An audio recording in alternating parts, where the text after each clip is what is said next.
Chapter 850. The discussion was lively and lively. He had even made proper arrangements for the aftermath of the victory. Zhang Feng finally couldn't listen to it anymore. He asked weakly, "May I ask, respected teachers, do you only need me for this friendly competition?" This question was out of the question. Everyone's fantasies were instantly shattered. After exchanging glances with each other, they coughed and returned to their seats. "By the way, Fengzi, why didn't you mention this earlier? Why don't you tell me your thoughts?" Yu Shernan pretended as if nothing had happened and asked while sipping his tea. Zhang Feng rolled his eyes and said, "I will listen to the arrangements of my respected teachers." The old scholar frowned slightly when he heard this. "Tell me, if poetry is not good enough, you can only participate in the mid-autumn hunt by playing Kuju. However, this mid-autumn hunt is significant. If we lose, Chang'an University will forever be inferior to Imperial College in Chang'an." Zhang Feng heard this and couldn't help but ask, "What if we don't participate in the mid-autumn hunt?" "Don't participate?" "This is organized by the Imperial College. It is held twice a year. If we don't participate, we won't have the chance to participate in the Imperial examination after graduation. Do you think we can refuse?" The old scholar explained to Zhang Feng in detail. Finally, Zhang Feng recalled the origin of the mid-autumn hunt in his mind. He couldn't help but feel a headache coming on. The students made it clear that the Imperial College wanted to intimidate Chang'an University. What were they doing? This was a slap in the face. Once Chang'an University lost, White Deer College's reputation would also be damaged. Now, Zhang Feng could only participate in the competition. However, he couldn't even find a Kuju team. What could he do? "Are you sure you can't find a Kuju team now?" Zhang Feng asked again. "If I can find one, why would I come to you?" Zhang Feng couldn't help but rub his chin. This time, the Imperial College was obviously targeting Zhang Feng. After all, Zhang Feng had been in the limelight recently. Why couldn't the Kuju team find him? "Not necessarily. Why don't we form our own Kuju team?" Zhang Feng said indifferently. But the moment he said that, Yu Shernan instantly extinguished his thoughts. "No, Kuju is just a form of entertainment. Moreover, it costs a lot of money and time. White Deer College is going to open in less than a month. Where would we find the time? Besides, the mid-autumn hunt is only 10 days away. Once the mid-autumn hunt ends, it will be the mid-autumn hunt poetry meet. Others may have the time, but where would you find the time?" Zhang Feng shrugged. "Then there's nothing I can do." It was really impossible to form a team in 10 days. Not to mention other things, he had seen Kuju in the Tang dynasty. It was simply a group fight. How was it football? They couldn't help but fall into deep thought again. But they were also annoyed. They just looked at Zhang Feng without saying a word. Zhang Feng couldn't sit still anymore. "Why are you looking at me?" "Why are we looking at you?" Yu Shernan glanced at Zhang Feng.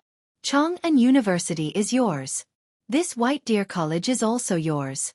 Now that we're helping you think of a solution, you're just sitting there pretending to be a master?" "No. I'm innocent. I'm really innocent. You and the other teachers can help me. Why do I need to say anything?" Zhang Feng complained. But would Yu Shernan let him go? In the end, the old scholar coughed. "All right, we're already so old. Fengzi, tell us your opinion. After all, you have a lot of practical ideas." Zhang Feng lowered his head. He lit a cigarette and said, "Actually, I do have a solution. Old elementary scholar. Let me ask you, this hunt is compulsory, isn't it?" The old scholar nodded. Zhang Feng asked again, "If I don't choose Kuju or other sports, can I choose other sports?" The old scholar couldn't help but feel a little apprehensive. "You can, but you have to report it in advance. If the Imperial College accepts it, then the Ministry of Works will naturally allow it." Hearing the old scholar's words, Zhang Feng's mood instantly calmed down. If that was the case, then it would be easy. He had no way of starting a football team, but he did have a way to teach his younger brother how to play basketball within 10 days. And this included making a basketball. Now that he had rubber, it wouldn't be difficult to make a basketball. As long as he handed it over to Arkanon, it would be a piece of cake. In that case, even if there were only 8 days left, he could train him in a short time. The most important thing was that there was no such thing in the Tang dynasty. That was why Zhang Feng was confident that he could start a basketball team in such a short time. After 3 days of training, even a fool would know how to throw a ball into a basket. Thinking of this, Zhang Feng blew out a smoke ring and said, "If that's the case, I do have a plan. I don't know if it will work." "Tell me about it." The old scholar didn't dare to trust Zhang Feng too much. This kid was born in the year of the donkey. If he didn't pay attention, he would cause big trouble. Chapter 851. Yu Shernan and the others did the same. Seeing this, Zhang Feng sighed inwardly that he had met the wrong person. He then said, "Actually, this matter is very simple. My former teacher once told me about something called basketball. This thing." "Wait, what did you say?" "Basketball? What's that?" Zhang Feng had a headache. How should he explain to these people what basketball was? He thought about it and said, "It's not easy for me to explain it to you now. However, if you believe me, Chong'an University will definitely win this mid-autumn hunt. That's enough. How about it?" They looked at each other. In the end, it was Ouyang Sun who made the final conclusion. "We don't care what you're up to. However, we have to check it out in 5 days. Otherwise, we won't be confident." Zhang Feng shook his head. "Okay, then in 5 days, I'll invite you all down the mountain to watch a basketball game. However, I have a problem now. I hope you can help me." The biggest problem was solved. Yu Shernan laughed and scolded, "I knew you wouldn't come here for no reason. Tell me, is it because of these 3 students who were eavesdropping on you?" Zhang Feng nodded, and then said with deep hatred, "There are only 3 types of people who are the most ruthless in a student's life. The first type is those who specialize in stealing from others, and the second type is those who talk nonsense behind others' backs. That is the kind of people who are lazy and only talk nonsense. Therefore, I have just set 13 academy precepts.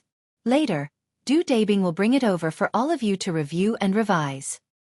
As for these people, I think it's best to expel them from the mountain." Ouyang Sun frowned slightly. "Isn't that a bad idea?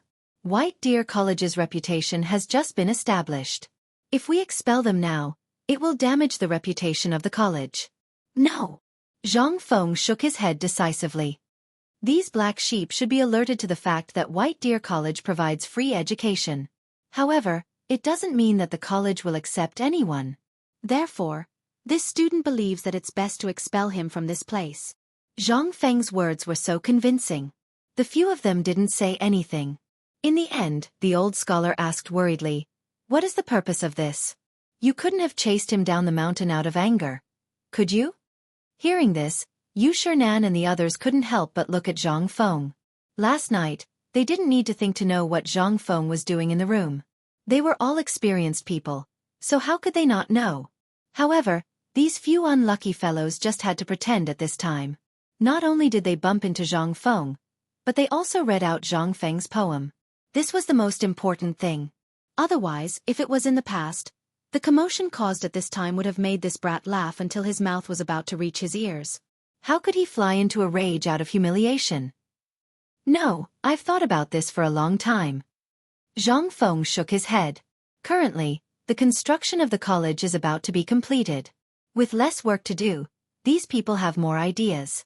Therefore, there are more people who have crooked thoughts. Therefore, it's time to rectify the atmosphere. Otherwise, they will really think that White Deer College has no rules at all. How can we manage them in the future?" Yu Shernan praised as he stroked his beard. "You finally remembered what you wanted to do. I thought you would need some time to remember what you were doing." Zhang Feng's face stiffened. "I didn't think of this before. I'm so busy." "Busy?" Ouyang Sun laughed. "I think you're not doing your job properly. Moreover, don't think that old man doesn't know that you've selected some people. This is the most important thing. You ignored the thousands of students on the mountain and went to take care of those little fellows.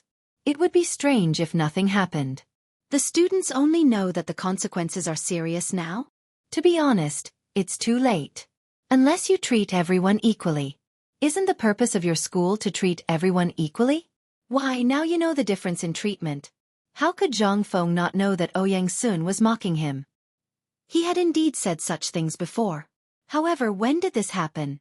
Zhang Feng simply repeated what he had said to Li Changqian and the others, especially the key point of why there was such a difference in treatment. Kid, the reason for the difference in treatment is mainly because there are too many monks on the mountain and not enough gruel. There are thousands of students, but there are only 4 of you as teachers. Even with me, it's not enough. So, Yu Shernan nodded and asked. Zhang Feng continued. So my idea is to first select a few outstanding people from these people and undergo the first step of training. Then, let these people lead the next batch of people, and then the next batch of people will lead the new people. In this way, the old students can also review the old and learn new things, and the teachers and the others can also relax a little. Otherwise, the academy won't be able to operate normally in the future. This was Zhang Feng's further improvement of the class division system in the Tang dynasty. It was also called the batch system. It was easy to run an academy, but it was inevitable that there would be some people with a foundation among these people. If they were put together, would they be taught how to read? Or what to teach them? Neither side was willing to do so. Therefore, in the end, Zhang Feng could only come up with such a clever idea. After the establishment of Chang'an University, Zhang Feng once talked about the 6 principles. However, because of the establishment of the Science and Technology Department, he put this matter aside. Now that he mentioned it, the old scholar suddenly understood and said, "That's right." Feng Zi once said this set of principles when he first opened Chang'an University. Brother Bashi, think about it carefully. I once said it. Yu Shernan and the others couldn't help but frown slightly. Are you talking about that? Chapter 852. The old scholar nodded and said, "Yes, it's the class system I told you about before." But later, this kid basically didn't care about Chang'an University anymore. Besides, Brother Boji also resigned from the position of Crown Prince's master and came to Chang'an University, so I didn't mention it. If Fengzi didn't mention it, I would have forgotten about it. Hearing that, it took Yu Shernan and the others a long time before they finally remembered what the old scholar had told them in his letter. They frowned again and pondered for a long time. Yu Shernan smiled and said, "Old guys, this kid dislikes us for eating on the mountain and not working." Zhang Feng was shocked when he heard that. He was wronged. This was a great injustice. "Master, you must be joking. Even if you ask me to serve you for a lifetime, it would be my honor." "Come on, we're just kidding." Chu Suiliang looked at Zhang Feng with a smile and said, "However, you brat, are you really planning to raise us like pigs? If we don't do something when we're provided with good food and drink every day, won't we be sneered at by others? All right, leave the matters on the mountain to us. As for the later matters, such as the printing of books, you don't have to worry about them. We'll naturally look for you when we need you. For the time being, you just have to settle the matters of the autumn hunt." Zhang Feng heard that and breathed a deep sigh of relief. "I understand. Well, since things are clear, kid, send a jar of white wine here. Let's discuss this matter carefully." "There's no white wine." Zhang Feng waved his hand repeatedly. "You still want to lie to us? If Brother Zihuai didn't come yesterday, you were going to eat it alone?" Zhang Feng shouted that he was wronged. But it didn't help. Finally, he gritted his teeth and nodded. "Well, okay. Then I'll leave first." While speaking, Zhang Feng left in a huff. After Zhang Feng left, Chu Suiliang held his big belly and said, "I told you this kid was hiding something, right? You don't believe me? Ha ha ha, this brat is really crafty." The old scholar opened his mouth, but didn't know what to say. After the few of them joked around for a while, Yu Shernan said with a serious expression, "Everyone, now that you know the situation on the mountain and at the foot of the mountain, it is not reliable. However, there are some good people in charge of external affairs, so the rest will have to depend on the few of us for the time being. I think that we should get those few brats to come over first and start teaching from tomorrow onwards. It's okay to teach, but the key is how to teach. The new building of the academy is not ready yet. We can't teach in the open air, right?" Seeing this, they couldn't help but put away the smiles on their faces, and their expressions became serious. "If it doesn't work, we really need to teach in the wild. Otherwise, there won't be anything to do on the mountain. Once people are free, they will stir up trouble. Once they stir up trouble, the mountain will be in chaos. Once chaos happens, things will happen." Ouyang Sun frowned and continued, "However, it's also okay to teach in the wild. After all, Confucius used to teach outside often. If you don't have any objections, old man will send someone to pass on the message now. Tomorrow morning. Will it officially start? Wait a moment.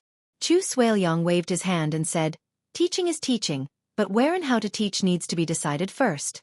Brother Zihuai, don't just sit there.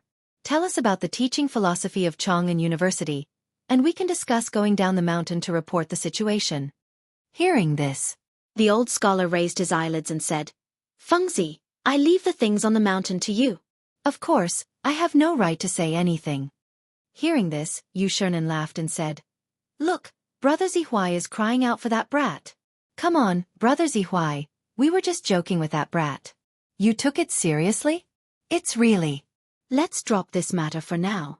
Let's talk about this matter first. What do you think? Teaching was a matter of great importance. Once there was a problem, it would be a big problem. In this way, although the teaching did not pay attention to bathing and burning incense, the basic ceremony was still necessary. But at this time, everything in the academy was not ready, so it was useless to say more. This was the biggest problem. Although the old scholar was dissatisfied with their approach, he also knew the importance of this matter. He could not help stroking his beard and thinking for a while, then slowly said, I just saw the waterfall. It's a good place. The meaning of the jujube tree is good, and the gurgling water is quite poetic. In ancient times, Confucius and Meng taught under the jujube tree. Today, the four great Confucians will teach under the jujube tree. Yu Shernan and the others at this time looked a little confused. In their inherent thinking, didn't the teaching need to be in a clean room? Now what kind of teaching was this? Sun Simiao, who had been speaking up for them, said faintly, In fact, you all pay too much attention to things that look good on the outside. An old farmer in the field teaching a skill to a young child is also teaching. A cook chopping firewood and carrying water in the kitchen is also teaching a skill. An old cow plowing the land and following the calves is also teaching. Why should we care about appearances? Hearing this, Yu Shernan and the others could not help but feel a chill in their hearts. Sun Simiao reminded them in an instant. Involuntarily, Jekka nodded with some guilt and said, Brother Sun is right. We pay too much attention to these things of Su Hua. Let's go, old guys. Since we became great Confucians, we have been away for a long time. Chapter 853. After Zhang Feng threw all the matters of Shao Mountain to Yu Shernan and the others, he looked around and saw Ma Zhou not far away, holding a big bloody basin and washing it by the river. A group of children were downstream of Ma Zhou, fighting for the things that Ma Zhou had thrown away. Zhang Feng couldn't help but remember something important. Ma Zhou! Zhang Feng called from afar. In an instant, Ma Zhou was stunned. He hurriedly threw down the basin and ran over. Teacher, are you looking for me? Zhang Feng nodded and pointed in the direction of the pig farm. Let's go, let's talk while we walk. Now, how's the matter of slaughtering pigs? When asked about this matter, Ma Zhou's face showed an extremely excited expression. Teacher, I haven't been to the pig farm for some time. Previously, old Gao, Butcher Zhang, and I selected a few unusually active breeding pigs and bred them successfully. At present, most of the remaining pigs have been slaughtered. Then how's the situation? I'm asking about the mortality rate and survival rate. Zhang Feng nodded and asked. When asked about this, Ma Zhou became even more excited. I'm thinking of reporting this matter to you when I teach next time. At present, the mortality rate is basically from an average of 30 out of 100 deaths. But now, it's less than 10. Moreover, after these pigs were deleted, they are not as active as before. They eat and sleep every day. Instead, they are fatter than those pigs. Half a month ago, old Gao took a litter of full-term pigs and tested it. He found that these pigs, after being fed with the feed prepared by old Sun, increased their weight to about 90 pounds in half a month. This really made Ma Zhou excited. Previously, when he was asked to slaughter pigs, Ma Zhou was really unwilling. If it weren't for Zhang Feng's private teaching every 3 days, he wouldn't have been willing to do it. How could a student raise pigs? Moreover, his students had been ridiculed by the students on the mountain. They smelled of pig shit. However, slowly, Ma Zhou also discovered the magic of Zhang Feng and the joy of raising pigs. Every day, he would record the growth, eating, and sleeping status of the pigs. That was not all. Every day, When he weighed the pigs, that was what excited him the most. As long as he saw a pig getting thinner, he would stop eating and thinking about why the pig got thinner. How could he not feel a sense of accomplishment when he saw a pig gaining weight by an average of 1 kg every day? The most important thing was that the pig meat that the shops and food factories were eating on the mountain and at the foot of the mountain were all made by him, which gave him an inexplicable sense of achievement. As Zhang Feng listened to Ma Zhou's nagging, he couldn't help but look at this guy in doubt. This guy was really born with the appearance of a pig farmer. It seemed that he had found the right person to raise pigs. Ma Zhou, let me ask you something. Answer me honestly. Zhang Feng interrupted Ma Zhou's nagging as if he was presenting a treasure. Do you only slaughter the toothed pigs, or do you slaughter them together with the sows? Ma Zhou heard and was a little confused. The sows need to give birth, but Butcher Zhang on the mountain refused to let us slaughter them. Old Gao also said that there was no need. Who said so? Zhang Feng asked and then pointed at the door of the pig farm. The two of them then entered Ma Zhou's room on the second floor. Before the two of them sat down, Butcher Zhang brought his son and Old Gao, whose hands were covered in blood, up to the second floor. Ayaya, Fengzi, why didn't you tell us that you were coming? We should at least clean up this place. Look at this mess. Clean up, clean up. Butcher Zhang hurriedly cleaned up the room and kicked Xiaohu Zhang. Why aren't you making tea for your brother Fengzi? No need, I just passed by here to take a look. By the way, Xiaohu, I think the academy will officially start teaching tomorrow. You should go too. Don't always deal with the pigs. Butcher Zhang's face trembled. He hurriedly asked in a trembling voice, Fengzi, you said Xiaohu can go too? Didn't I say it before? I want Xiaohu to become the best butcher in the Tang dynasty. I will do what I say, but you let him stay here all day. That's your fault. How can he be successful like this? Butcher Zhang was overjoyed. He kicked Xiaohu Zhang's butt and roared, Why aren't you kowtowing to your brother Fengzi, no, your teacher? Xiaohu Zhang knelt down with a thud. Zhang Feng was speechless. Get up. I said that kneeling in the academy is not allowed. This is the last time. Butcher Zhang, I told you last time to help at the foot of the mountain. Why did you go up the mountain again? Hearing that, Zhang Tufu pointed at the dense swarm of pigs on the back mountain outside and said, Isn't it because we can't fit all these pigs? I'm always worried about letting this brat and Ma Zhou herd the pigs. Besides, I'm worried about leaving Elder Gao here alone. Butcher Zhang had worked with pigs all his life. Although the food factory was very suitable, there were too many butchers there. It didn't matter if he was there or not. However, it was different on the mountain. Nothing here could do without him. Pigs, cows, sheep, chickens, ducks. Which one of them didn't need him to take care of? He wouldn't be at ease if he left it to an outsider. Zhang Feng stared into Butcher Zhang's eyes. Seeing that he sincerely wanted to stay on the mountain, he took out a feed formula from his chest and said, Well, since you like dealing with pigs, cows, and sheep so much, I'll give you an important task now.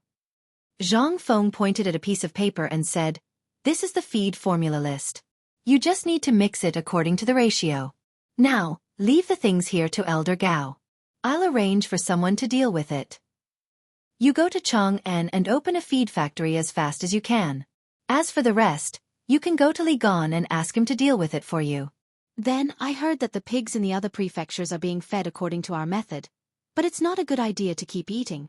Since you know how to feed pigs, do you want to go to the other prefectures of the Great Tang? Chapter 854. Hearing this, Zhang Tufu's eyes turned red. His breathing became a little hurried. Fengzi, why do you have to be like this? These things are all for your future. Just take it. We're all neighbors of Tong Hui Fang. When you're rich, will you forget about me? There's a saying that when a man achieves the Tao, even his chickens and dogs will ascend to heaven. Now that they all have things to do, and you're still here, I'm a little worried. Moreover, I'm not at ease leaving the pigs matter to others, so I can only leave it to you. Old Zheng, don't decline anymore. If you decline again, my family will be jealous. Old Gao said with a faint smile. Hearing this, Zhang Tufu took the paper from Zhang Feng's hand and treated it like a treasure. Seeing this, Old Gao burst out laughing. Zhang Feng waved his hand and said, All right, go and tell your family about this now. Your family members are taking good care of the chickens and ducks, so let them continue to take care of the chickens and ducks on the mountain.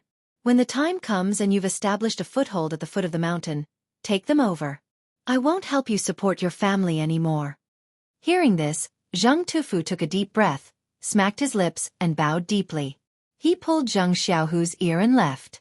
After he left, Zhang Feng looked at Old Gao and asked with a smile, "I've given him all the good things. Old Gao, don't you have anything to say?"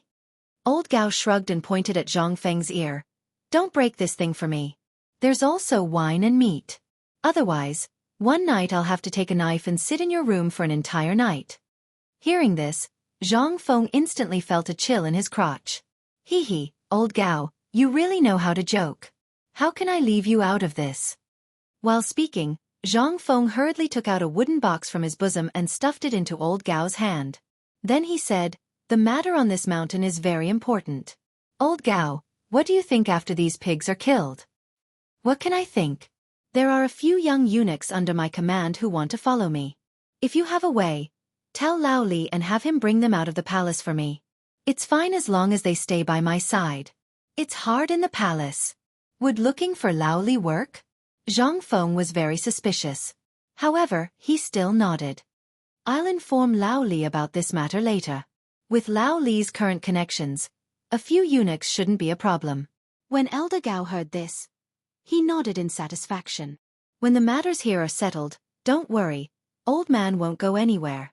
If you want me to stay, I'll stay on the mountain to look after the pig farm for you. As for my subordinates, I plan to let them follow old Zheng. You also know that other than this mountain, the pigs in other places haven't been butchered yet. So, this is an industry, a skill that can fill their stomachs. You don't have any objections, right?" What opinion could Zhang Feng have? In this era, who would be willing to enter the palace and become a eunuch if they had the slightest means? It was only because their families were so poor that they couldn't afford to eat that they sold their children. The fact that Old Gao was still thinking about the eunuchs in the palace while he was here undoubtedly made Zhang Feng feel a little touched. "Don't worry, you can discuss this matter with Tufu Zheng. I, Zhang Feng, won't take a single share of the profits from this matter." "How can that be?" Old Gao was unhappy. However, Zhang Feng insisted. This kind of money couldn't be touched. After that, Zhang Feng said, "Old Gao, let me ask you, how many sows are pregnant with piglets on the mountain now? I mean, how many sows are selected from the best breeds?" Without thinking, Old Gao stretched out his hand and slapped him. 50. Good. These 50 pigs. I hope you can rear them in another pen and then select a batch of the best breeds from these pigs. After 3 generations, the stench on the breeding pigs will be completely gone. Moreover, at that time, if they are still fed according to the feed, they will grow to be 200 catties fat pigs in 3 months. Old Gao was a little doubtful about whether there was something wrong with his ears. 3 months? 200 catties? Now, if the situation on the mountain was normal, they could reach 200 catties in half a year. This was already an auspicious sign from the heavens. In these 3 months. What was that? Then, without waiting for Old Gao to speak, Zhang Feng continued. "What I mean is that all the piglets that have been slaughtered on the mountain now are sold to the public. This new breed of pig will all be pushed out. In this way, the market for feed and pork, as well as the importance of pork, will be opened up." Zhang Feng's words instantly shocked Old Gao. It wasn't that he hadn't thought about this matter, but he hadn't figured out how to do it. The sales of pork in Chang'an City were improving day by day. Even the rich families had accepted this kind of pork. This was all the formula that relied on Zhang Feng's magical herbs. But now, was Zhang Feng going to make this matter public? At this moment, Ma Zhou was completely stunned. Ever since Zhang Feng asked Zhang Tufu to get the feed, he had guessed that Zhang Feng might be up to something big. But at this moment, Zhang Feng's words still gave him a big shock. Old Gao said worriedly, "If we do this, then these pigs will have nothing to do with us anymore." Zhang Feng was a little speechless. "Why? Do you really want White Deer College to take down the pig farm?" Chapter 855. Actually, there was no need for the pig farm on the mountain to continue.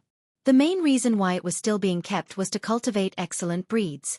Moreover, the people from Quan and had seen these hundreds of thousands of pigs being driven up the mountain.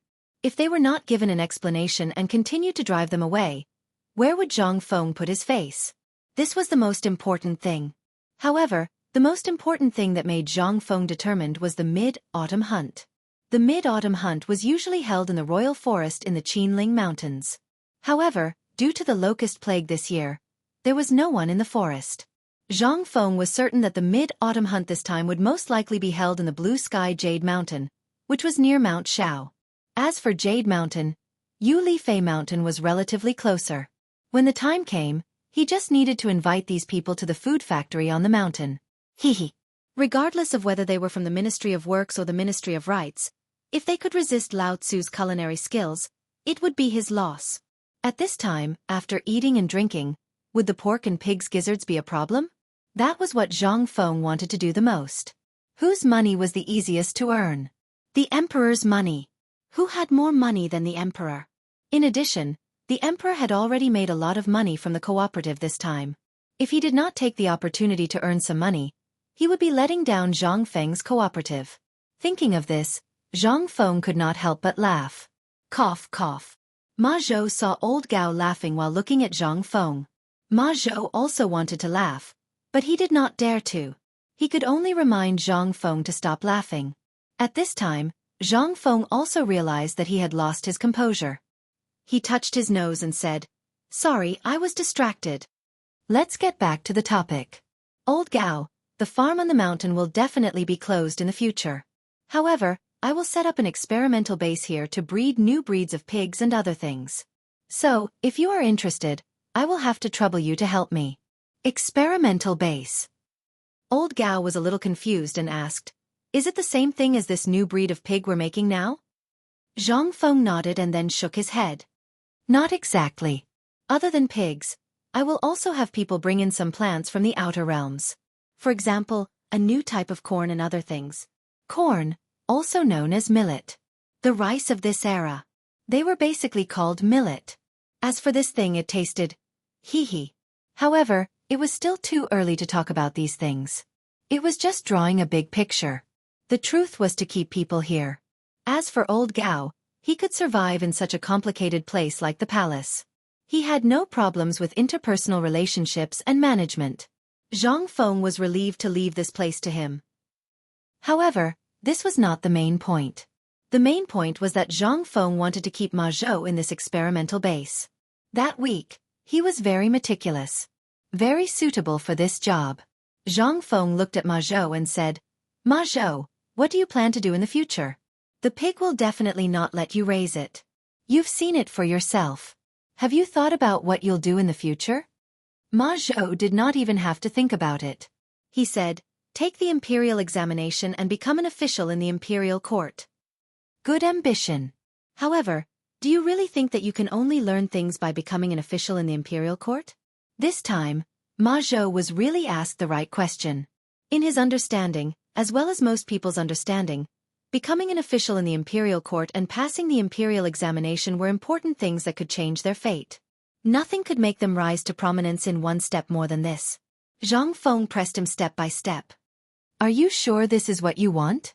Zhang Feng's question really stumped Ma Zhou. People have to have a goal in life. However, if everyone wants to pass the imperial examination and become an official in the imperial court, think about it. In this world, how many people can really pass the imperial examination? There are people who spend their entire lives fighting for this dream even when they are old. They even forget that they live in straw huts and eat. So, although I'm confident that you can pass the imperial examination in 3 years, what do you want to do after high school? Look at Dr. Sunday. He didn't become an official in the imperial court. Look at his achievements now. Even the emperor has to stand up to greet him. Did he choose to become an official in the imperial court? No. Passing the imperial examination is just a hope for you now. When you achieve it, what do you want to do? Ma Zhou's heart suddenly became cold. He hurriedly bowed and said, "Master, please enlighten me." Looking at Zhang Feng, Gao could not help narrowing his eyes slightly. At this time, Zhang Feng's words became more and more incomprehensible. Was this why the emperor and the crown prince were attracted to him? Zhang Feng continued, "Sit down." After Ma Zhou sat down, Zhang Feng said, "People always need a goal. At this time, passing the imperial examination is your current goal. But before you achieve this goal, what do you want to do?" What are you going to do after you achieve it? Hearing this, Ma Zhou thought for a moment and said, before the imperial examination in 3 years, I will listen to your arrangement. I will do whatever you ask me to do. Zhang Feng frowned slightly. I'm asking your own opinion. I don't need you to read it out. Hearing this, Ma Zhou hurriedly wanted to get up, but he was pressed down by Zhang Feng. Master, in fact, I think it's quite good now. I like it very much. I just heard that you want to build an experimental base here. I want to stay in the experimental base. Hao Chu-jun and others have things to do now. Chen Tiniu and others also have things to do. Even the students in the paper mill are working. If I leave here, I really don't know what to do. The most important thing is that I like this way of life. I'm already enjoying watching the growth of pigs every day. Gao was a little shocked when he heard this. Was this place so good? It smelled of pig dung. How was it good? Was this what a decent person should do? But Zhang Feng's eyes lit up when he heard this. It seemed that he was not wrong about Ma Zhou. This time, ever since it was recorded in history that after raising a horse, he really had a strange hobby. Good, very good. Zhang Feng patted Ma Zhou's shoulder and said, actually, I plan to build a research institute on the mountain. The dynamics, air resistance, atmospheric pressure, and so on that I asked you to learn, as well as the multiplication and division problems, are all preparations for the research institute in the future. And this place is naturally part of the research institute. When we were on the way here, I felt that you were suitable for botany and zoology. Now it seems that you are really suitable. Don't worry, from today onwards, as long as you work hard enough, I will definitely nurture you within 3 years. At that time, even if I, Zhang Feng, have to throw away my face, I will have elder son teach you how to differentiate between plants and their characteristics. At that time, when you become a high scholar, I will naturally have more important things for you. Ma Zhou. As he spoke, Zhang Feng's expression turned serious. Are you willing to become someone who surpasses elder son? Ma Zhou did not dare to be careless. He hurriedly bowed. I am willing. Chapter 856. Ma Zhou was very excited. Finally, the day of his success had arrived. Ma Zhou was very poor when he was young. He didn't even have enough food to eat. The reason why he wanted to participate in the imperial examination was because of his obsession. Only by doing so could he be considered outstanding. However, Zhang Feng's words just now seemed to have opened the door to another world for Ma Zhou. Ma Zhou's eyes instantly lit up. What about after high school? After achieving his wish, what did he want to do? He really didn't think about it. At this time, Zhang Feng's words woke him up from his dream. Ma Zhou couldn't help but have the urge to cry. Previously, when Zhang Feng taught them aerodynamics and other things that they couldn't understand, Ma Zhou listened very seriously. However, he was also calculating in his heart. This thing seemed profound, but it was completely different from what he needed. But now, Zhang Feng's words, especially that research institute, made Ma Zhou see the light. He didn't expect to surpass Dr. Sun's achievements in the future. As long as he could achieve the same achievements as Dr. Sun, it didn't matter if he didn't take the imperial examination. Zhang Feng also bowed to Ma Zhou and then said slowly, let's go. Since it's decided, I'm also in the mood today. I'll bring you to broaden your horizons. Don't always live in your own world. Ma Zhou heard this and bowed again. Then, he stood behind Zhang Feng without looking sideways. His goal was finally achieved. Zhang Feng didn't stay any longer. After all, the smell of pig dung here wasn't just a little strong. It was a little pungent. Old Gao, that kid will come to see you another day. I'll take my leave first. Old Gao also stood up and cupped his hands. This old man can eat and drink well here. There's no need to worry. You can go do your own things. Out of the pig farm. Zhang Feng instantly felt refreshed. The matter of the pig farm had already been discussed by some people. Moreover, it was to provide a full meal for the people on the mountain. Now, with the consumption of the food processing factory, the pigs on the mountain would be exhausted one day. At that time, what would happen? This question, Zhang Feng didn't even need to think about. Throw them all out. In the future, no one would bring up the 300,000 pigs again. Not only would he be at a disadvantage during the mid-autumn hunt, but he would also lose face during the mid-autumn poetry meet. What is a pig? No matter which era it was, This thing was synonymous with despicable. Therefore, Zhang Feng was in a hurry to finish the piggery before the mid-autumn hunt. And the most important thing was to trick Ma Zhou into staying here. That was the most important thing. Other than Ma Zhou, no one else could do it. The main thing was that he was not as meticulous as Ma Zhou. Zhang Feng clasped his hands behind his back and hummed a song. Ma Zhou followed closely behind Zhang Feng like a lackey. Just like that, the two of them followed the mountain stream and arrived at the workshop. At this moment in the forging workshop, because he knew that Zhang Feng was trying to goad him, his appearance had changed drastically. Under Zhang Feng's strong request, the guards here had been driven away. The shackles on these people were all thrown into the furnace. Even the workshop, which was only 100 square meters, was excavated by these people. They used wood to extend more than half of the area on the edge of the cliff. Smelting furnaces made of earth were built along the mountain wall. Some people even used bamboo to lead the water from the mountain stream to the workshop. Seeing this scene, Zhang Feng wished that Chen Tiniu and the other lazy guys didn't come to see it. Even the people from the western regions could think of it, and they had even learned the sharp irrigation method that he had personally taught countless times. How could any of them learn it? This was simply. The arrival of the two of them made the blacksmiths from the western regions scream. They seemed to be reporting, but also seemed to be on guard. After all, the things that Zhang Feng had said and done had made them worried and excited. They hadn't seen Zhang Feng for a few days. Now that they saw him again, they were a little worried. Mokido and Arkanon hurried out of the cave when they heard the news. Except for their eyes, their bodies were pitch black, as if they had drilled into a coal mine.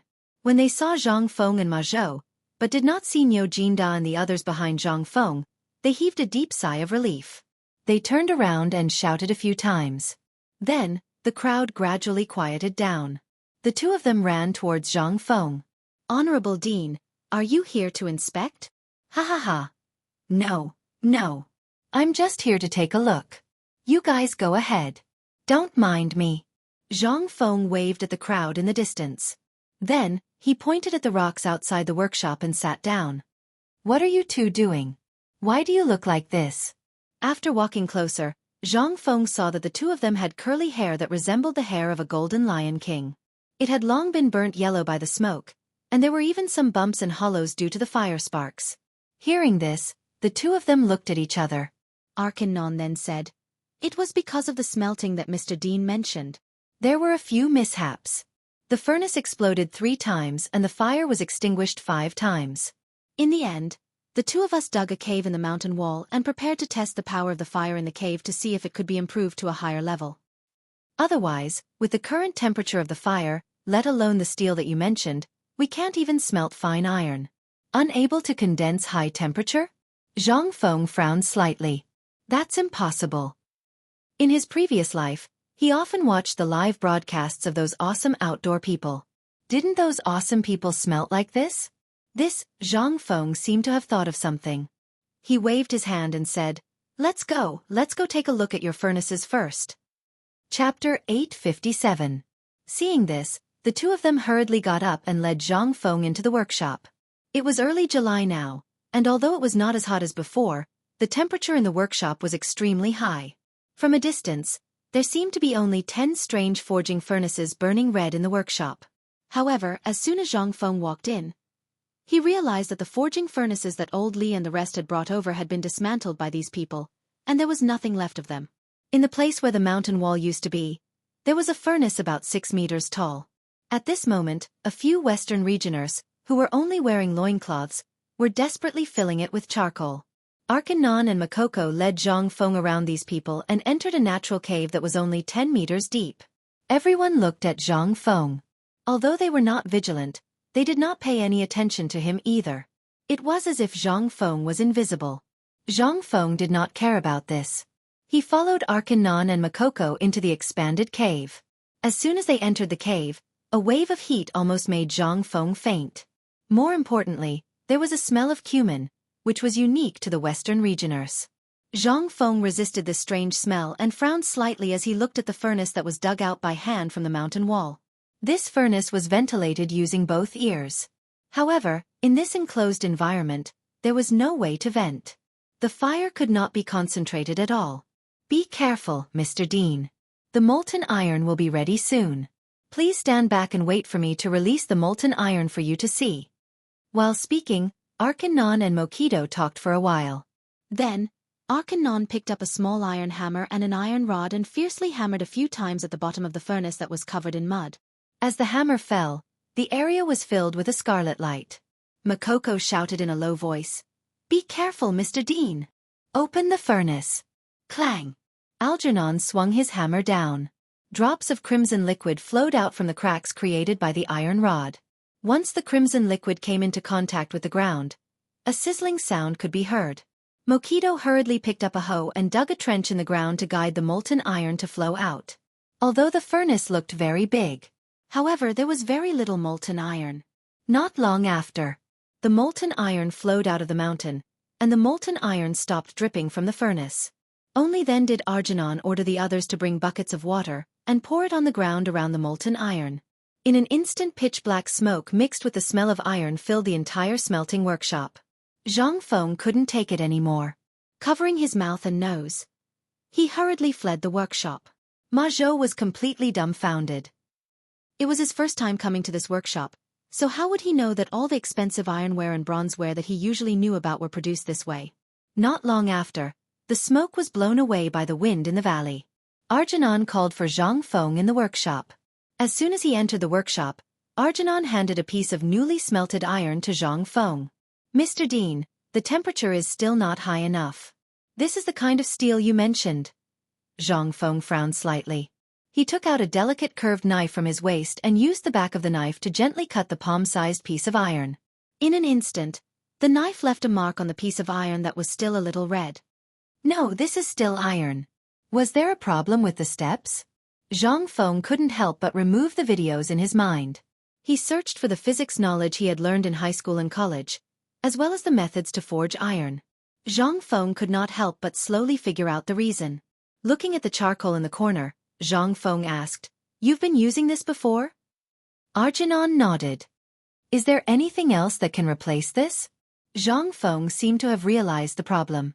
He turned around and asked Ma Zhou, "Ma Zhou, do you know that the Tang dynasty uses charcoal to forge iron?" Ma Zhou didn't know what Jianghu was trying to say, but he still nodded. "Yes, it's charcoal. Go and call Li Gan. I have something to talk to him about." Jianghu frowned. After Ma Zhou left in a hurry, Jianghu squatted next to a strange smelting furnace on the edge of the cliff, carefully watching a craftsman from the western regions forge. When the charcoal in the furnace burned to a certain degree, the craftsman would put in a few more pieces of charcoal and then take out some of the ashes from the bottom of the furnace. He did this repeatedly without stopping. Jianghu pointed at the craftsman and asked, "Do you smelt like this?" "Yes." Both Arkanon and Mokido nodded. Then Mokido said, "I've visited the Tang dynasty before. At that time, it wasn't called the Tang dynasty yet. Although the method of forging in the Tang dynasty is different from mine, they still use the same method." "There's no difference." Hearing this, Jianghu finally found the crux of the problem. He asked calmly, "Are you sure that the Tang dynasty used this method to smelt iron?" "Yes." Jianghu was speechless. No wonder they couldn't forge iron. It would be strange if they could forge iron using this method. In this era, there should have been coal a long time ago. Why didn't they use that thing? Why did they keep the temperature of the flame at a certain point? Smelting is such a simple thing. Why is it so difficult in this era? Chapter 858. Coal. As far as Jianghu knew, apart from electricity, it was the best combustion supporting material that could maintain a constant temperature, apart from natural gas and gas. Jianghu would not dare to make it even if it was given to him now. That thing could kill people. Jianghu did not say anything else. While waiting for Li Qian, he was also thinking of more ways to smelt steel. There was another way, which was to hammer and smelt. However, there was not enough time. The sword that old Li had promised him had not been delivered yet, and he had not seen the person either. Needless to say, this old man was probably very busy right now. If Jianghu couldn't come up with this within a month, then he wouldn't be able to get Emperor Yang's personal sword. Even if old Li gave it to him, he wouldn't be able to do it.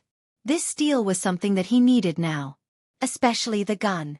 After getting the immortal cream, Jianghu was eager to make it for self-defense. It was not for anything else but to be safer when he went out in the future. Who knew how many pairs of eyes were watching him from below Shao Mountain? After a while, Li Chengqian arrived at the workshop breathlessly. The moment he entered the workshop, he could not stop wiping his sweat with a handkerchief. As he wiped his sweat, he pulled Zhang Feng and ran out. "Fengzi, let's go. Let's find a cool place. This place is too hot, isn't it?"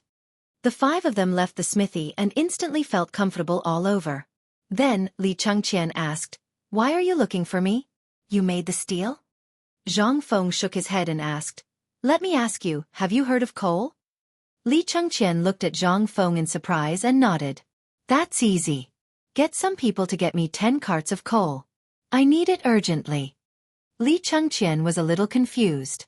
"Fengzi, do you know what that thing is for?" "It's for burning. What can it do?" Zhang Feng impatiently snatched the handkerchief from Li Chengqian's hand and wiped the black sweat on his forehead. Li Chengqian felt a little heartache, but he couldn't care less. Li Chengqian naturally knew about this coal, but only some people in the palace, as well as some high-ranking officials and dignitaries, could afford to use it. And at this time, where could he go to get it? The weather was so hot, who was going to dig coal for him? The most important thing was that this thing was not called coal now, but stone charcoal. Li Chengqian also guessed some things from the conversation with Ma Zhou on the way. "Fengzi, do you know that not everyone can afford to use this thing?" Zhang Feng's face was full of question marks. F***CK. Isn't it just a piece of rotten coal? You can't afford it? Li Chengqian felt a headache coming on. He pointed at Ma Zhou and said, "You tell him that I'm feeling a little suffocated." Ma Zhou was also a little confused, but since Li Chengqian had spoken, he could only whisper, "Teacher, this thing, other than those in the palace and the various princes and ministers, there really aren't many people who are qualified to use it. Also the price of the coal. How much for a cart?" Zhang Feng just remembered that this was the Tang dynasty, not the future.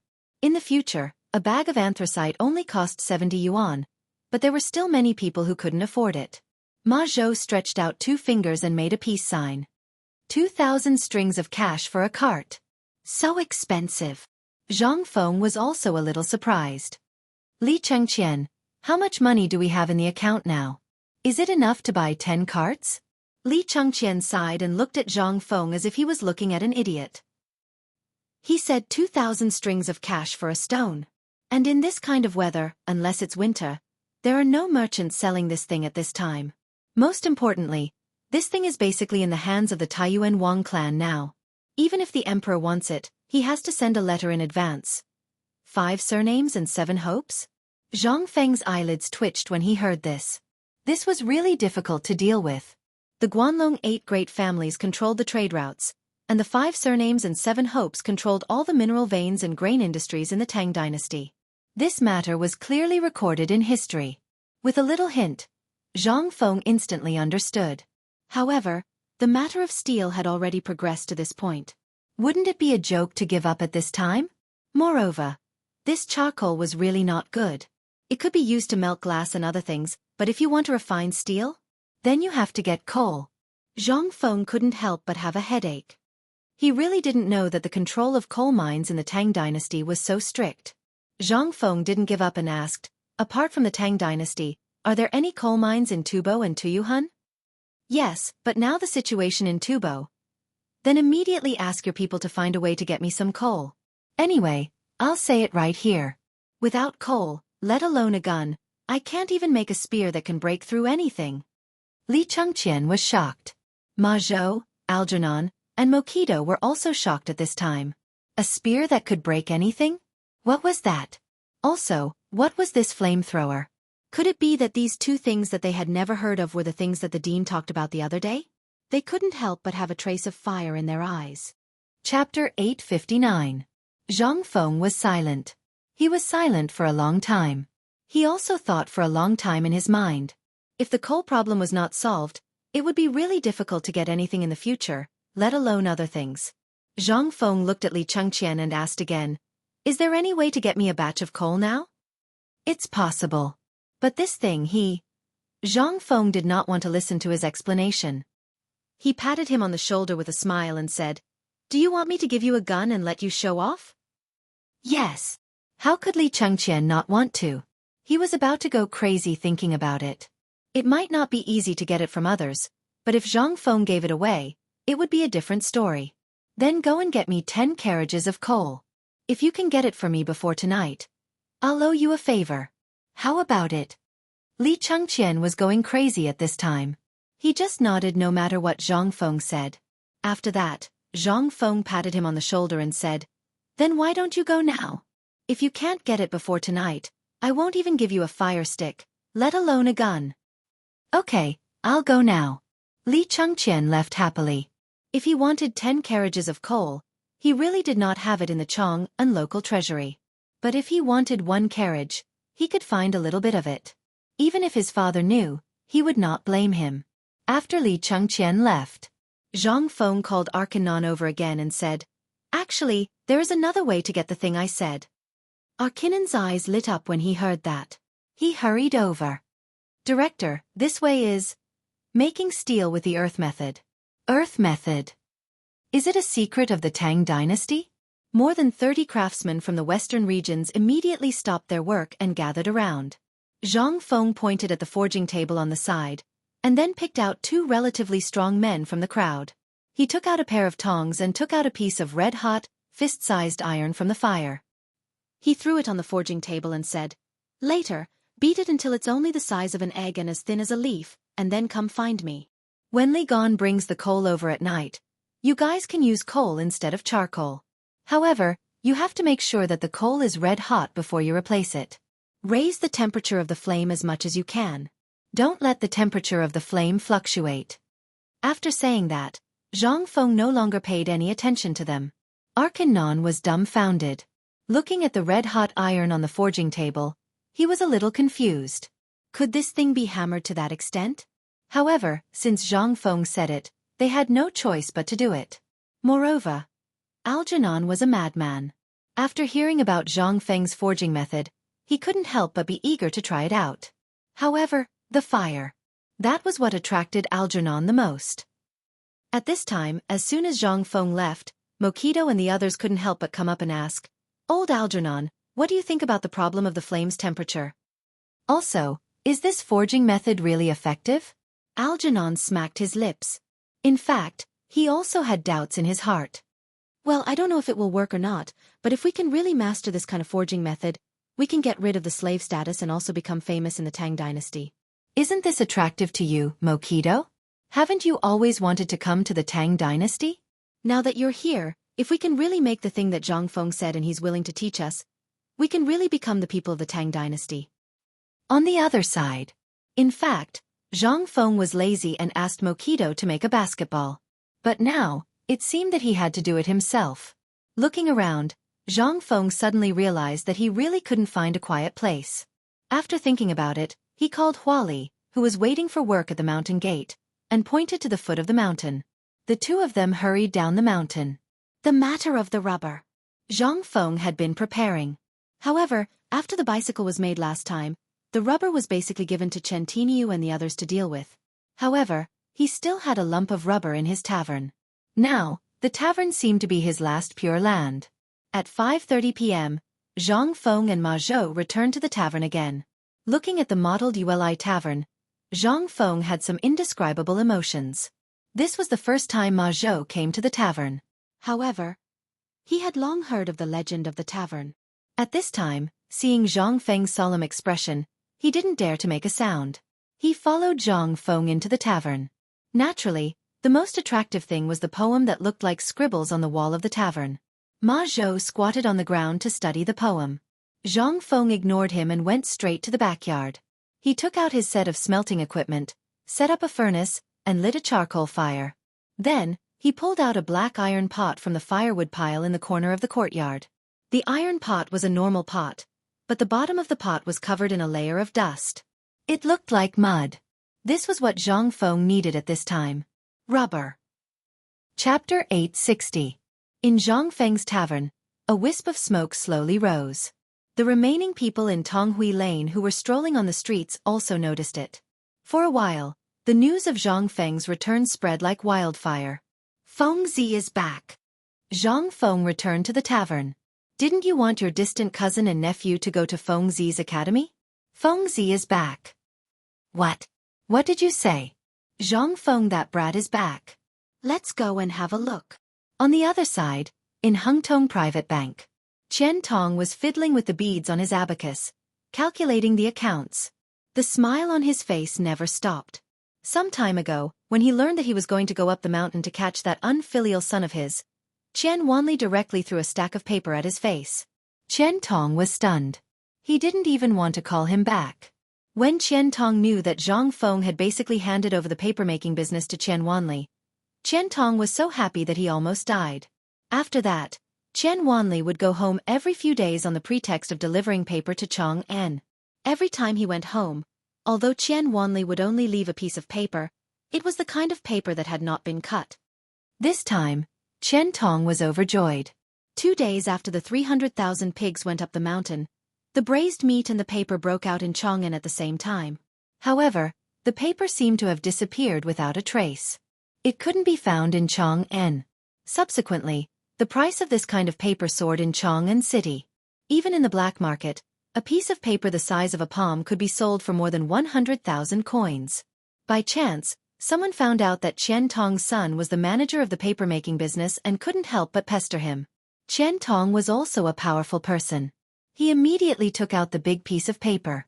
The asking price is 5,000 strings of cash, and the highest bidder wins. Then, under his astonished gaze, this piece of paper was actually pocketed by a third-rank official of the Ministry of Works for the last 17,000 strings of cash. Although Qian Wanli would still come back every time, the amount of paper he brought was getting lesser and lesser. What's more, a lot of it was what Qian Wanli called waste paper. What made Qian Tong even angrier was that his silly son actually wanted him to give him a receipt, then happily took a few dozen strings of money and went back home, saying that it was for the public account. But none of this mattered. The matter of Hengtong Bank having paper buy in it had made Qian Tong famous, and the business of his bank had also improved a lot. This made him smile so much that his teeth couldn't be contained. Master, master, something's wrong, something's wrong. While Qian Tong was happily fiddling with the beads on his abacus, a sharp voice that made him want to punch someone suddenly rang out. Qian Tong angrily grabbed the abacus and shouted, "Is your mother dead? Or is your father alive? This master said that when I'm settling accounts, no one is allowed to disturb me. Was your brain eaten by a dog?" When the servant heard this, he felt extremely wronged. He stammered, "Master, didn't you tell us to keep an eye on the Uli tavern?" Qian Tong was startled when he heard this, and when he thought about what the servant had shouted as soon as he came in, he hurriedly asked, "Tell me, what happened to the Uli tavern?" The tavern. Prince Zhang seems to have returned. There are a lot of people outside the tavern. Go, go, go, go, prepare a sedan for old man, let's go to Tonghui Square. Qian Tong was overjoyed when he heard this. He was a businessman, and everything he did was for profit. At this time, his son was so highly regarded in White Deer College. Not only did he work in the paper mill during the day, but he also gave private lessons at night. One had to know that there were at least 2,000 students on this mountain. However, this President Zhang, Lord Zhang, actually valued his family's Qian Wanli so much. Qian Tong couldn't help but tighten his grip on the wooden box in his hand and sit in the sedan chair. He learned from his son that Zhang Feng didn't lack anything. He didn't like anything. But there was one thing. And that was that he liked to collect all kinds of rare treasures. This made him, who had always wanted to visit Zhang Feng and talk about paper and the braised meat business, unable to find a way to do so. Now that he knew that Zhang Feng was in the tavern, how could Qian Tong sit still? Along the way, even if the sedan bearers ran at full speed, Qian Tong still felt that they were too slow. On the other side, Wuxia, who had nothing to do, was in a daze in Wuxia Estate's waterside pavilion when she happened to hear a group of soldiers talking in private. It was related to Zhang Feng. Wuxia couldn't help but ask hurriedly, "Little brothers, were you talking about Prince Zhang on Shao Mountain just now?" Those who were able to serve as soldiers in the Wuxia Estate were all Yuqi Gong's loyal followers. As for the rumors about Wuxia, how could they not know about it? They lowered their heads and didn't dare to look at Wuxia. "Miss, someone outside the estate just heard that Prince Zhang returned to the tavern." Hearing this, the sadness on Wuxia's face was swept away. She hurriedly lifted the hem of her skirt and was about to run out of the door. Seeing this, the soldiers turned pale with fright and hurriedly stopped Wuxia, saying, "Miss, the patriarch ordered." "Your patriarch is my brother. My brother didn't allow me to go up the mountain, but it doesn't mean that I can't go to Chang'an City, right?" When the soldiers heard this, their foreheads were instantly covered in cold sweat. "Miss, we are just following orders. Please, get out of my way." The emperor and the retired emperor have acquiesced. "Who do you think you are? If you dare to stop me again, believe it or not, I will tell my cousin that you bullied me." They couldn't help but panic. Chapter 861. Inside the tavern. The smell of rubber came from the smelting furnace. The smell made Zhang Feng cough incessantly. In the end, after weighing his own weight, he could only give up. After going out, he turned right and found Niu Pai Huang, who made cowhide. After giving him 3 coins, Niu Pai Huang's mouth, which was full of missing teeth, grinned as if he wanted to swallow Zhang Feng whole. After promising to provide food and wine, Niu Pai Huang happily ran out of the tavern with a pot of smelly black stuff under the envious eyes of the crowd. As for the people at the door, now, Zhang Feng was too lazy to pay attention to them. However, this was not important. After Zhang Feng did this, the women in the crowd instantly burst into a burst of exclamations that belonged only to idiots. They had seen too many. Zhang Feng was naturally too lazy to pay attention to them. He could not be like an idiot every day and be happy with everyone, right? Walking back to the tavern, Zhang Feng lazily lay on the recliner covered with a sheepskin blanket and closed his eyes. However, from time to time, Ma Zhou's mouth would jump out of his mouth, which made Zhang Feng open his eyes again. He glanced at Ma Zhou, who wanted to crawl into the wall. Zhang Feng then asked, "Ma Zhou, come here." "Teacher, you rest. I'll take a look again. Previously, I only heard Cheng Tiniu and the people of Tonghui Square boasting that your tavern was amazing. Now that I've seen it, I'm very happy." "You're happy, but Lao Tzu is miserable." Can you not make weird sounds?" Zhang Feng was too lazy to care. Some people, when seeing something, would naturally make some greedy sounds. For example, when a pervert saw a beautiful woman. This was the case. There was no rest. Zhang Feng could only lie on the recliner and close his eyes, carefully thinking about the future development of the academy and his future. At this time, Zhang Feng really couldn't afford to raise the chickens, ducks, and pigs on the mountain. The entire desolate mountain was now filled with the smell of pig dung and chicken and duck dung. Zhang Feng was also doing his best to prevent the locusts from going down the path of starvation. Instead, it allowed them to benefit others in a more glorious way. The beggar's chicken, beggar's duck, and other fresh ways of eating were the last sublimation and sacrifice for these chickens and ducks. At least in the future, no matter how much time had passed, as long as people thought about it, they would be able to remember that these chickens and ducks were the great heroes of eliminating locusts during the 2nd year of Zhengguan. This was their final sublimation and glory.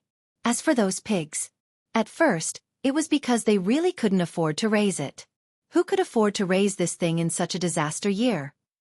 But since Zhang Feng invented the braised meat and sent it to Chang'an City, it really became popular for a while, and the reputation of pork was unparalleled. However, Zhang Feng knew that when people got tired of eating and vomited, it would be terrible. After all, in Chang'an City, there were only a limited number of people who could afford to buy and exchange food for meat. Even in all the prefectures, Laoli seemed to have opened branches at this time. However, even so, ordinary people still couldn't afford it. Every day, the braised meat factory on Shao Mountain was still sending food to Chang'an in an orderly manner. Even though the common ingredients were used to help the poor people waiting at the city gate all day long, it didn't help. The sallow and emaciated people were used to living a poor life. However, this sudden meal of meat made many people vomit and have diarrhea. Even so, there was still a touch of happiness and excitement on their dirty faces that could not be concealed. This was simply something they could brag about for the rest of their lives. "Today, I still have meat to eat in such a famine year. Do you believe it? And it's free." And Zhang Feng also chose to retire when the braised meat business was flourishing. It was because these things would sooner or later reach their current peak and fall down. Therefore, Zhang Feng hurriedly scattered all the pig beasts today. He couldn't afford to raise them. More importantly, it was better to teach a man to fish than to give him a fish. This was an immutable truth. How could Zhang Feng not know? Fengzi, Fengzi. Someone is coming. So many people are coming. Just when Zhang Feng was thinking about when to make basketball into an industry, a cry of surprise made Zhang Feng jump from the reclining chair. What's the matter? What's the matter? The person who came was the simple and honest son of the old village head. Before Zhang Feng had time to ask, he saw a sedan chair slowly squeezing through the crowd outside the tavern and landing in front of Zhang Feng's tavern. When the crowd saw the sedan chairs, they couldn't help but make way for them. Ma Zhou also gave up the idea of climbing the wall and went to the entrance of the tavern to welcome the guests. After all, he still had this awareness. The first sedan chair looked familiar to Zhang Feng. It seemed to be the sedan chair of the Chang'an County government. As expected, when the sedan chair landed, County Magistrate Niu, who was wearing a green robe and holding a big gift box, happily saluted the surrounding officials and people. When the crowd saw that it was actually the county magistrate, they couldn't help but be even more surprised. The moment they entered the tavern, County Magistrate Niu laughed and said, "Brother Zhang, when I heard that you were back, I immediately rushed over. It seems that you've been living a good life on the mountain recently." Chapter 862. Zhang Feng was also a little surprised. In his memory, this guy was not someone to be trifled with. Why is he here? Zhang Feng calmly made an obeisance and stepped forward saying, "Lord Niu, what brings you here?" Come, come, come. Please come in. Ma Zhou, go and make some tea." Seeing Zhang Feng so polite, Lord Niu was also surprised. He hurriedly bowed and sat down with Zhang Feng. After Zhang Feng sat down, Lord Niu hurriedly handed the gift box in his hand to Zhang Feng and said, "The purchase of land last time was purely a misunderstanding. Brother, please don't take it to heart." "Is it because of this?" Zhang Feng suspiciously glanced at the yellow paper box on the table and could not help but feel more confused. There must be a reason for this abnormality. Zhang Feng could not help asking, "Lord Niu, what brings you here today?" Hearing this, Niu Weili knew that Zhang Feng was a little impatient. He laughed and did not say anything. Instead, he opened the gift box on the table and said while opening it, "Brother, I know Prince Zhang is a magnanimous person. We did have a misunderstanding before, but I believe Prince Zhang will not take it to heart. I've been thinking about giving you a gift, but I was too busy and couldn't go to Mount Shao. Seeing you benefiting the people on Mount Shao, I'm very moved. I heard that Prince Zhang likes to collect rare treasures in the world. Coincidentally, some time ago, my relatives in my hometown got a strange thing from a merchant in the western regions. So I brought it here to show you." While speaking, Niu Weili slowly opened the paper box, revealing a few things that looked like lumps of earth. Zhang Feng did not notice it at first. Niu Weili was just a county magistrate of Chang'an. What good things could he have? But after seeing it, Zhang Feng almost stood up and called him a fellow countryman. However, Zhang Feng's rationality still allowed him to forcefully stabilize his expression. After all, this fellow had come to him with this toy. He definitely had something to ask of him. Zhang Feng glanced at the dirt balls without batting an eyelid. He casually picked one up and asked curiously, "What is this dirt ball?" Niu Weili caught Zhang Feng's attention. He was a little excited. "Prince Zhang, I don't know where this thing came from for the time being. I only know that when a merchant from the western regions was selling the specialties of Xiyu, he mixed it with the local specialties. In the end, an angry merchant in Chang reported it to me. I learned that Prince Zhang likes to collect such strange things during this period, so I bought this thing. Don't worry, I've already gotten the agreement of the merchants from the western regions and the Tang dynasty to buy this item at the same price." Although Niu Weili did not know Zhang Feng's status, the secret order from his superior that night made Niu Weili dare not treat Zhang Feng as an ordinary person. Besides, Zhang Feng was still a viscount now. Although he had not been formally in theft, the Shao Mountain had been awarded to him. The title of Viscount of Shao Mountain was not far away. Besides, regardless of this identity, the Chancellor and Dean of Chang'an University and White Deer College, as well as the title of a Great Confucian jointly recommended by the 4 great Confucian scholars, was not someone Niu Weili could afford to offend now. Therefore, Niu Weili deliberately emphasized the word "buy." Hearing this, Zhang Feng calmly put the dirt ball on the table, lit a cigarette for Niu Weili, and poured a cup of tea for Niu Weili from the teapot brought by Ma Zhou. Then he said, "Master Niu, Brother Niu, I've never seen this thing before. I like such a magical thing very much. Here's a bill." Take it as I bought it. Niu Weili was not happy. With a straight face he said angrily, Prince Zhang, are you treating me as an outsider? This thing is not a good thing. I spent 10 coins to buy it. The merchant from the western regions was so happy that he could not even close his mouth. Are you giving me this thing because you want to reward me? Niu Weili did not even look at the bill handed by Zhang Feng and said angrily. Seeing this, Zhang Feng laughed and said, That's good. Thank you so much, brother. What are you thanking me for? Originally, Prince Zhang opened the Chang'an Academy in Chang, and to benefit the people of Chang'an. He also helped the disaster victims in Shao Mountain. If it were not for Prince Zhang, maybe I would not be an official now. The guy on my head would have moved away long ago. After saying this, Niu Weili was about to get up and leave. Zhang Feng hurriedly pulled him to sit down. Since brother Niu values friendship so much, if I refuse, then I, Zhang Feng, am in the wrong. Since there's no such thing, then I'll accept it. Seeing this, Niu Weili sat down with a smile, smoking and drinking tea. By the way, brother, is there anything else you need this time? If there's anything I can help with, brother, just tell me.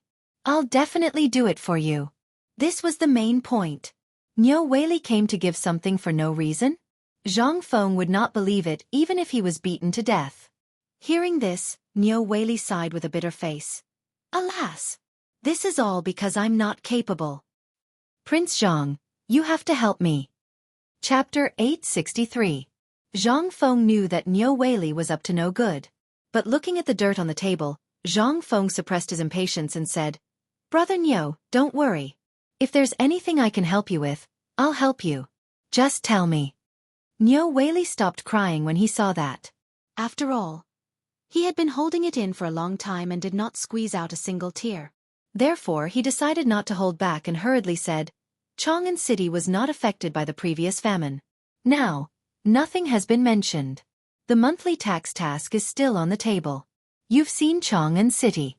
Although it's bustling, only a few people can afford it.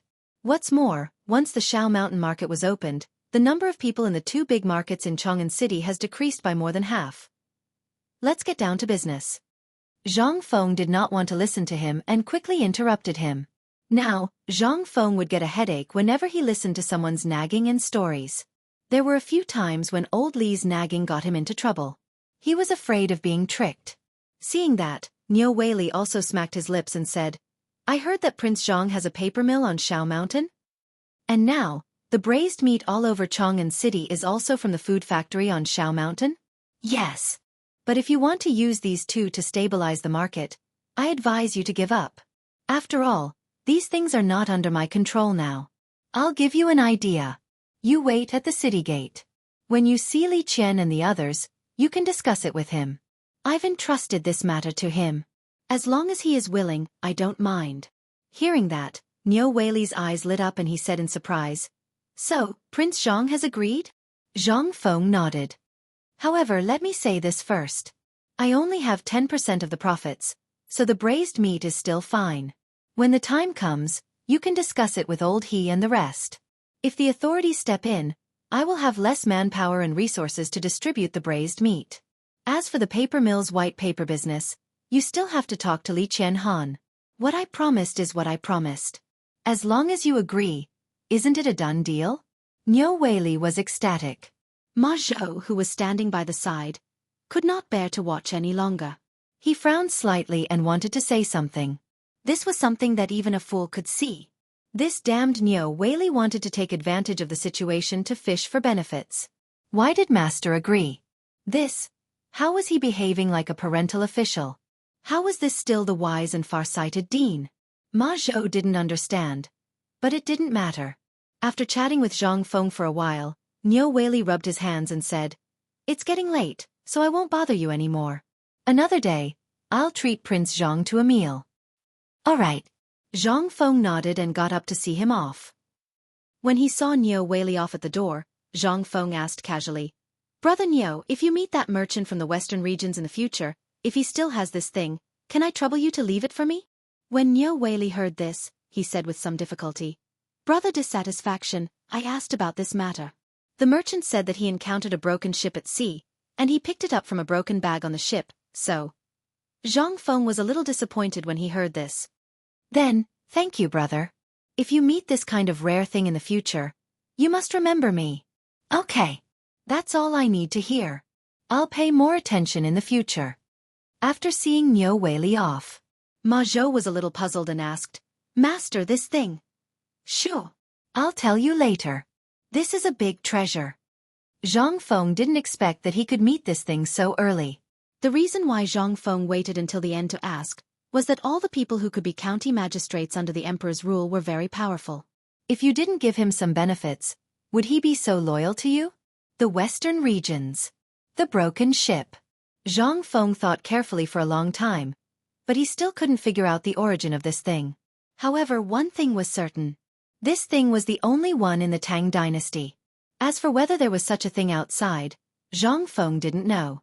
If Niu Weili and that merchant from the Western regions didn't lie, this thing really didn't exist in other places in this era except for Peru, which was far away on the other side of the ocean.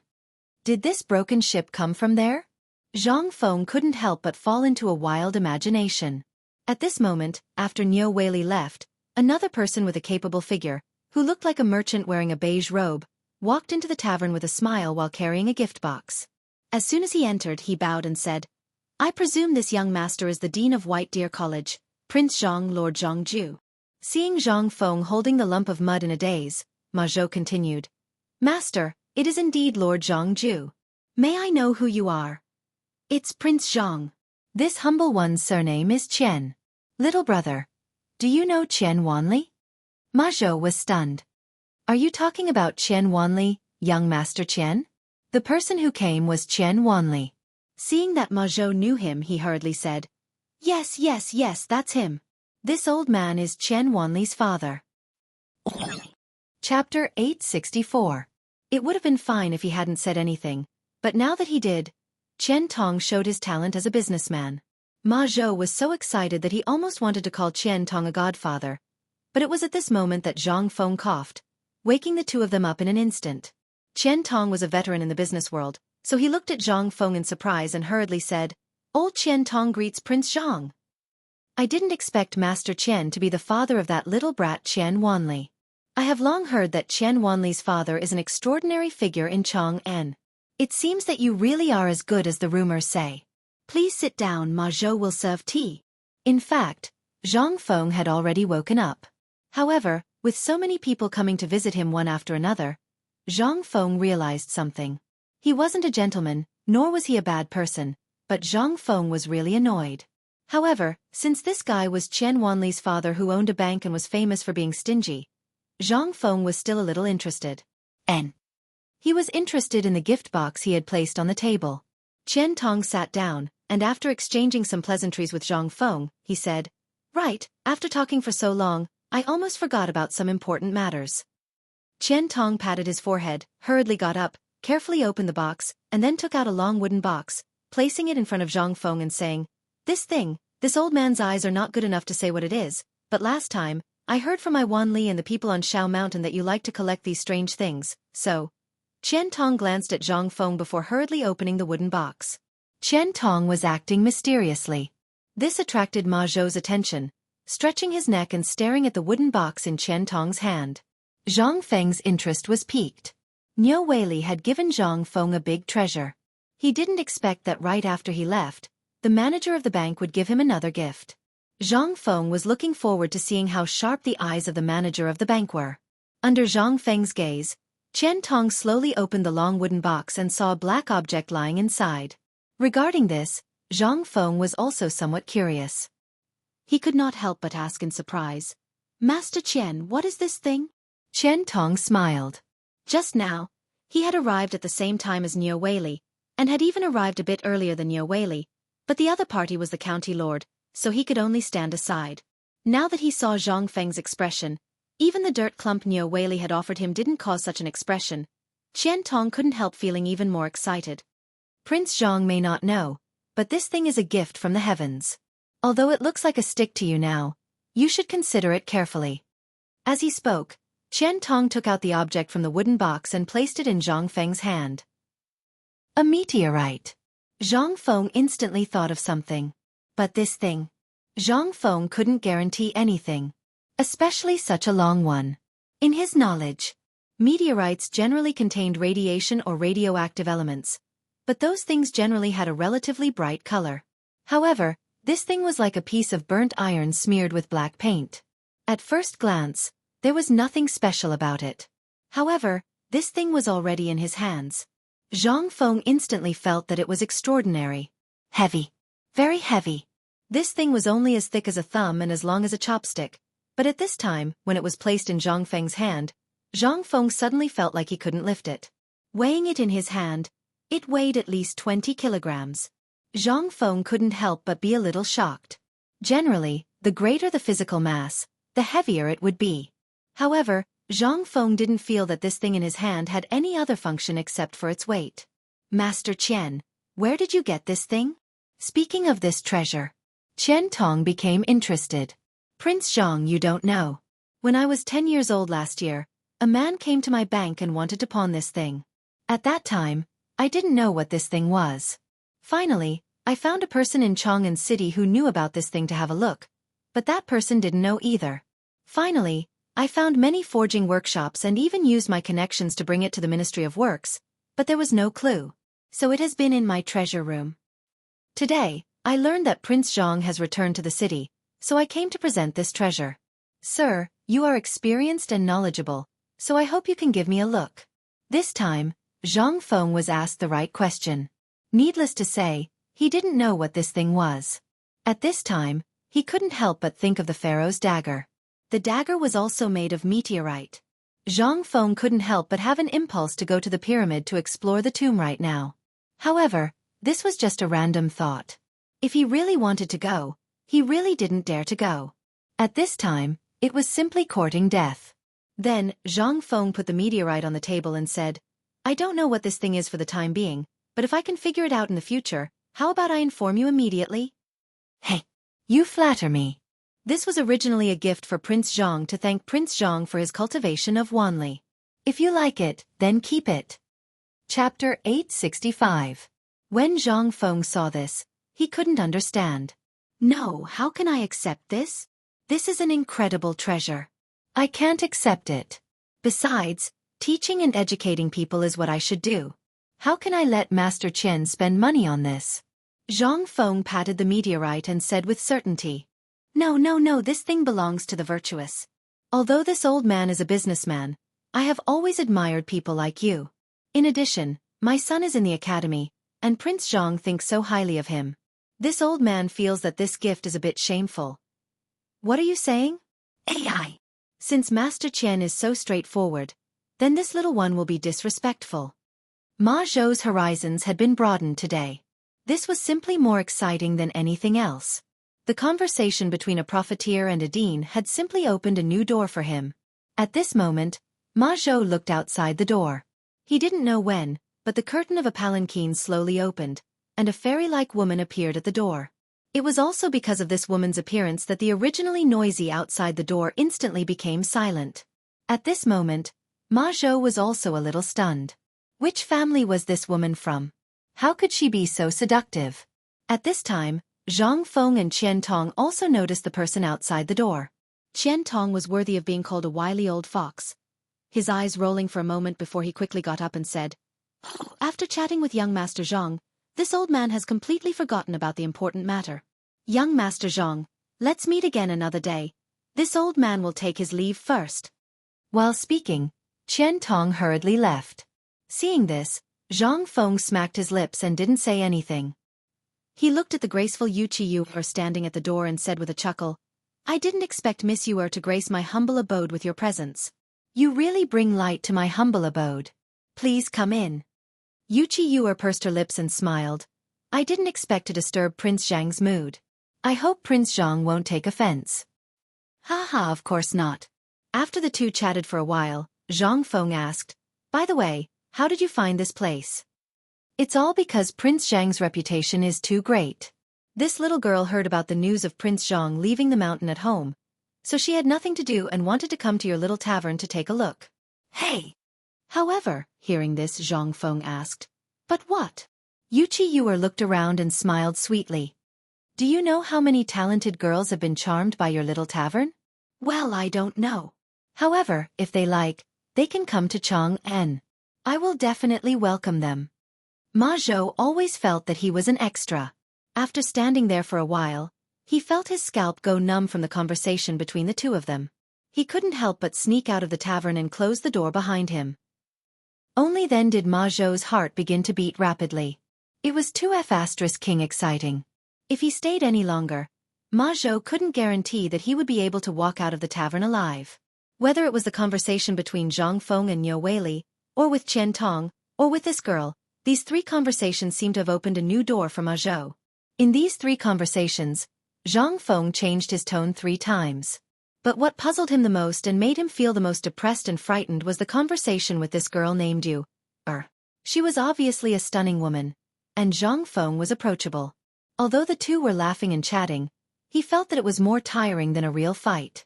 This was simply worse than shit.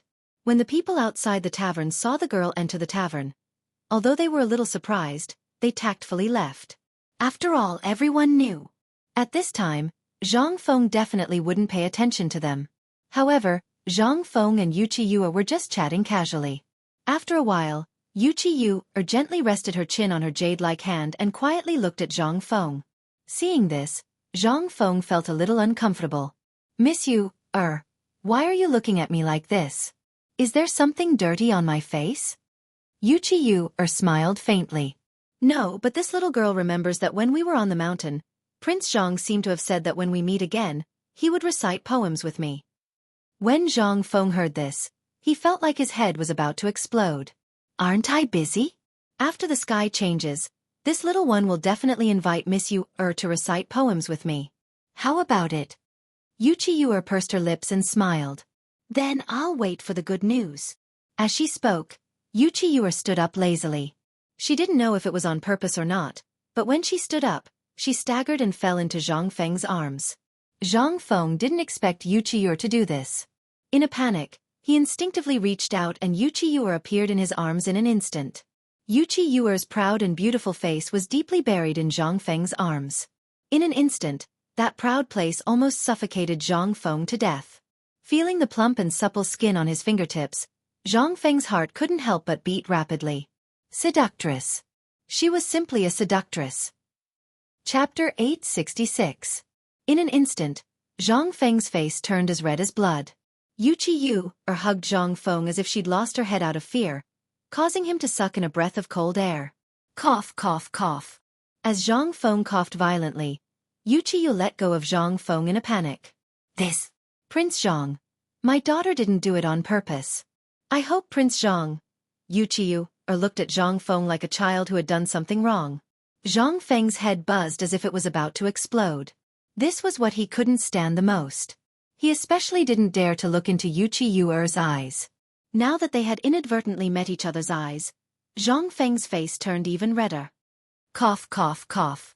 It's fine, I'm fine. Damn the floor. When I have time, I'll definitely get the craftsman on the mountain to repave the floor. Yes, it's the floor's fault. Zhang Fengdong said one sentence after another. There was no trace of the wisdom he had before. As he spoke, Wuxia finally realized what they were doing. She panicked and stood up from Zhang Feng's lap. For the first time, a trace of panic appeared in Wuxia's seductive eyes. After the two of them hurriedly tidied up their clothes, they acted as if nothing had happened and drank tea with all their might. After a long while, Wuxia stole a glance at Zhang Feng. Seeing that he was playing with his hair, she asked, Prince Zhang, can Yu ask you something? Go ahead. After Yu went down the mountain, Prince Zhang composed that poem. Was it because of Yu that you felt lost? This. Zhang Feng's mouth was dry. His mind was still in a mess. He was still thinking about what had just happened. When he heard Wuxia's question, he didn't know what to say. He had only casually composed the poem last time. If it weren't for those 3 bastards, this wouldn't have happened. Wuxia clearly misunderstood something. However, how could Zhang Feng explain this? There was simply no way to explain it. The more he tried to explain, the more he couldn't make sense of it. Zhang Feng coughed and said, Miss Yu, a poem's ability lies in its meaning. Why do you have to pursue it? Who are you doing it for? Zhang Feng's words. Yu smiled faintly. Seeing Zhang Feng's hand on the teacup, she placed her hand on Zhang Feng's hand and said in an aggrieved tone, "Young Master Zhang, can you compose a poem for me?" The moment Yu's hand.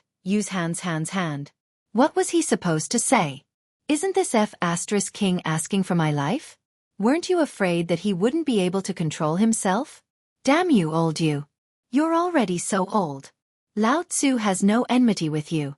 You don't have to use this seductress to harm me, right? If you're still holding a grudge over how I tricked you, Lao Tzu will return it to you, okay? Zhang Feng couldn't take it anymore. He couldn't guarantee what would happen if he continued to stay here. This woman was simply more powerful than anything else. Ahem. Well, Miss you know that poems? Yu thought that Zhang Feng was going to compose a poem. Her face lit up. I've long heard that Prince Zhang is eloquent and can compose poems easily. Could it be that Prince Zhang has thought of it so quickly? As she spoke, Yu put her face in front of Zhang Feng again. Zhang Feng groaned inwardly. He twisted his numb neck and drank all the water in the cup and the teapot in one gulp.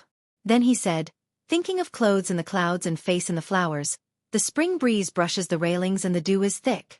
If not for the mountains and jade heads, we would meet under the moon in the jade pavilion. At this moment, Zhang Feng just wanted to finish his task as soon as possible.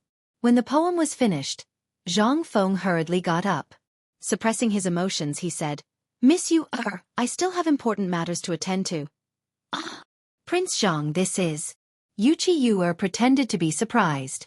The next moment, she saw that Zhang Feng's expression was abnormally ugly. She covered her mouth and laughed. In that case, Yu will come to visit another day. Thank you, Prince Zhang, for your poem today. Yu will definitely give you a big gift another day. As she spoke, Yu leisurely got up. After giving a courtly greeting, she slowly left. Only after Yu left did Zhang Feng's taut nerves instantly relax.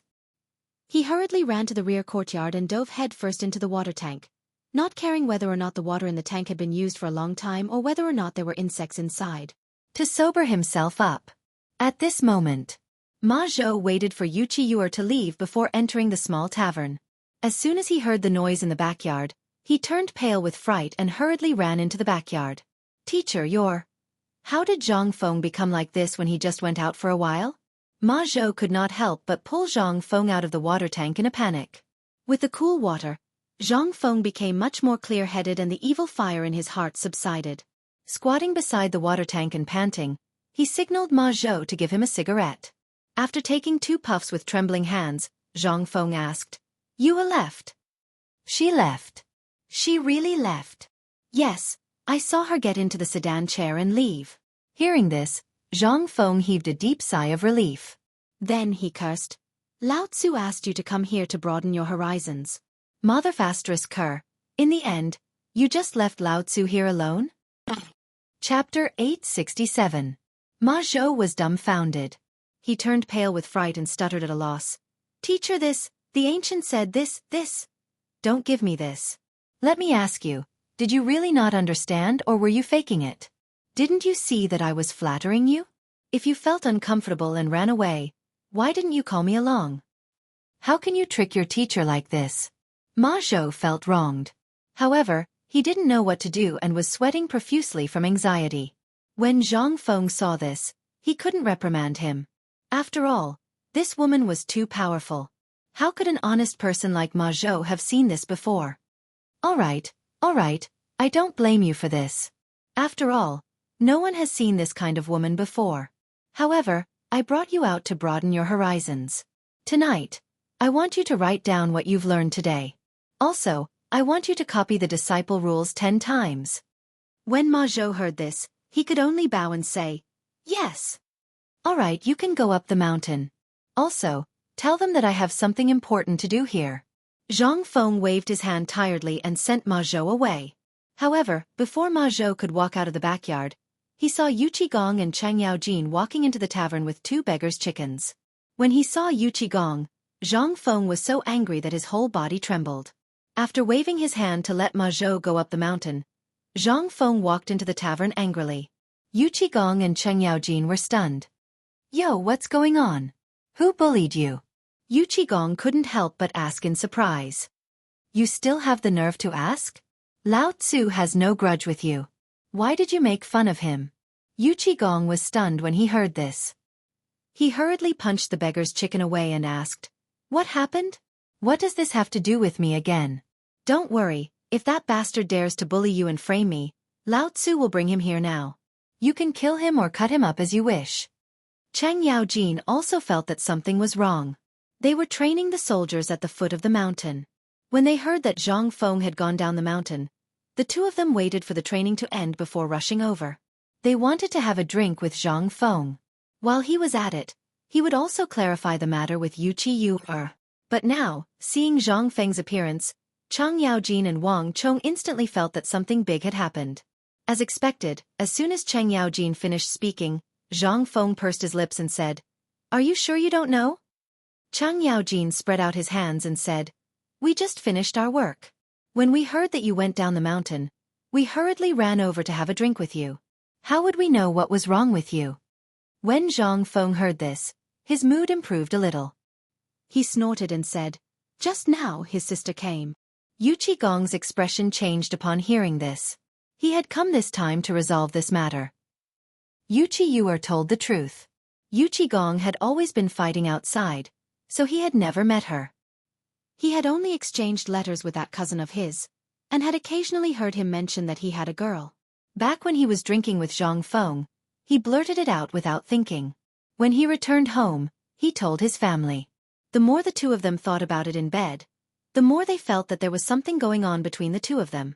Yu Qigong's wife had always been in charge of the household, so she naturally knew more about Yu Qi than Yu Qigong.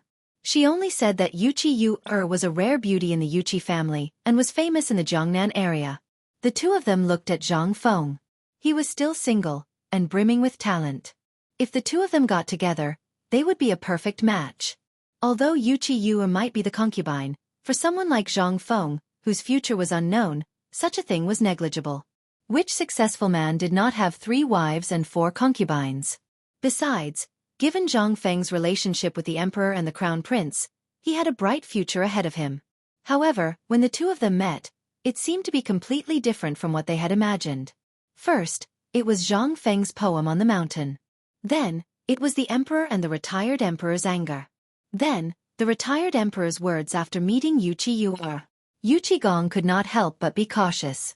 After that, Yu Qigong hurriedly dispatched the best men under his command to investigate the imperial chef Yu Qi from various states in Jiangnan. It was also on this day. Right when they came out of the drill ground of Mount Shao, a scout finally came back with a letter that was delivered from a family 800 miles away from each state capital. His face was covered in dust. Yu Qi was extremely beautiful. But at home and in Jiangnan, she was also the center of attention. She had been extremely arrogant since she was young. Most importantly, she was very ambitious and good at playing with people's hearts. After reading the letter, Yu Qigong was really anxious. He finally understood why the retired emperor said that. He also finally understood why Zhang Feng was so anxious. However, it was not his place to interfere in this matter. As long as things did not develop in the worst direction, it would be best if Zhang Feng could change Yu Qi's mind with his wicked ideas. However, Yu Qigong was still a step too late. Yu Qigong's expression was slightly serious as he said, "Zhang Feng, I'm going to ask you a serious question now. Answer me honestly. Do you like Yu Qi?" Chapter 868. Zhang Feng's expression turned serious when he heard that. To be honest, Zhang Feng was infatuated with Yu Qi, or even though he was in a sorry state after meeting her twice. Who didn't love beauties? Everyone did. To be fair, Zhang Feng wasn't a villain or a gentleman. He liked beauties too, but Yu always gave him a feeling that he couldn't see through her. He even felt a sense of danger. But humans were just that cheap. Even though he knew there was a problem, Zhang Feng was looking forward to this kind of challenge. Especially the moment he came into contact with Yu Qi. Zhang Feng was a little infatuated with the feeling of suffocation. Perhaps it was also a desire to conquer. At this time, Zhang Feng also knew that if Zhang Feng said no, then Lao Yu might use some means to send Yu back to Jiangnan, or find a second-generation official to marry her. It was all because of Zhang Feng's words.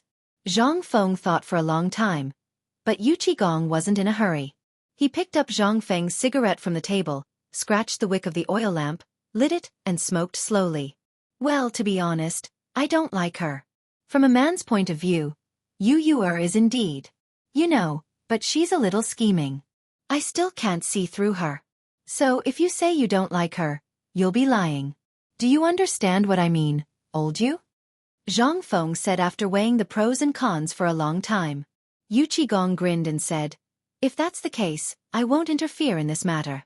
Besides, I can't interfere even if I want to. I can only give you a piece of advice. Yu has been arrogant since she was a child, and she's been spoiled, so I won't force you to be together in the future. I just don't want to fall to the point where we can't even be brothers in the end. Yu Qigong had seen too many things like this. He couldn't help but feel a little bitter when he talked about it. Although Zhang Feng hadn't known him for long, he was someone who couldn't hide things. As for him and Yu Qiyu, it was easy to cause a commotion in the city. The storm that Yu Qigong was talking about was that he was afraid that Yu Qiyu would mess around with Zhang Feng's things. In the end, the Emperor Emeritus and the Emperor Emeritus would not be able to tolerate it. Although the Emperor Emeritus and the Emperor Emeritus might not necessarily make a move against Zhang Feng, if this brat's feelings were too deep, then, once the Emperor and the retired Emperor made a move against Yu Qiyu, it would be truly terrifying if he went crazy. Perhaps this was what the Emperor and retired Emperor meant when they talked about it that day? Yu Qigong couldn't help but sigh again and say, come on, let's not talk about this anymore. Let's take it one step at a time. I know you haven't eaten yet, so why don't we have a drink? Zhang Feng didn't want to dwell on this matter. Old Yu was a smart man, so he naturally knew what to do. Old Yu changed the topic. Zhang Feng also instantly felt hungry. If you didn't mention it, I would really be hungry. Wait a minute. I'll go to the kitchen to take a look. I think I still have some dry food. Let's have a good drink later. It was said that Zhang Feng still had some private goods. Chang Yaojin couldn't help but grumble. Boy, how many things have you hidden? How can you hide them so well? Zhang Feng smiled mischievously, ignored the two of them, and went into the kitchen. Zhang Feng hadn't been back for a long time, so he didn't know whether the things he kept had been taken by the army of rats. But fortunately, what Zhang Feng was worried about didn't happen. The jar was still firmly upside down in the basin, and the dried tiger meat hidden in it should be uneaten. While Zhang Feng was tinkering in the kitchen, Chang Yaojin and Yu Qigong looked at the beer in their hands and smelled the fragrance coming from Zhang Feng's kitchen. In an instant, the beggar's chicken in their hands suddenly didn't smell good. Guess, is there any good wine in Fengzi's tavern? Chang Yaojin whispered in Yu Qigong's ear. Yu Qigong's eyes lit up in an instant. Let's go and have a look. Both of them were drunkards. Zhang Feng said that there was no wine. It was fine on the mountain, but where was it? This was a small tavern. How could there be no wine here? The two of them rummaged from the wine cabinet to the backyard for a long time, but in the end, they still couldn't find any wine. They had to go back to the hall gloomily, looking everywhere with their 4 eyes. From the roof beam to the kitchen. At this moment, Zhang Feng came out. Looking at the strange eyes of the two of them, he couldn't help but ask curiously, "What are you looking at?" Ahem. The two of them coughed and pretended that nothing had happened. When the 3 meat dishes and a few vegetable dishes were served, their eyes almost popped out of their sockets. Looking at the golden marinated jerky, he asked, "Is this the good thing you said?" The jerky was cut into small pieces by Zhang Feng. Then, he dried the leftover rice crust and placed it on top of the jerky. He sprinkled a handful of pepper and cumin on it, and added a spoonful of hot oil. That taste. It would be strange if the two of them could stand it. When Zhang Feng was about to put all the dishes on the table, Chang Yaojin pulled him and said, "Fengzi, you have good dishes, but this beer. Isn't it a bit too bad?" Zhang Feng stared and pointed to a bucket of swill in the corner. "There is no white wine, but there is some swill. Do you want to drink it?" Chapter 869. You only know how to drink. Why didn't you drink alcohol before? Zhang Feng was also annoyed by Yu Qiyuer's matter. Now that he said that, he felt that he had gone overboard. Fortunately, Chang Yaojin and Yu Qigong were both shameless people. Zhang Feng was like a younger brother to them. Seeing that Zhang Feng didn't have any white wine, the two didn't say anything. They glanced at Zhang Feng and started to eat. This made Zhang Feng feel that he was being petty. Zhang Feng couldn't help but feel a little awkward. At this moment, Chang Yaojin asked as he tore a piece of jerky, "I heard from Iron Bull that you're preparing to take over the mid-autumn hunt? How's the preparation going now? Excluding today, there are only 10 days left. Do you want Old Man to find a Kuju team for you?" When it came to serious matters, Zhang Feng couldn't help but look serious. "Forget about the Kuju team. Even if I look for one now, I won't be able to find one." Hearing this, Yu Qigong and Cheng Yaojin looked at each other and said, "Don't tell me you're planning to form a Kuju team yourself in these 10 days. The two of them had never heard of this from Cheng Chumo and the others. However, he dared to form a Kuju team when he didn't know anything about it? Moreover, it was within 10 days. No matter how they looked at it, it was impossible. However, since this kid said so, it meant that he was prepared. Although this mid-autumn hunt didn't seem to be a big deal, it was obvious that the Imperial College was targeting Chong, an university, and Zhang Feng's White Deer College. Who asked Zhang Feng to be in the limelight during this period of time?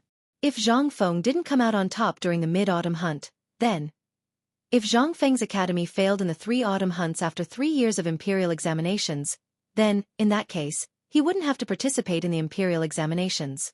This mid-autumn hunt was equivalent to the Ministry of Works and the Ministry of Rights inspecting the situation of the academy in advance for the emperor. If you can't even handle a small mid-autumn hunt, how can you get a chicken? He might as well not participate in the imperial examinations. How embarrassing. In other words, it was a kind of resource deviation of the country to the academy. The Imperial College had been established for a long time, and it was built by the people of the imperial court.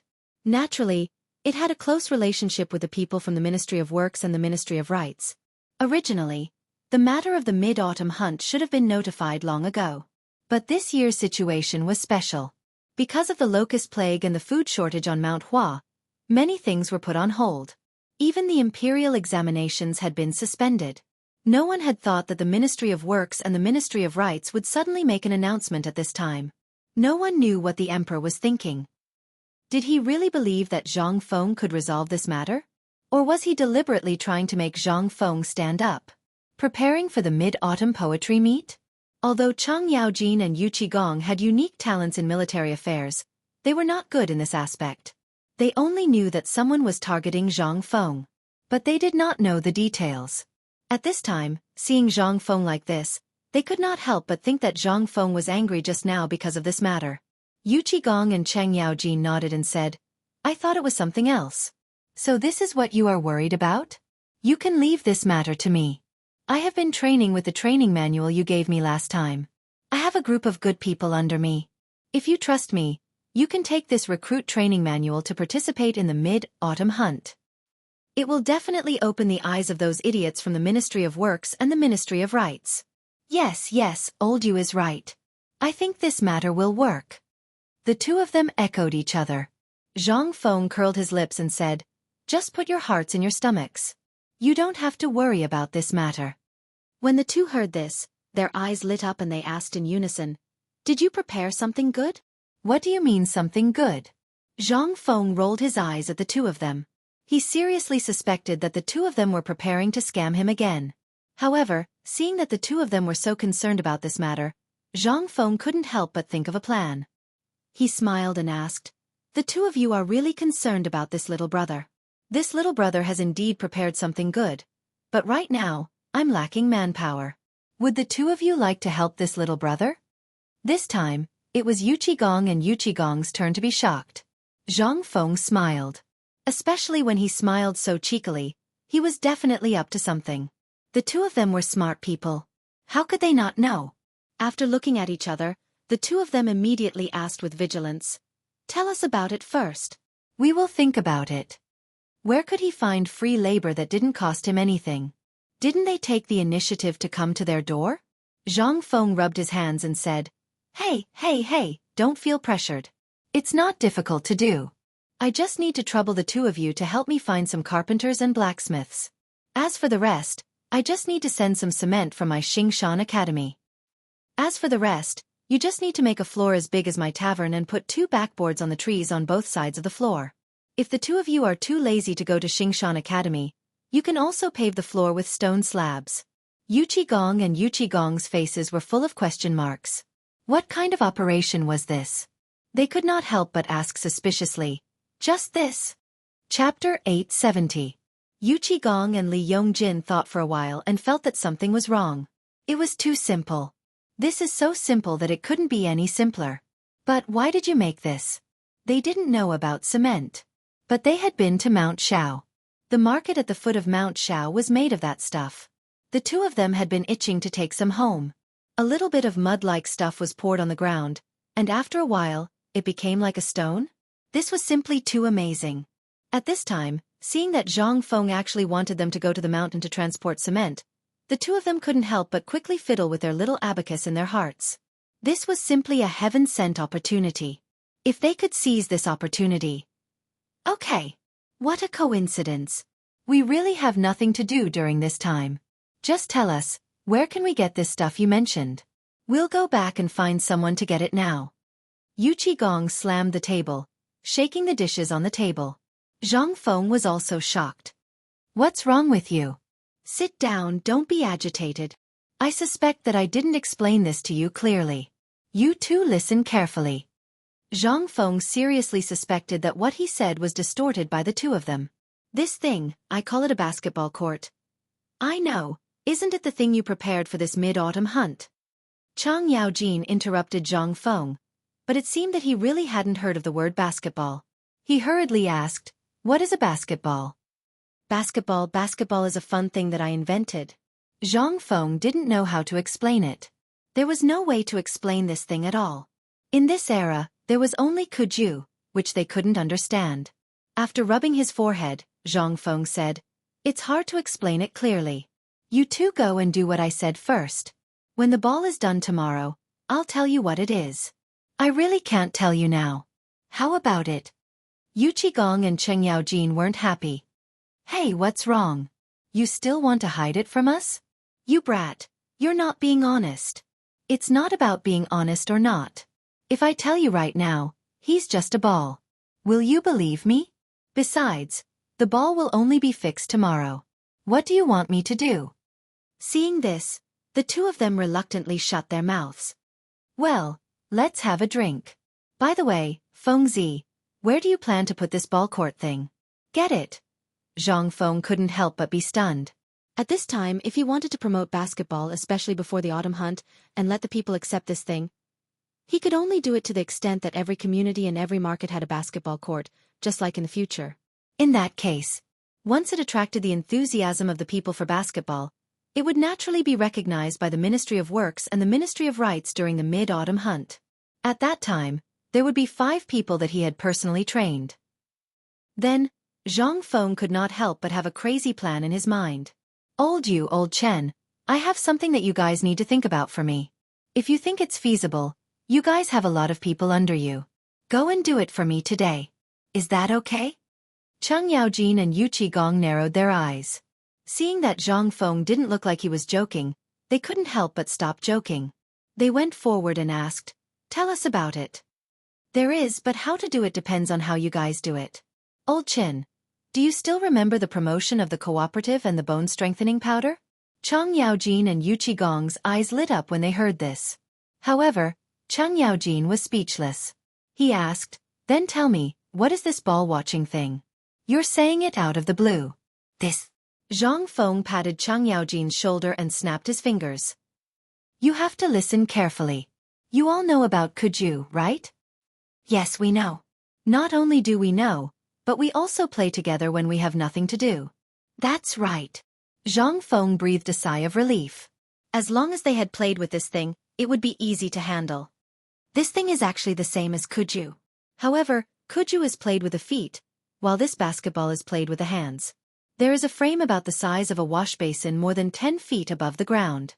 There is one on each side of the court. There is no need to explain this, right? The two nodded. They stared at Zhang Feng.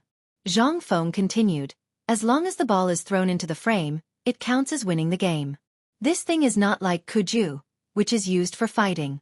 This thing is completely invented by me to strengthen the body. It's not as good as old Master Li.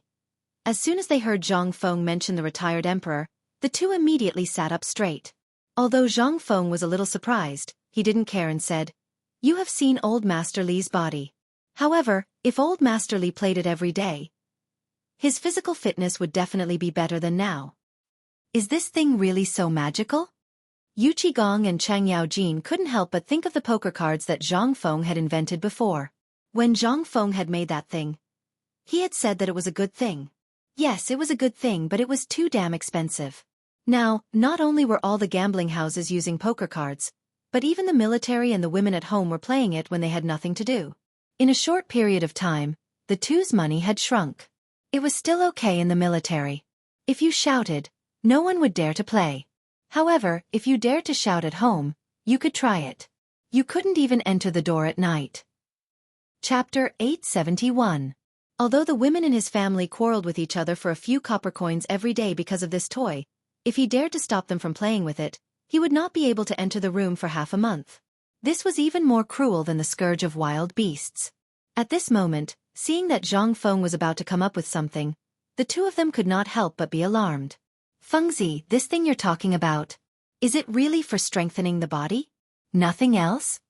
They were really scared. If it were not for the fact that this thing was made by Zhang Feng, and if it were made by someone else, the emperor would have chopped the person who invented the poker card into pieces.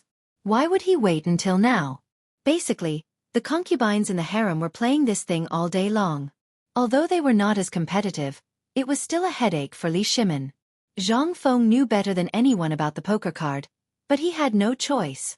He was not good at chess, and under Old Master Li's pressure, how could he withstand it? He had no choice but to come up with something like this to fend off Old Master Li's attacks. He didn't allow this thing to spread out. However, at this moment, it was useless to say all this. Although Zhang Feng knew what Chang Yaojin and Yu Qigong were thinking, Zhang Feng really had to instill some knowledge into them about basketball. Otherwise, they would be too naive. Cough, cough. This basketball is actually something that my respected teacher told me about when we were at Phoenix Ridge. He said that this thing can not only strengthen the body, relax the muscles and circulate the meridians, but it can also prolong life. Yes. Hearing that, Yu Qigong and Cheng Yaojin were instantly energized. Are you sure? The two of them asked almost at the same time. Zhang Feng saw that the two of them were on the same page, and the corners of his mouth curled up slightly. Of course. This thing. Guess how old my teacher is this year? Hearing this, Chang Yaojin and Yu Qigong were shocked. Although they were also very curious about who Zhang Feng's master was, to be able to teach him so many magical things, they were still very curious. Now that they saw that Zhang Feng was going to talk about his master, they couldn't help but sit down on Zhang Feng's bench. They didn't even bother to drink their wine. This time, it was Zhang Feng's turn to explode. It was because of the fleas on Yu Qigong and Cheng Yaojin. It could be seen with the naked eye. How could Zhang Feng dare to sit between the two of them? Moreover, Zhang Feng seriously suspected that the two of them had some special fetishes. Zhang Feng hurriedly jumped up and sat on the other side. Hey, hey, hey, don't be like this. I'll say it, okay? Don't be rough. A gentleman uses his mouth, not his fists. Yu Qigong and Cheng Yaojin looked at each other and couldn't help but smile. So this kid was actually into this. Yu Qigong couldn't help but light one of Zhang Feng's cigarettes. He took a puff and said, "Then tell us what's the deal with this thing. Also, Lao Li has always been very interested in your master's matters. If you tell us today, Lao Li might be happy and you won't have to pay a single cent for this." Zhang Feng didn't care about this little bit of money. It didn't cost much anyway. Most importantly, I've already given you the job. Why would I give you money? You're thinking too much. However, Zhang Feng couldn't say anything. These two were much dumber than Lao Li and the others. If only Lao Li and the others were here, how good would that be? At least he wouldn't have to waste so much saliva. This matter started from the winter of 2 years ago.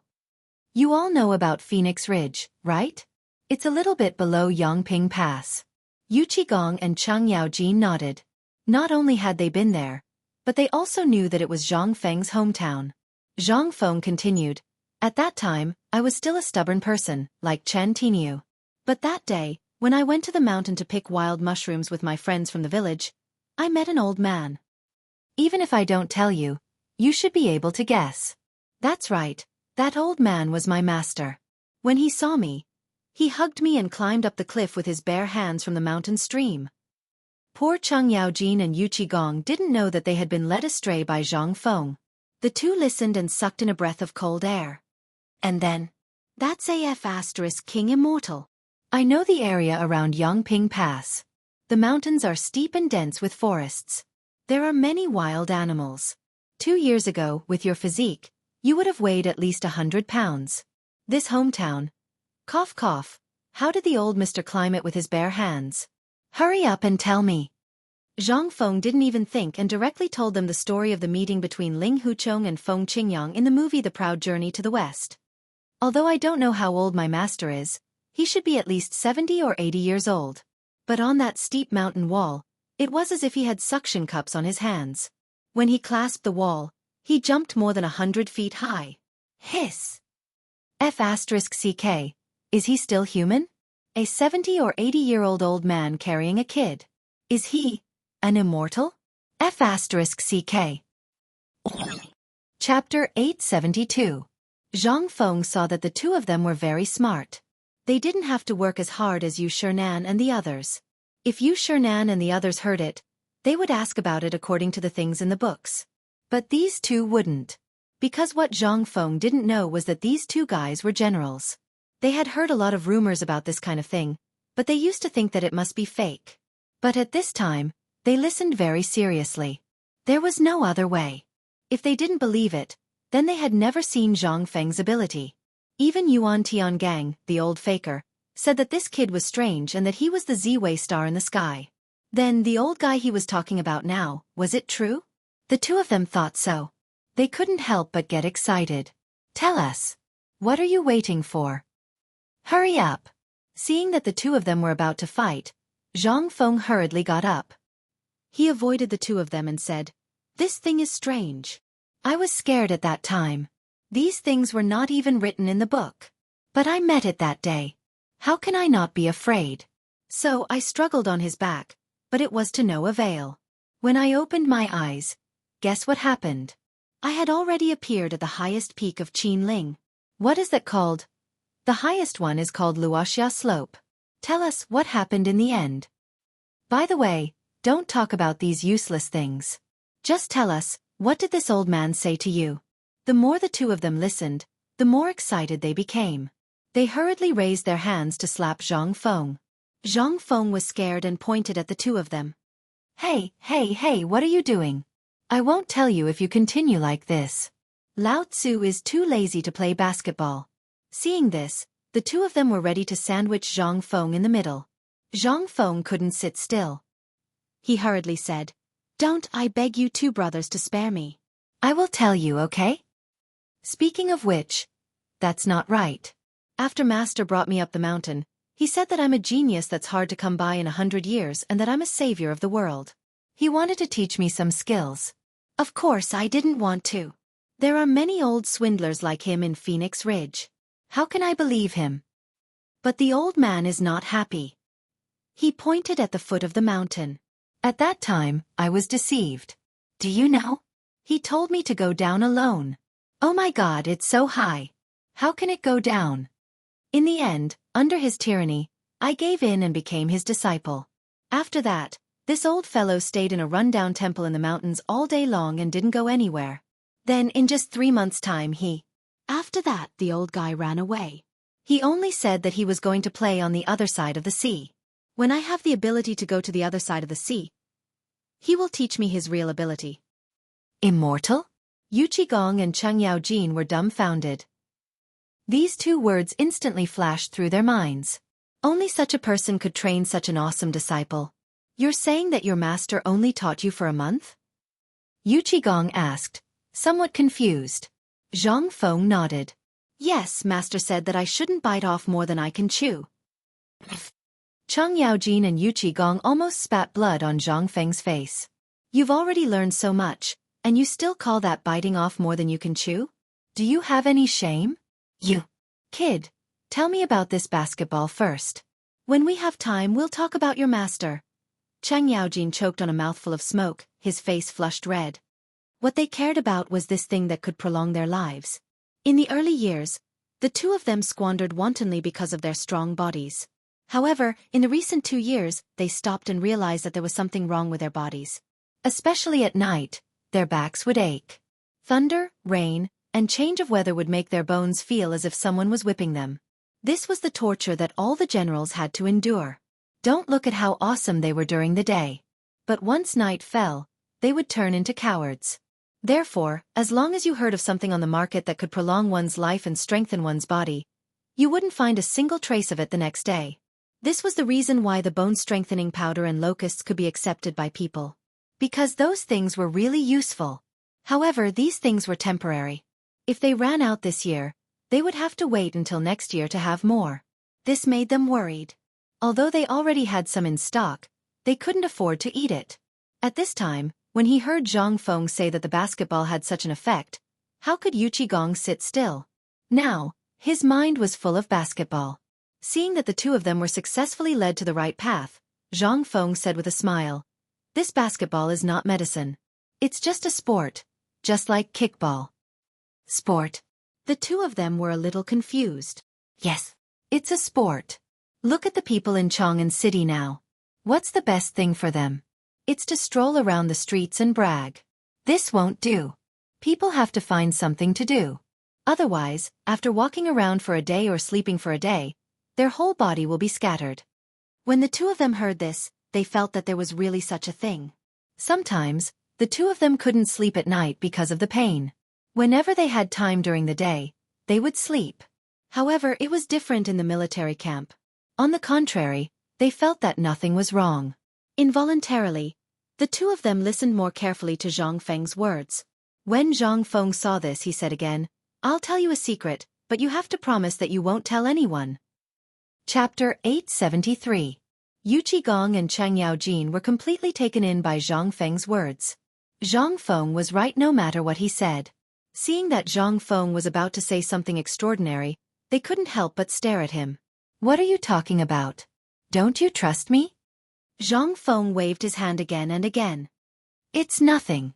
If that's the case, then I'll say it. Basketball, to put it bluntly, is a course that our academy will open in the future. It's called physical education. But this thing can be used in the army. From the streets to the army, and then to the palace. Have you thought about it? What if one day, basketball completely replaces Kuju? What will happen? By then, all the big families will have this thing in their courtyards. The streets will be filled with children and old women playing basketball. In the army, this is a very good activity to select the top talents. This thing has an extremely high physical requirement. From children playing to old women to the academy, and then to the army, there are some things in there. Although they are all played by people, the technology, how to cooperate in battle, how to cooperate, and how to consume energy are all arranged in a straight line.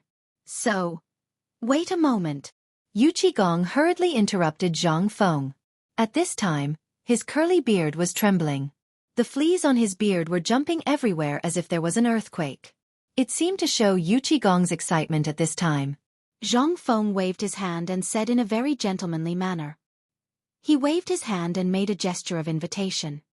"Go ahead. What kind of gesture is this?" Yu Qigong and Cheng Yaojin were a little confused and asked. Zhang Feng also felt abrupt, but he was thick-skinned and said, "This is a etiquette on the basketball court. It means gentlemanly demeanor. The so-called gentlemanly demeanor is the demeanor of a man." Oh! It turned out that this was gentlemanly etiquette with one hand behind his back and the right hand reaching out to someone's face? The two of them couldn't help but remember this deeply in their hearts. Yu Qigong and Cheng Yaojin fought for the right to speak. In the end, Yu Qigong took the lead and said, "Do you think this can be fully used in the military?" Afraid that Zhang Feng would misunderstand, Yu Qigong explained again, "Didn't I set up a military training ground? This looks a little interesting, but these little guys are like little chicks. It's not easy to choose the best one. How do you think you can apply this to the military?" Well, Zhang Feng really didn't know how to do it. Looking at the chessboard left behind by Li Yuan in the corner, he could not help but have a bright idea. Actually, this is very easy to choose. You can't really split into two groups to gang up on each other, and you can't go one by one. This way, you can only reflect the size of their fists. In terms of military judgment and overall coordination, you really can't see anything. For example, this expectation. The real talent in the game takes the overall situation into consideration. In this basketball court, for example, you two, Old Chen and Old Yu, each of you sent out 5 players. It's not up to me to decide how to win, nor is it up to fists. It's up to the person who can throw the ball into the basket the most times without breaking any rules. Only the person who can throw the ball into the basket the most times will win. This will test the cooperation of the entire team. Yes. In the military, this is also called calling out soldiers on the battlefield. Tell me, what do you think of this thing? At this time, it was finally Chang Yaojin's turn to speak. He hurriedly said, "But this doesn't reflect the difference in it. How can you see that it's good for physical fitness and the selection of military seedlings? It's better to just throw them into the mountains and come back alive. That's the kind of method that works?" Zhang Feng looked at Chang Yaojin with some disdain and said, "Are you going to follow them into the mountains and watch them one by one?" Chang Yaojin shook his head. Zhang Feng spread his hands and said, "Isn't that enough? As a general, it's impossible for him to do everything by himself. So, how can he really choose? I realize that this needs to be done under his nose. Although my military training manual also mentioned this, it's more important to pay attention to one's physical fitness training. Basketball is different. This thing not only requires you to judge the opponent's attacking route, but also to consider your teammates. You have to operate your hands, eyes, and brain at the same time. This is the embodiment of a whole, and whether an individual's physical fitness and the ability to coordinate the battle as a whole." Do you understand now? After Zhang Feng finished speaking, he looked at them. Only then did he realize that these 2 guys were already stunned. When Zhang Feng saw this, he did not say anything. He just smiled and drank his beer to moisten his throat. The grievances he had suffered during this period of time seemed to have dissipated a lot when he bragged today. Awesome. It was simply too awesome. While drinking, Zhang Feng was also thinking about basketball at this time. In order to win this mid-autumn hunt, basketball was very important. After all, this was the only thing he was familiar with. The Kujyu of the Tang dynasty. Forget it, how was that Kujyu? It was simply a group of people fighting. Often, at least a few people would die if an abnormal Kujyu was played. Zhang Feng could not stand this. However, he had to participate in this mid-autumn hunt. Therefore, if Zhang Feng wanted to promote this thing at this time, it would depend on whether his bragging was good or not. But now, it seemed that the effect was surprisingly good. Chapter 874. Chang Yaojin and Yu Qigong had never seen such a thing before. They were soldiers, and they were only focused on how to lead the army well and how to reduce the number of deaths of the people under their command. Usually, as long as they heard that there were good things that could be used on soldiers, they would use force to get it. After all, it was not easy to train a soldier. Ever since the new recruit training rules were introduced, although it had only been half a month, the results were obvious. The lazy and sloppy soldiers were gone. Although their appetites had increased greatly. Who were they?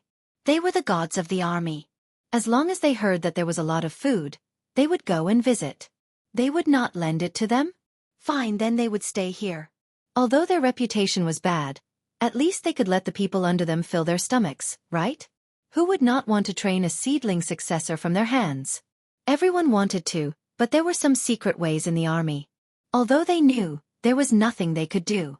However, if what this kid said was right, then, once this basketball was tested successfully and brought to the military camp, they would be able to find some hidden talents at any time, anywhere. However, this was not a big deal. The key was, could this thing really strengthen the body? Was it really as he said, that it could be played by 2 people, and that it was as simple as deducing on a sand table? Fengzi, what you said is right, but does this have anything to do with your master? Although you said it was extravagant, can this thing really strengthen the body and prolong life? The 2 suddenly thought of something important and could not help but realize that they had been led astray by this kid. Zhang Feng looked at Yu Qigong in surprise, but soon, Zhang Feng recovered. He really did not expect that Yu Qigong would react so quickly. But was it useful? Zhang Feng leaned on the door mysteriously and looked left and right. Then, he sneakily closed the door and bolted it. They watched Zhang Feng's series of actions. Yu Qigong and Cheng Yaojin could not help but feel ecstatic. Zhang Feng put his hands behind his back and lit a cigarette. Like a wise old monk, he wandered around the tavern for a long time, brewing his emotions. When Zhang Feng felt that it was about time, he slowly said, "Old you asked about electronics." I did not intend to tell you, but since you asked, and we are brothers, then as brothers, although there is an oath, there are some things that I have to tell you. That will rot your butts, so I can only tell you what I can, but you have to promise me that you will not tell anyone. Otherwise this oath. You will be in big trouble. The two were shocked when they heard this. There was such a thing? However, the two of them weren't fools. Naturally, they knew the severity of the matter. After the two of them swore, Zhang Feng said, "Actually, this thing is something that my master has been practicing, just like the 5 animal frolics. You should know about this, right?" Upon hearing this, Yu Qigong and Chang Yaojin nodded their heads like a rattledrum. If they did not know about it, they would have lived in vain. They had to memorize a set of things every day. How could they forget? Could it be? The two looked at each other in horror. Zhang Feng nodded solemnly and said, "I heard from my master that this thing was something that he had researched before." In the end, he passed it on to one of his followers. F***CK, are you saying that Hua Tuo is your master's? Can you F***King keep your voice down? Do you want to go to Chang'an City now and publicize it? Zhang Feng pretended to be nervous and stared at Chang Yaojin, pointed at his nose and shouted. In an instant, Chang Yaojin and Yu Qigong's hair stood on end. Although they did not believe it, they understood at this time. Was this thing born from the 5 animals frolics? Many people had studied the 5 animals frolics, especially the old faker Yuan Tiangang, who always said that this thing was a work of God. But he never dared to study anything from it. Could it be? Yes. Just as you think, this thing is indeed something that my master has improved. And my master has to train 3 times a day in the morning, noon, and night. No matter whether the weather is good or bad, he will, he said, this can. Speaking of this, Zhang Feng didn't dare to say the word longevity out loud. If this was spread out, that would definitely bring about the calamity of death. Throughout history, all the kings and emperors had been going crazy for immortality.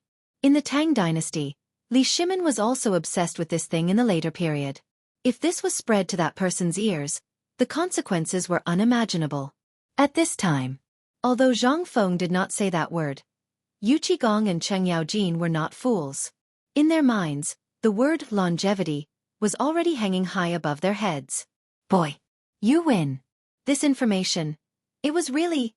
Involuntarily the two of them thought about it. Fengzi, if you trust me, old Chen, let us do this thing. Don't worry what you just said. Even if Lao Li asks, we won't say anything. Zhang Feng's eyes lit up, but then he sighed deeply. Alas! It's not that I don't want to do it. It's that this thing is too expensive. I have no money. Chapter 875. After contracting the construction of the basketball court, Chang Yaojin and Yu Qigong walked out of the tavern in a daze. With trembling hands, they smoked one cigarette after another and strolled aimlessly on the streets of Chang'an. They walked past Tonghui Lane and disturbed the people there. It was not until the guards at the imperial city gates placed a long halberd on their necks that the cold and familiar feeling woke them up. They glanced at the imperial city gates and the guards who recognized them and were trembling with fear. They turned numbly and squatted in the corner. I say, old Hey, how much of what Fengzi said is true? Yu Qigong asked in a hoarse voice. Chang Yaojin did not say anything for a long time. He also wanted to know if what the kid said was true. Some of it was true.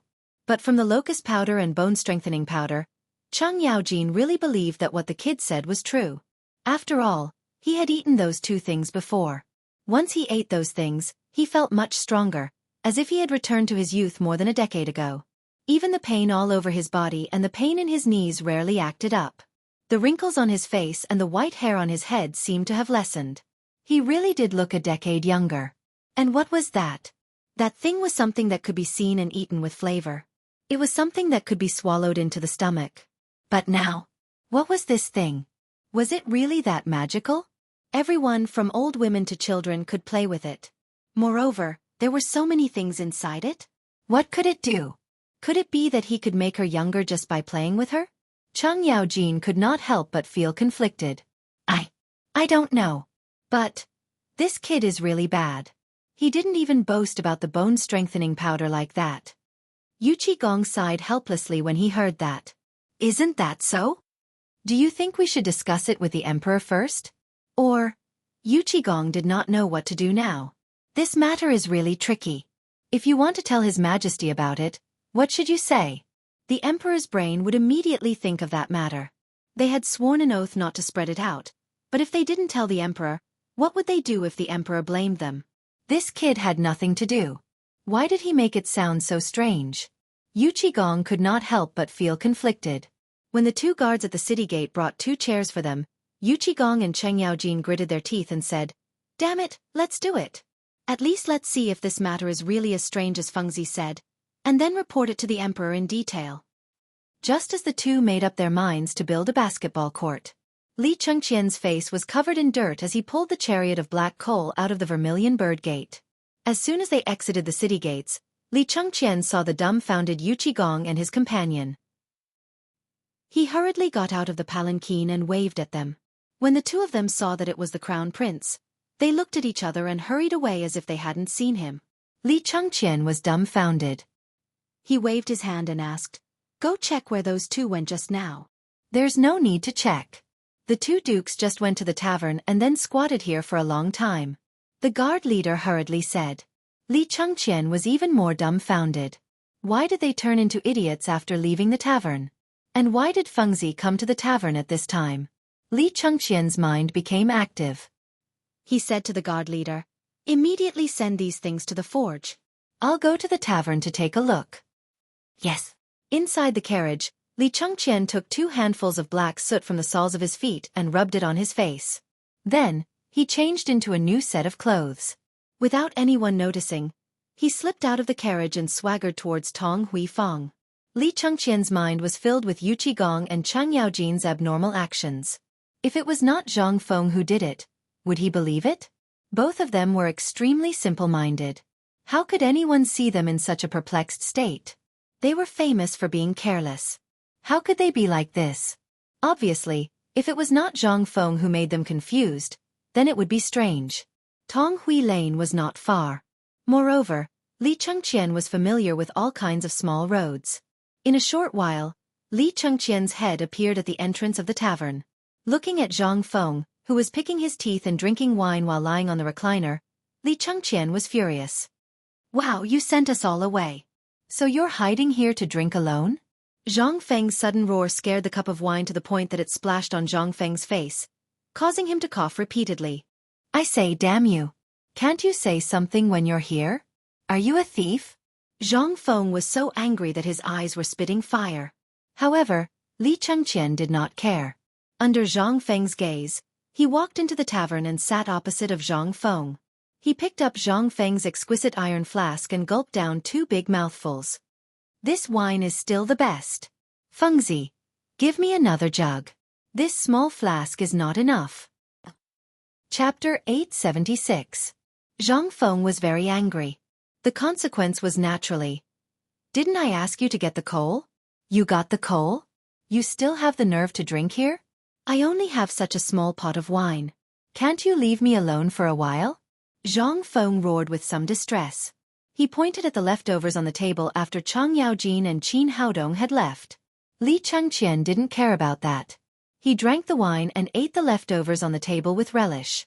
After coming down from Shao Mountain today, Li Chengqian rode the white horse all the way to the imperial palace. After reporting to Li Shimin waved his hand and wrote a note directly. Then he asked Li Chengqian to search the imperial palace thoroughly. All the places where coal could be hidden, from the imperial kitchen to the Imperial Institute of Medicine, were searched thoroughly.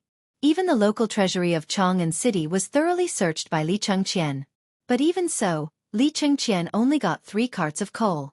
Li Chengqian didn't know why Zhang Feng wanted so much coal, but his reason told him that the steel was ready this time. And the most important thing was that the gun Zhang Feng promised him was ready. Seeing that he couldn't do anything to Li Chengqian, Zhang Feng had to say helplessly, "Eat, eat, eat, sooner or later you will die. By the way, how are you doing with the coal?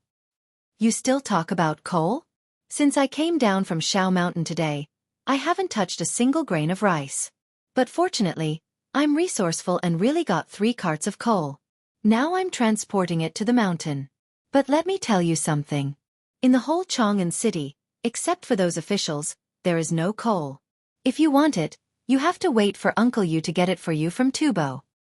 Or wait for the people of the Wang clan to open a kiln. Zhang Feng let out a sigh of relief after learning that he had obtained 3 carriages of coal. So be it. At least his urgent need was solved. As for coal, Zhang Feng had been thinking about how to smelt steel when he was lying on the recliner. Coal was really a necessary material. Otherwise, if the temperature was not high enough, iron would not be able to be smelted into steel. However, if he were to rely on transporting coal from Tubo, it would be impossible to put out a nearby fire. Moreover, if someone were to find out about his secret, then he would be standing on the cusp of the storm. Zhang Feng couldn't help but shrink back into the recliner. Looking at Li Chengqian, who was stuffing himself with food, he couldn't help but ask, "Are there any coal mountains near Chang'an?" "Why are you asking this?" Li Chengqian asked in surprise. He bit his chopsticks and pondered for a long time before saying, "If it's a mountain of coal, there shouldn't be any. Otherwise, we wouldn't have spent such a high price to buy coal from the Wang clan. Moreover, those big clans seem to have a dog's nose." Do you think they would let go of such an opportunity? That was true. Zhang Feng couldn't help but nod his head. However, Zhang Feng faintly felt that there seemed to be coal mines near Chang'an, which was in Lantian County. Could it be that he remembered wrongly?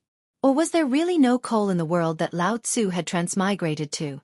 According to his memory, there was a large amount of coal reserves near Chang'an. Moreover, in Lantian County near Shao Mountain, there should be a large number of coal mines. Zhang Feng couldn't help but ask curiously, "Li Chengqian, do you know about Lantian County?" "I do." Suddenly, Zhang Feng seemed to have thought of something. He hurriedly said, "Stop eating.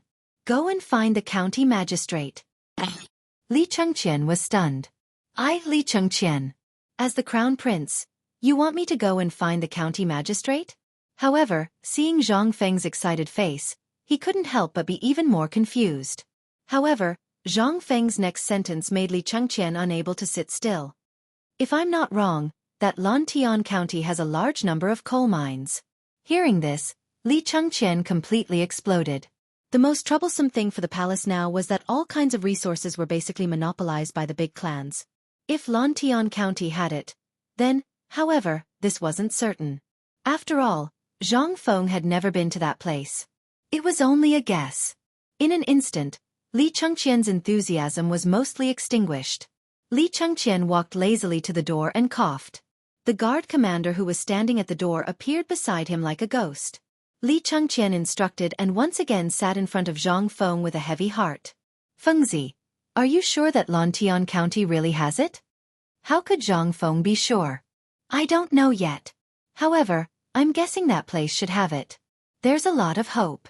If that place has coal, then we'll be rich." Just as the two of them were fantasizing about a beautiful tomorrow, Niu Weili was sweating profusely as he plunged into the small tavern. He seemed to be afraid as he looked behind him. After confirming that there was no one behind him, he let out a sigh of relief. Zhang Feng also noticed Niu Weili's strange behavior. Without waiting for Zhang Feng to ask, Niu Weili immediately put on a smiling face and said, "Brother Zhang, we meet again." "Young master, may I ask?" Li Chengqian said indifferently, "Just call me Li Chengqian." Niu Weili's eyebrows twitched. As if remembering something, he circled around Li Chengqian and said, "Brother Zhang, why did you look for me in such a hurry?" Chapter 877.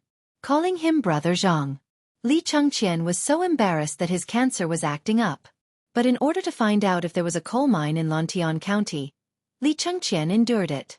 Zhang Feng and Niu Weili chatted for a bit, and even drank 3 bowls of wine. They still had their arms around each other's necks, and kept calling each other old brothers. "Brother, I heard that your hometown is in Lantian?"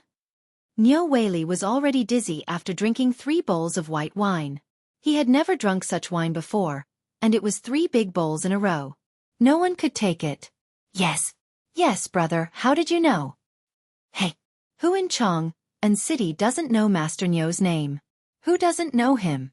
I've been sitting on the mountain and I've been hearing people talking about Master Niu."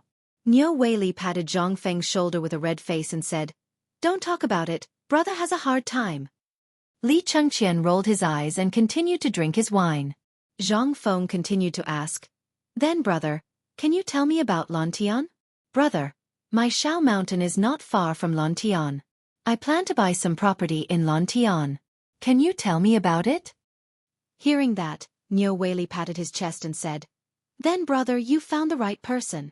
I've been a county magistrate in Lantian for so many years, and I grew up drinking Lantian water.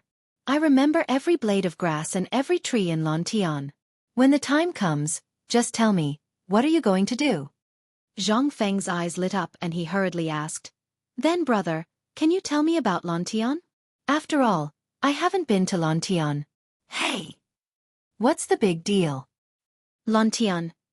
Niu Weili took advantage of the wine and said a lot of things while he was dizzy and spitting saliva. Finally, after he finished, Zhang Feng poured him another bowl of wine and asked, Then brother, do you have coal in Lantian? Coal? In an instant. Niu Weili woke up. I know about this thing, but I've only heard of it. The place in Lantian's Erpi Gully is also called Erpi Ridge. There are people there who saw a black stone when they were herding cattle and sheep. They said that it was burning and smoking. I don't know if it's true or not. But other than that, Lantian has never heard of this thing. After saying that, Niu Weili was shocked and hurriedly asked, Don't tell me you want to. Zhang Feng nodded. Meanwhile, Li Chengqian could no longer sit still as he looked at Niu Weili in shock. Seeing Zhang Feng nod, Niu Weili was silent for a while before he said, If it was someone else, I wouldn't have said this. But since you asked, I'll give you a piece of advice. Do you know the people of Taiyuan Wang clan? When Zhang Feng heard about the Wang clan again, and it was about a county magistrate, his face couldn't help but turn solemn. I know, but what does this have to do with the Wang clan? Niu Weili poured himself a bowl of wine and said, Brother, you don't know. A few years ago, when I was working in Lantian, the people of the Wang clan would come here every few days. Although I didn't know what they were doing, I learned from a drunkard of the Wang clan later that the people of the Wang clan were looking for underground things. But in the past 2 years, they didn't go there often. If you want to do this, you have to weigh the power of the Wang clan first, otherwise. Hearing Niu Weili's words, Li Chengqian's face suddenly changed. The people of the Wang clan actually extended their claws to Lantian? However, Zhang Feng wasn't interested in these things. As long as this place wasn't sold, the Lao Tzu wouldn't be afraid of you. When the Lao Tzu got the firearms, I don't care what your family name is. If you provoke the Lao Tzu will wipe you out in minutes. Brother, did the people of the Wang clan buy land in Lantian? With this question, Niu Weili instantly fell silent. After drinking a full bowl of wine, Niu Weili said, No, but they have seen the place in Erpi Ridge a few times. Otherwise, how could I remember living in this place? Zhang Feng instantly breathed a sigh of relief. It was good that it wasn't sold. Once the important matters were dealt with. Zhang Feng and Niu Weili chatted about this and that until Niu Weili was drunk. Zhang Feng said to Li Chengqian, Now you should know what to do, right? How would I know what you want to do? Are you going to kill him to silence him? Zhang Feng looked at Li Chengqian as if looking at an idiot. Why don't you kill him for me to see? Lao Tzu wants you to buy land. Buy the entire Erpi Ridge for me, as well as the area around it. Buy as much as you can. Buy land. Although the price of land other than arable land was very low, it still cost 10 copper coins per mu. Zhang Feng just had to say that he was going to buy the land. Where was the money? While talking, Li Chengqian stretched out his hand. Give me the money. I'll buy it now. Zhang Feng was a little confused. Look at how much my meat is worth. Take it and sell it. Li Chengqian also cried when he heard that. He looked at Zhang Feng and said, Brother, my good brother, look at how much my meat is worth. I really don't have any money. Give me some money to build the school. If it weren't for those industries in Chang'an, I would have sold clothes in pawn shops. Chapter 878. The land in the Tang dynasty was extremely cheap. As long as you had money. With legal procedures, you could buy and sell as much as you wanted. No one would care, and they would be too lazy to leave. People would even want you to buy the entire piece of land. That would be great. This was the Tang dynasty. If this was the suburbs of Xi'an in the future, where every inch of land was worth an inch of gold, hee hee. Zhang Feng drove Li Chengqian away. As long as he got the coal mine, he would also be a person with a mine. After Zhang Feng casually cleaned up the dishes, he wanted to sleep, but he couldn't fall asleep after tossing and turning. He couldn't help but take out the dirt that Niu Weili had sent. These things, although they didn't look like much, only Zhang Feng knew that they were good things. Potatoes. The potato in Zhang Feng's hand was not big, only the size of an egg. And its color was brown. This was the earliest type of potato. Zhang Feng didn't know if this potato had really been soaked in water. Logically speaking, he really didn't believe that a broken ship could survive such a long journey. Even if this potato was lucky enough to survive such a long journey, it was still unknown if it could be grown. Zhang Feng couldn't help but secretly pray in his heart. Since he couldn't sleep, Zhang Feng couldn't help but think about the potatoes. The brewery was next door. Holding the 7 potatoes, Zhang Feng went out with his hands behind his back. He hadn't been to the brewery for a long time. At this time, because of the wheat, few people came in and out of the brewery. But once the wheat was harvested, it would definitely be very lively. But at this time, except for the malt smell of distillers' grains, it seemed abandoned. The Chang and brewery sign hung at the entrance. At this time, there was no one guarding. As soon as he entered the brewery, he saw 3 old men using brooms to clean up the distillers' grains piled up everywhere in the big yard. When he saw someone come in, Old Man Chu lazily shouted without raising his head, "There's no more wine.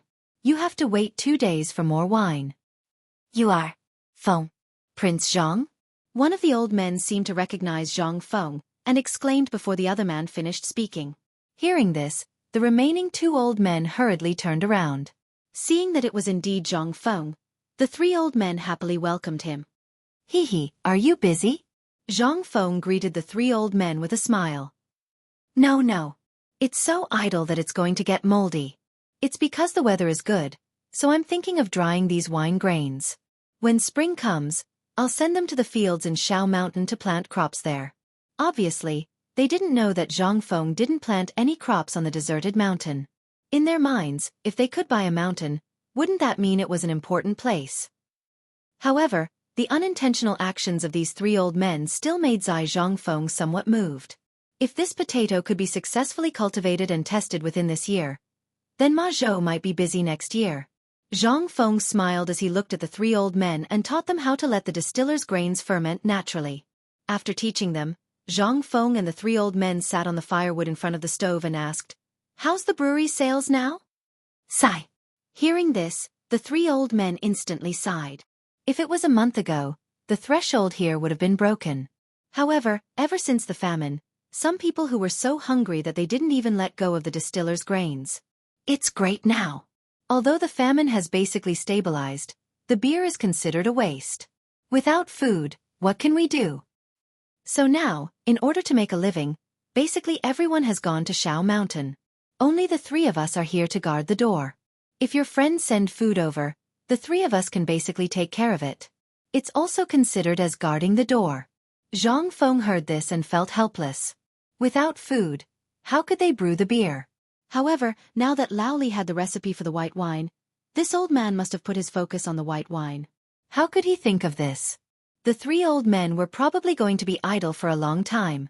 However, looking at the potatoes in his hand, Zhang Feng couldn't help but be interested. 3 old men, I plan to close the brewery by the end of the year. Hearing this, a trace of loneliness flashed across the 3 old men's faces. Although there was only a daily income of 5 copper coins, what was that for? They were guarding the door. They were already in their 60s. The old village chief pitied them for being able to find a job here. They didn't starve to death during the famine. Now, if the owner wanted to close the brewery, what could they say? However, Zhang Feng's next sentence made the 3 old men very excited. However, although the brewery is closed, this place will still be guarded by the 3 of you. I have a secret mission here. This mission is very difficult. I don't usually tell people. However, seeing that the 3 of you are respected elders in Tonghui Fang, I want to ask for your help. How could the 3 old men withstand Zhang Feng's words? They were so agitated that their toothless lips trembled. Prince Zhang, what are you talking about? The 3 of us have been servants for our whole lives. We originally wanted to starve to death. Fortunately, Tonghui Fang has a deity like you. The entire Tong Hui Fong has received good news. Zhang Feng's face turned stiff. If the three of you continue to be like this, that kid will find someone else. Hearing this, the three old men immediately stopped crying. Zhang Feng opened a paper bag in his hand and revealed 7 potatoes inside. I'll teach you a way later. You must remember that this thing is very precious. At least we don't have it in the Tang dynasty. This is from here. Zhang Feng pointed to the sky as he spoke. The 3 old men were so frightened that they trembled and almost knelt down again. Zhang Feng hurriedly threatened them again. Only then did the 3 old men stand up in shock. This is good stuff. Once it's planted, there will be no famine. Hearing this, the old men who had been farming for their whole lives couldn't sit still. They all gathered around and looked at the potatoes. Some even rubbed their wrinkled faces against the potatoes. It didn't matter if they saw it. Some of them even wanted to take a bite. Zhang Feng quickly stopped them. How is it? This is something from the heavens. Do you dare to get it out with the kid? However, without my permission, even your closest family members are not allowed to know about this. Do you understand? This is a secret of the heavens. If the secret of the heavens is revealed, you will die without descendants. Chapter 879. The 3 honest old men were stunned by Zhang Feng's words. It seemed that they were finally afraid after hearing Zhang Feng's words about not having any descendants. They swore that as long as Zhang Feng didn't say anything, even if Heavenly King Lao Tzu came, he wouldn't let them see a single strand of hair. Then, Zhang Feng grabbed a handful of broken copper coins and stuffed them into the arms of the 3 old men. For this, you should separate a place near the brewery. The temperature of this place should be at least the same as the temperature of the stove. Then, Zhang Feng looked for a long time, but still couldn't find a suitable place. He looked at a few long wooden troughs on the side of the stove that seemed to be used to filter distillers' grains. Zhang Feng's eyes couldn't help but light up. Old sir, this thing is useless now, right? The distillers' grains seemed to be similar to the troughs used to feed horses in stables, but they were more compact and about 2 zhang long. The 3 old men didn't know what Zhang Feng wanted to do.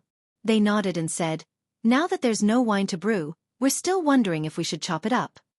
If young master has a use for it, then take it. Okay, since it's useless, I'll use it now. While speaking, Zhang Feng walked around the courtyard. The courtyard was made of soil that Zhang Feng ordered to tear down the extra houses. It was very fertile. In addition, the courtyard itself was very large. It was originally a rich family's residence, but after it belonged to Zhang Feng, it suffered great misfortune. The originally gorgeous houses were all turned into soil, leaving behind 3 rather gorgeous houses that were used as storage rooms, brewing rooms, and resting rooms. After Zhang Feng looked around, he pointed at a piece of land and had the 3 old men transport some of the yellow soil here with a wheelbarrow. They put it into the wooden trough, then poured water and scattered ashes from the bottom of the pot. After that, Zhang Feng carefully cut the potatoes in his hand into many small pieces according to the distribution of the sprouts on the potatoes. At this moment, the 3 old men were stunned. The dirt that was originally in Zhang Feng's hands could actually become alive in his hands. They couldn't help but look forward to this divine gift from the heavens even more. After wrapping the potato with a layer of ash, Zhang Feng carefully placed it into the wooden trough. The weather wasn't too cold, so there was no need for a heater. Zhang Feng instructed the 3 of them, when it's sunny, carry him out to bask in the sun. Spray a little bit of water with your mouth every day, especially at night. You must be careful of rats. Prince Zhang, don't worry. Even if the 3 of us die, we won't dare to put such a precious thing into the rat hole. The 3 of us will make an agreement with you. If... Okay. You don't need to be like this. You're old enough to be this kid's grandfather. Let's not be like this. While speaking, Zhang Feng searched his body. He didn't bring anything, so he simply picked up the paper bag that contained the potatoes and wrote a large sentence on it with charcoal. Then, he handed the paper to one of the 3 old men and said, from now on, the 3 of you are directly under my control. Except for my orders, no one is allowed to enter. When you go back, take this to Chang and University and find the old Xianxia. Someone will naturally send your 3 meals a day. If there's anything, ask the old Xianxia to find me. But you must remember that this thing is really important. Once it germinates, you must inform me immediately. The three old men looked at each other. Finally, the three of them knelt down with a plop. Zhang Feng was a little at a loss. Prince Zhang, the three of us have worked for others for a lifetime. How can we accept this? If you want us to do something, just say it. Why do you need to do this? Yes. If you do this, we won't be able to sleep well. It was not an exaggeration to say that these people were lowly bones. A lifetime of slavery made them accustomed to being ordered around. Although they also knew Zhang Feng's name, they were still a little surprised when they were alone with him. Out of the winery gate, Zhang Feng could not help but sigh. Slavery society was like this. Servility. If you want to be good to a person and want to treat him as a person, it was simply harming him. But for the three old men, Zhang Feng did not care. After all, they did not have much time left. Besides, as long as they could cultivate these potatoes, even if they were given good clothes and jade food, it was not a big deal. Compared to these potatoes, what does that count for? Today, Zhang Feng, Yu Qigong, and the others bragged. Although a lot of it was false, they just wanted to let them understand and know the role of basketball. However, for Zhang Feng, there was only one sentence in what he said today, which was for himself. That was to go to the other side of the ocean. If he wanted to travel the world, he had to build a boat first. The premise of building a boat was that the Science and Technology Department could build a steam engine. All of these were like huge mountains. They were rotten and pressed on Zhang Feng's body. Although Zhang Feng liked this way of life in the Tang dynasty, he also wanted to urgently change this era. After all, he was used to the modern way of life. Let him come to this era where there was not even paper to wipe his ass. Could he stand it? Only change. Only then could they know how big this world was. And they were like frogs at the bottom of a well. Chapter 880. The Sky in Chang'an. She was just like a shy girl. Yesterday, it was still sunny and windy. But the next morning, it was already dark. The people looked up at the sky, and they were so excited that they couldn't contain it. This was the first rain of autumn, and it was also the signal for autumn planting. At this moment, there was finally a rare smile in Chang'an City. As long as there was rain, it meant that autumn planting could begin. And this rain was the first rain after 3 months. It was very precious to the hungry land. As long as food was planted, it meant that the famine was about to end. As long as they could endure until spring, the wild vegetables on the ridge would recover. At this moment, in the depths of Tonghui Lane, the chimney on a house with a mixture of thatch and tiles had not stopped smoking since yesterday. Niu Pai Huang. It was a nickname given to him by people in Tonghui Lane and who knew of his reputation. His real name was Huang Qiao. For generations, he was an expert in making cattle, sheep, horse skin, and pig skin. But last night, he received a strange task. It was a pot of pitch-black stuff. He was asked to make it into rubber skin. But what was rubber? Spherical? What the hell is this? He really didn't understand. After working for half the night, he still couldn't make it. At this moment, he dismissed a few of his disciples who had stayed up with him for the night. Niu Pai Huang squatted in front of the stove and looked at the pitch-black stuff boiling over the fire. He felt a headache coming on. It was mainly disgusting. He wanted to look for Zhang Feng, but he heard that shopkeeper Zhang liked to wake up in the afternoon. Moreover, he was now the high and mighty Lord Ju and the Dean of White Deer College. He didn't dare to disturb him. He could only send someone to squat at the entrance of Chang'an City in the middle of the night to wait for Old He. At this moment, only Old He and a few others could contact Zhang Feng and disturb Zhang Feng. This wait lasted for another 2 hours. Niu Pai Huang finally couldn't wait any longer. He personally went to the entrance of Chang'an City to wait for Old He. Just as he stepped out of the door, he heard his little disciple arguing with someone as they walked over. Niu Pai Huang took a look and saw that old village chief was here instead of Old He. His eyes lit up with joy. Niu Pai Huang hurriedly went forward and said, "Old village chief, you finally came. What's wrong? How long has it been since this old man returned to Tonghui Square? What happened? Please come in first. Let's talk inside." Niu Pai Huang invited the old village chief into the house. Once they entered the house, the old village chief couldn't take it anymore and rushed out of the house. He stared at Niu Pai Huang in horror and said, "What are you doing?" Hearing this, Oxhide Huang's face turned bitter. He pointed at his eyes and said, Look at my eyes, they're from staying up all night. Hearing this, the old village head looked carefully and couldn't help but ask, "Tell me what's going on?" It's like this.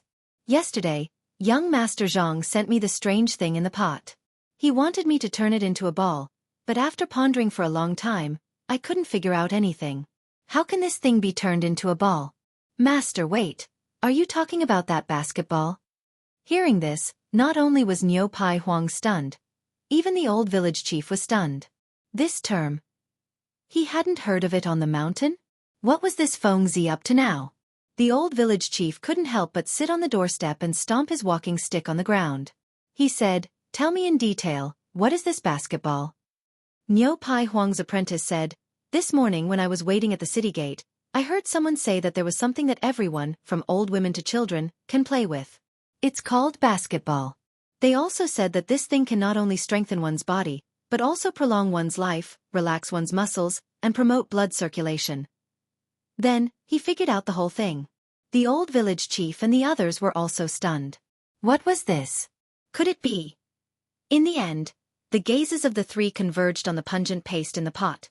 This could prolong one's life? It could strengthen one's body? I'll be damned if I believe you. Hey, this prodigal. The matter of this paper hasn't been clarified yet, and he's starting to stir up trouble again?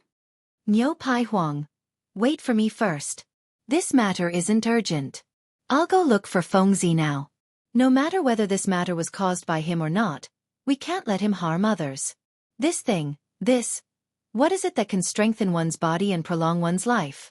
I almost died just by inhaling it. Don't do it first. Wait for me to come back. As he spoke, the old village chief left angrily. Although he didn't know what this thing was, he had lived for more than half of his life and had never seen such a smelly thing before. If this thing could prolong one's life, then it was simply. There was nothing that could prolong one's life. No. He couldn't let Feng Zi be led into a ditch by those guys. They were a bunch of stubborn people to begin with. Even with their father, what could they do? Wasn't this considered stubborn? A bunch of stubborn people, what good things could they come up with? This was simply a thing that could harm people, wasn't it? If this was created, wouldn't it be terrible?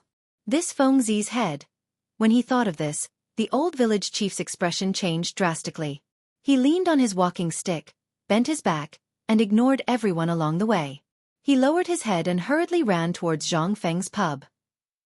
Chapter 881. Feng Zi. Feng Zi, hello? Are you awake?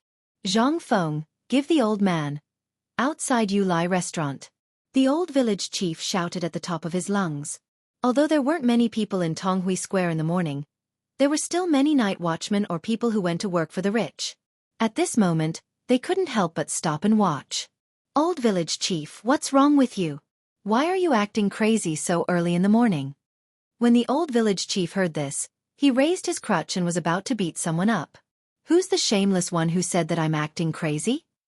When that person heard this, he lifted the night fragrance bucket on his shoulder and walked away with a mischievous smile. An old man who was familiar with the old village chief hurriedly pulled him back and said, "Old village, are you tired of living? Feng Zi is now a lord and the chancellor of White Deer College. He's someone who has received an imperial order. Hurry up and stop messing around. When the county magistrate comes, you'll have to bear the consequences. Be careful not to go to jail." That's right, old village chief. Yesterday, I saw Lord Niu personally visit Feng Zi. Yes. We all saw it. Old man, calm down. Creak. Amidst the hubbub, Zhang Feng finally couldn't sleep anymore. When he opened the door, he couldn't help but get a fright. Looking at the dumbfounded faces of the crowd, he asked, "Good morning, everyone. What are you all doing here so early in the morning?"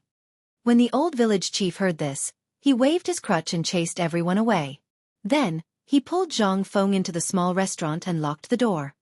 "Feng Zi, I want to ask you something. Tell me honestly." Zhang Feng thought that something had happened on the mountain. He hurriedly invited the old village chief to sit down and said, "Go ahead. I'm listening. Let me ask you. That basketball, did you ask Niu Pai Huang to play with it?" "Yes." "What's wrong?"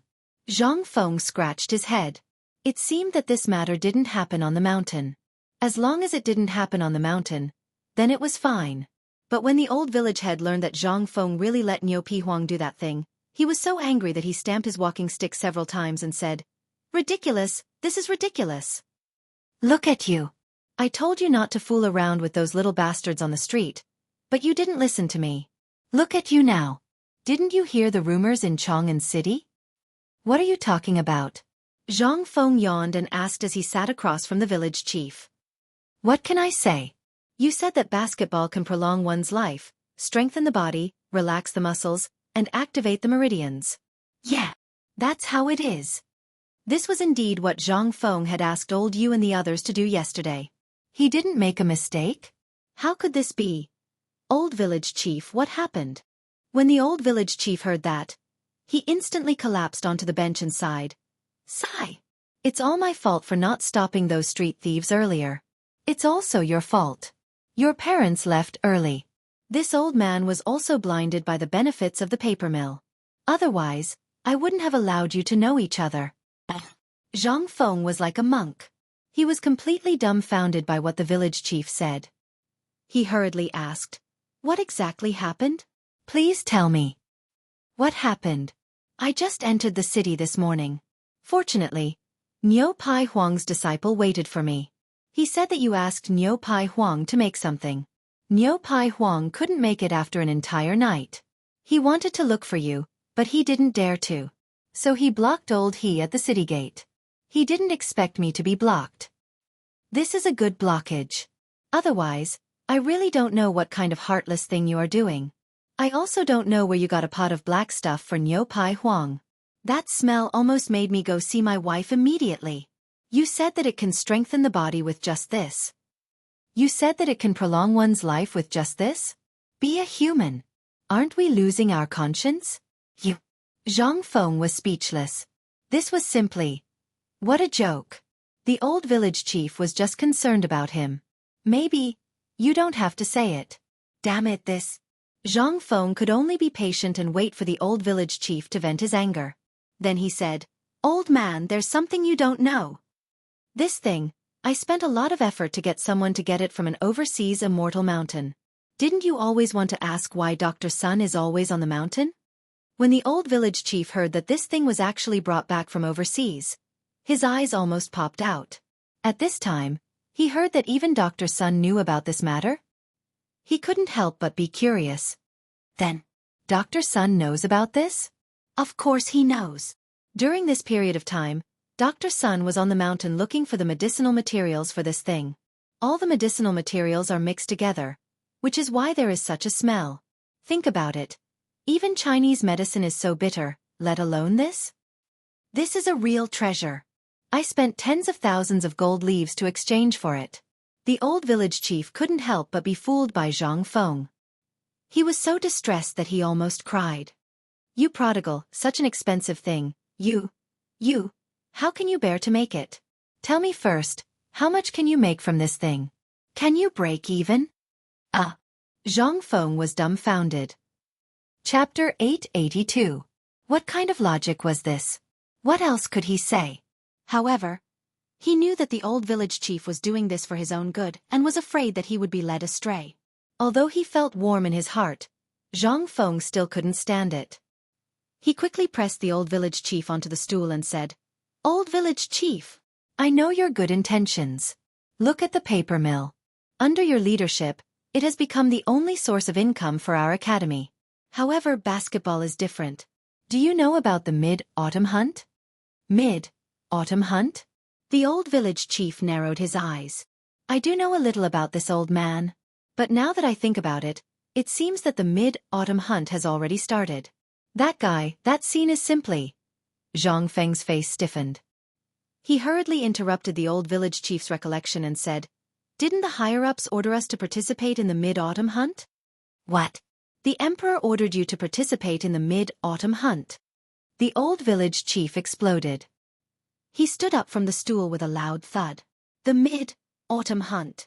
It wasn't something that ordinary people could participate in.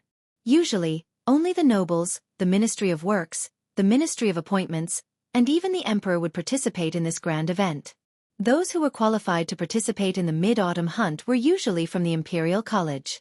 Now that the old village chief thought about it carefully, he suddenly thought of something and asked, could it be that our White Deer College is also qualified?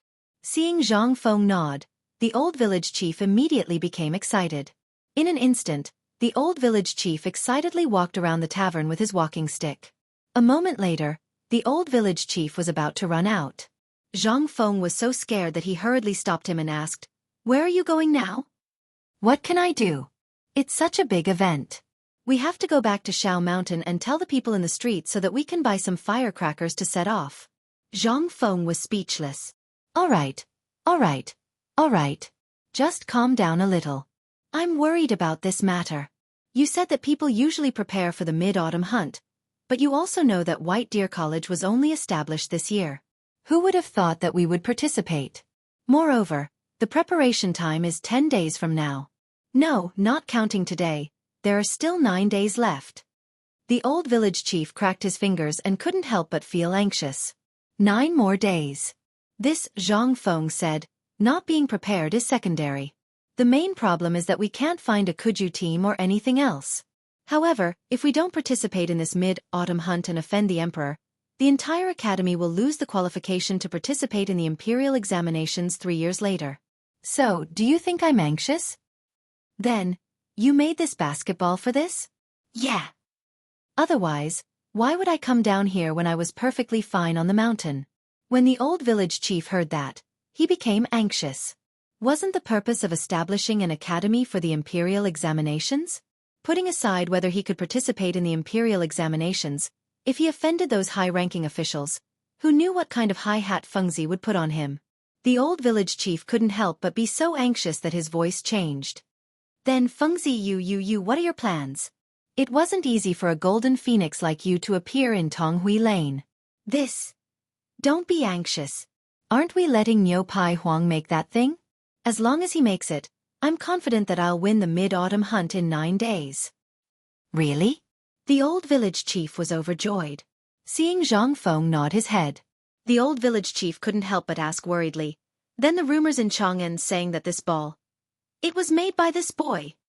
Only this way can we attract the attention of those high-ranking officials. Otherwise, with only 9 days' time, what do you think we can use to fight with them? You know about the Imperial College, right? Zhang Feng directly made the old village chief confused. At this moment, he couldn't help but be startled. He knew that civilians didn't fight with officials. Most importantly, if they didn't do well during the mid-autumn hunt, they would lose their heads. After thinking about it, the old village chief hurriedly pulled Zhang Feng and ran out. Let's go. This is such an important matter. You don't have to worry about leaving it to that B*****. Even if you give him a year or 10 years, that idiot can't make it. Let's go and take a look. If it doesn't work, let's go find someone for you. If it doesn't work, I'll throw away my old face and go beg Mr. Bo Sure. Zhang Feng asked in surprise. Why? You can't make Niu Pai Huang? This was really beyond his expectations. The old village chief sighed and said, what kind of brain does he have? How can a pig brain compare to you? This is such an important matter. Aren't you afraid that he will mess it up? When Zhang Feng heard this, he couldn't help but nod his head. However, Zhang Feng hurriedly stopped the old village chief. Old village chief, I have a very important matter for you now. You must prepare it now. Otherwise, we will all be beheaded when the time comes. When the old village chief heard this, his hand trembled and the walking stick that was poking the door fell to the ground. What is it? Go back now and tell your son to find a few honest men to squat at the brewery for me. Other than the 3 elders, no one else is allowed to enter. Also, I, Fengzi, will pay for their food and wages. Don't ask me why. Anyway, there are things that are more important to me than my life.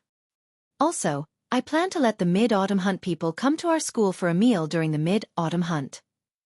So, I'll have to trouble you to help me arrange it. When the old village chief heard this, he raised his hand and was about to hit him. However, in the end, his hand turned into a finger and pointed at Zhang Feng's forehead. He lamented, Hey, prodigal! How much money will it cost? Chapter 883. Although the old village chief said so, but he still listened to the old village chief's words. After stomping his feet sorrowfully, the old village chief hurriedly ran away. He ran even faster than the young people. But on the way, Zhang Feng could faintly hear the old village chief bragging to the passers-by. My Fengzi is going to invite the official of the Mid-Autumn Hunt to the academy. The official of the Mid-Autumn Hunt is going to the academy. In response, Zhang Feng just smiled. Having an elder in the family was like having a treasure. This saying was indeed true. Although the old village chief and Zhang Feng were not blood-related at all, Zhang Feng was too lazy to investigate what happened 8 lifetimes ago. But now, the entire Tonghui Lane people treated Zhang Feng as someone closer to them than their own family. This seemed to be a characteristic of this era. One's glory was shared. Perhaps it was also called, when a man achieves the Tao, his chickens and dogs ascend to heaven. When a person becomes famous, the people on the street will also benefit from it. And Zhang Feng did not forget this group of honest and straightforward old neighbors. Sure enough, this group of people did not waste his efforts.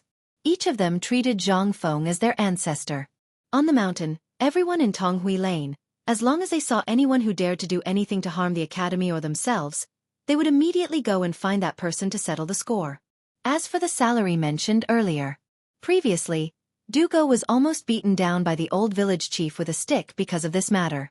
As a family, you want to give Lao Tzu money? Who do you think you are? In the end, Du Dabing could only give a thumbs up and put the extra money into his pocket. He turned around and threw the matter of giving out money and food to the people in Tonghui Lane. He was too lazy to care about it. There was no way to care. The people in Tonghui Lane all had sharp eyes. If you were not careful and gave out the wrong money and food, you would be scolded. Would Du Dabing dare to do such a thing?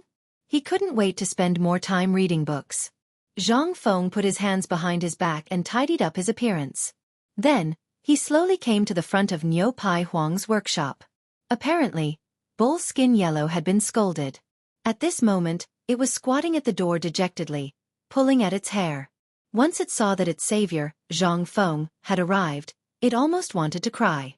Ji Dong entered the room and placed the pot of rubber outside the door. Prince Zhang, Lord Zhang, I am slow-witted and do not dare to delay your important matters. Please find someone else. What are you talking about? Don't say that. Let's talk nicely. Zhang Feng couldn't help but secretly scold the old village chief. Why is an old man like you doing things exactly the same as Old Ox and the others, so impetuous and impatient? Pulling the cowhide up, Zhang Feng looked at the cowhide and the boiling sheepskin in the pot and said, It's my fault. I was busy yesterday and forgot to tell you. Come, let's go in now. I'll teach you how to cook it. As long as you do it well, I promise you'll live a good life in the future. You'll live a better life than old he. Really? Bull Skin Yellow scratched his shiny bald head and asked. Zhang Feng spread his hands. Do you think I will lie to you? As soon as they entered the door, Zhang Feng hurriedly asked, Do you have pig urine here? What do you want that unlucky thing for? Don't worry about it. I'm just asking you if you have it or not. Bull Skin Yellow thought for a while and didn't say anything. From the pile of dirty horse things that had just been peeled off, he took out a white bloody thing and said, I don't have pig urine. Will this sheep urine do? Yes. Zhang Feng nodded. Blow it full of air and tie it up. Bull Skin Yellow's face was full of suspicion. But after seeing that Zhang Feng was not joking, he called his most obedient disciple and let him blow the sheep urine full of air. The urine was very strong and tough. Zhang Feng planned to use this thing as the inner pulp of a basketball. Otherwise, this rubber wouldn't have been able to determine his nature. After a while, the little disciple handed a transparent sheep urine that was one size bigger than his head to Zhang Feng with a flushed face. Zhang Feng took it in his hand and looked at it for a while before asking, Bull Skin Yellow, let me ask you. This thing, is there any way to deal with it? It is very capricious and can guarantee that it won't leak? Bull Skin Yellow stared at the sheep urine in a daze. This thing, apart from being edible, could also be made into other leather bags. He really didn't know if it could work. I have only made cow urine leather bags, money bags, and water bags a few times. As for this thing, I'll give it a try. Zhang Feng was overjoyed when he heard that. Okay, you just do it according to the method of making water bags. And heat this thing up for him. It will be useful later. Under the command of Zhang Feng, the whole workshop took action. Bull Skin Yellow also wanted to know what Zhang Feng wanted to do. He reluctantly removed a cow urine water bag hanging on the wall and handed it to Zhang Feng. Then, Zhang Feng signaled him to sew layers of cowhide on the outside of the water bag and let the cowhide completely cover the cow urine. This was a tedious thing. Under Zhang Feng's personal demonstration, Bull Skin Yellow cut a good cowhide into the size required by Zhang Feng under his wife's murderous gaze. Together with his disciple, he used the sheep tendon thread to sew all the cowhide pieces on the cow urine. When the sun was about to set, a simple basketball was finished. At this time, Bull Skin Yellow and the people who came to watch the fun all stared at the ball in Zhang Feng's hand. Zhang Feng didn't stand on ceremony. He took the wooden spoon from Bull Skin Yellow's hand and said, "Look carefully, this is the most important point. The cowhide is cut along one side, and this thing is called rubber. If you pour it now, you have to pour it horizontally, ladle by ladle. There can't be any gaps." While speaking, Zhang Feng held up the basketball wrapped in cowhide with a triangular claw. Then, he put the basketball on the rubber pot and stirred the rubber ladle by ladle. At this time, everyone's eyes were wide open. They wanted to see what this Lord Zhang, President Zhang, was going to do. After pouring it 6 times, Zhang Feng breathed a sigh of relief. He looked at the crowd and said, "Okay, it's done." Chapter 884. Waiting was the most torturous time. It was the most appropriate time for Niu Pai Huang at this moment. The words of his little disciple and the old village chief in the morning kept buzzing in his head. Blowing the horn. At this moment, as he looked at the pitch-black object that Zhang Feng had just finished pouring, he could not associate it with the object that could strengthen one's body and prolong one's life. But Zhang Feng had said it was done. So the crowd could only wait. As the crowd waited, Zhang Feng finally squeezed out of the crowd and came to the outside of the workshop. He was gasping for air. He did not know how much of the poisonous gas of rubber he had inhaled. At this moment, he did not know whether it was because he had not exercised for a long time or something else, but he actually felt a little dizzy. It was not easy to smoke a cigarette, so the situation was a little better. Zhang Feng was too lazy to go in. He shouted inside the door, "Niu Pai Huang, touch it and see if the surface is dry. If it is, throw it into the bucket and let it soak for 10 minutes. Then take it out." At this moment, the people at the door of the left room were looking at the ball eagerly and talking about it. Seeing Zhang Feng talking, a bold person could not help but squat beside Zhang Feng and asked, "Prince Zhang, what is this thing you are making now? Is it the basketball that was talked about in Chang'an today?" Seeing that someone had asked the key point, Zhang Feng was also happy.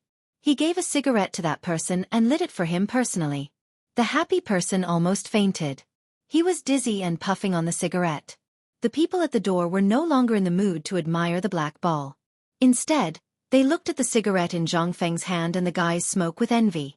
Zhang Feng was not maroon. At this time, he had to be generous. He generously took out a red sandalwood box carved with patterns and handed out cigarettes one by one. And the crowd was even more excited. What was this? It was a blank piece of paper. It was a cigarette rolled out from a piece of white paper that was rumored to be magical in Chang'an City. Other than the prodigal Zhang Feng, who would dare to use such a good thing to spoil others? However, it was said that this cigarette was also a good thing. Although there were people who smoked in Chang'an City, there were very few people who could smoke like Zhang Feng. Even for many people, it was their first time seeing this thing. At this time, many people put the cigarette under their nose and sniffed it. He just couldn't bear to smoke it. At this time, Zhang Feng said, "This thing is a basketball. It's something I thought of a few days ago when I was on the mountain." Does everyone know about Kuju now? Everyone nodded vigorously. Zhang Feng continued, "For this Kuju, the only people who can afford to play it are the aristocrats, but for us commoners, who can afford to play it? Who has time to play, right?" So this kid was thinking, look, where is this place? This is Chang'an. It's under the feet of the emperor. We, the people of Chang'an, represent the face of the Tang dynasty. This thing can't be lost, right? That's why I was wondering if I could make something like that nutritious porridge so that everyone could have something to play with during their leisure time. As for whether this thing can strengthen the body, whether it can relax the muscles and circulate the meridians, this can only be discovered by you slowly in the future. Prince Zhang, do you mean that we can all play with this thing? The kid sitting next to Zhang Feng asked again at this time. At this time, even the dark-faced wife stared at Zhang Feng, feeling incredulous. Zhang Feng nodded. Yes, that's right. I've already asked people to make it. Not only will there be it in every market in the future, but when the time is right, I'm willing to pay. If any of you play it well, I'll give you money. If any of you are outstanding, we'll hold basketball games twice a year in the future. If you win, I'll agree to 3 of your requests. If I ask you to marry me, will you agree? At this time, a girl asked in surprise. When Zhang Feng heard this, his scalp instantly went numb. However, before he could speak, the people of Tong Huifang scolded the fat girl and chased her away. As long as it doesn't go against my principles, I, Zhang Feng, can do it. Zhang Feng hurriedly added in the end. Hearing this, everyone could not help but feel ecstatic. Although they did not know if playing this could strengthen their bodies, they could earn money and also get a promise from Zhang Feng. This was a rare opportunity to soar to the top. Who was Zhang Feng? He was the dean of White Deer College, the youngest hereditary viscount in Chang'an. Was there anything to say about this future? Everyone's eyes could not help but become fervent. At this time, Zhang Feng saw Niu Pihuang, who was in a daze at the back of the crowd. He waved his hand. Only then did everyone remember what they were here to do. They hurriedly opened up a path and looked at the black thing in Niu Pihuang's hand. The entire black ball was filled with lines left behind by pouring. There were also many traces of dripping on one side of the ball. Obviously, this was the bottom of the basketball stand. Zhang Feng took the basketball and subconsciously made the gesture of taking the ball in a basketball court in his previous life. He could not help but sigh in his heart. At this moment, the crowd instantly fell silent. Everyone's eyes were fixed on the black ball in Zhang Feng's hand. Finally, Zhang Feng moved. To be precise, Zhang Feng finally threw the black ball in his hand onto the ground under everyone's shocked gaze. Bang! Bang! Bang! Chapter 885. The basketball was a good basketball. Although the material was a little problematic, it was still okay. However, the air was not enough. Zhang Feng could not help but start to worry again. He patted the basketball twice and asked, Niu Pai Huang, can your bellows inflate this thing? Just at the hole you left, inflate it, and plug it with the cork from before. Niu Pai Huang could not help but frown together. Seeing this, Zhang Feng could not help but sigh. Let's go see your bellows. The principle of the bellows was the same as the inflator, but one was something that was dozens or hundreds of times smaller, and the other was something that could only stay in one place. The two entered the kitchen. Niu Pai Huang's landlords and workers in the kitchen all looked at Zhang Feng excitedly, especially the black ball in Zhang Feng's hand. Their eyes were burning. After Zhang Feng greeted everyone casually, he squatted in front of the bellows and looked at it. But after thinking about it, Zhang Feng felt that it was not possible. Looking at the remaining rubber, Zhang Feng could not help but have an idea. Niu Pai Huang, go and find me a 7-foot-long bamboo tube as thick as an arm, and so on, until one end is only as big as this seam. Niu Pai Huang heard it and suddenly understood. He hurriedly ran out with the hatchet. What was this? This was Zhang Feng imparting skills. The previous bone-strengthening powder and the nutritional porridge business, he had been envious of it for a long time, just because of a word. That was strengthening the body. Not to mention those things that Zhang Feng made later, which one of them was not a business that made a fortune? At this time, Niu Pai Huang seemed to be worried that his wife was at home. He was afraid of annoying Zhang Feng, so he twisted his wife's ear and dragged her out of the door. Zhang Feng glanced at the door, waved his hand and said with a smile, Let's go. 3 days at most, and you'll be able to play this thing. I hope everyone here can help me spread the word when the time comes. Although these people didn't know what publicity meant, but the gist of it was that he wanted them to take it out and say it. How could the crowd not agree? They happily promised and ran away. Zhang Feng finally has time to study the basketball's valve. It was easy to make a basketball, but once the air valve was not done properly, this thing would be useless. Cow urine was made of tough material. There was naturally a reason why it could be used as a water bag for desert travel. Zhang Feng did not doubt this, but this was where the difficulty lay. How to make these two things fit perfectly was the key. After pulling out the cork, Zhang Feng looked at the sunlight outside the window and studied it. He couldn't help but think of the cork on a portable water bottle in the future. In an instant, Zhang Feng had an idea. Picking up the wooden spoon, he scooped up some sticky rubber. After that, he took the bowl of cold water that Niu Pai Huang had poured for him. Raising the wooden spoon high, he let the rubber in the spoon converge into a silk thread and drip into the bowl. When Zhang Feng saw that it was almost done, he picked up a cylindrical rubber stick that was thinner than a chopstick. He drew on the basketball's air inlet and dipped it in layers of rubber to make it the same size as the air inlet. Then, he smeared the rubber on the air inlet. After doing all this, Zhang Feng carefully aimed the rubber stick in his hand at the air inlet and pressed it into the air inlet. After a while, Zhang Feng picked up the basketball again and soaked it into a water tank. Then, he squeezed the basketball hard. After all, there was still air in the basketball. After repeated tests to make sure that there was no possibility of air leakage, Zhang Feng breathed a sigh of relief. At this time, the basketball was finally completed. What was left was the inflatable cylinder. As long as the inflatable cylinder could perfectly pierce through the air inlet's rubber, everything would be perfect. Prince Zhang, you're done just like that? The sudden voice really startled Zhang Feng. He turned around and saw that it was Cow Leather Huang's little disciple. Zhang Feng asked, "You saw it all?" The little disciple nodded. Zhang Feng asked again, "What's your name?" "My name is Guo Taibao. Prince Zhang. You can call me Xiaobao." "Guo Taibao? Too full? Good name." Zhang Feng couldn't help but secretly give a thumbs up. The ancient people's attainments were simply at the peak, especially reflected in the name. It was simply, "Xiaobao, did you see all the steps I just took?" Hearing this, Guo Taibao thought that Zhang Feng was going to blame him. He was so scared that he hurriedly knelt on the ground. "Prince Zhang, I didn't mean it this." Guo Taibao was so anxious that he was about to cry. "Please don't tell my master and mistress, or I'll lose another layer of skin." Zhang Feng joked, "It's fine if you don't want me to say it. Let me ask you, did you remember the steps I just took?" "Yes." Zhang Feng heard this and nodded. "Good, then from now on, the matter of making this basketball will be handed over to you. Remember, this skill is not allowed to be spread, or you'll be beheaded. Do you understand? If it gets out, not only will your head be lost, your whole family and your master's head will also be lost." Guo Taibao was scared out of his wits. In an instant, Zhang Feng smelled an unpleasant urine smell. This guy, so easily frightened? Zhang Feng frowned and covered his nose.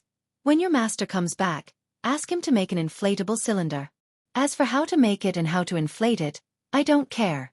If I don't see him tomorrow morning, I'll find someone else to do this job." Chapter 886. Chang'an City was not a big place, but it was not small either. Even the slightest thing could spread throughout the city in an instant. Last night, out of nowhere, an unusual sound was heard. It was rumored that Zhang Feng, the dean of White Deer College in Shaoshan, had been observing the sky at night and had a great revelation.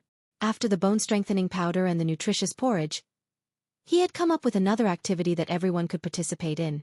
It was a good thing that could strengthen the body, relax the muscles, and prolong one's life. Moreover, it was something that Sun Si Miao, the miracle doctor, and the 4 great Confucian scholars had spent a month to come up with. Basketball. In an instant, the new word basketball spread like wildfire in Chang'an City. The main reason was that this thing was not like the bone-strengthening powder, which could only be used by the rich. It could be used by any ordinary person. This time, everyone was in an uproar.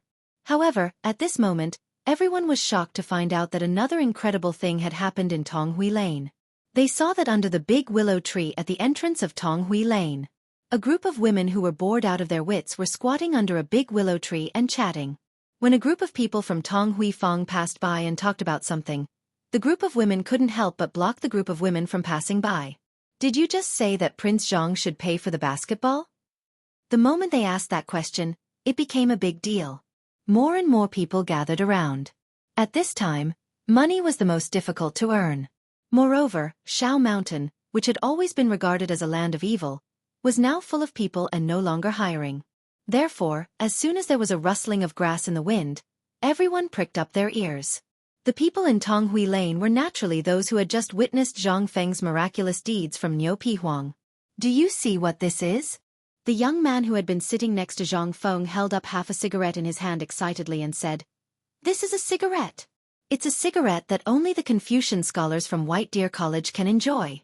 Hearing that, everyone was shocked. F*CK, Where did you steal this from? I heard that Prince Xiang went back to the tavern.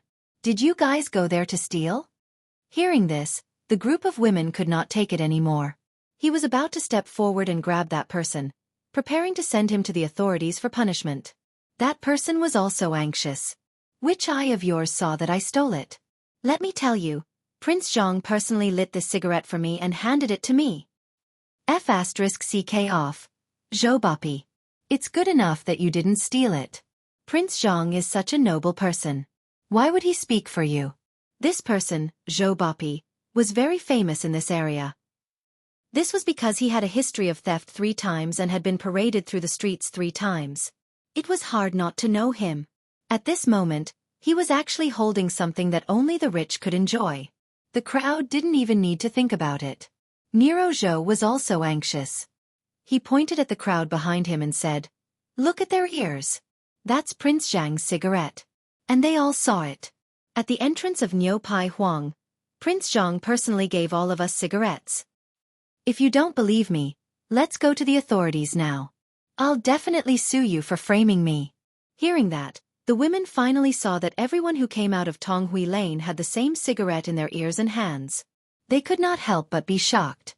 Did Prince Zhang really give these to us personally?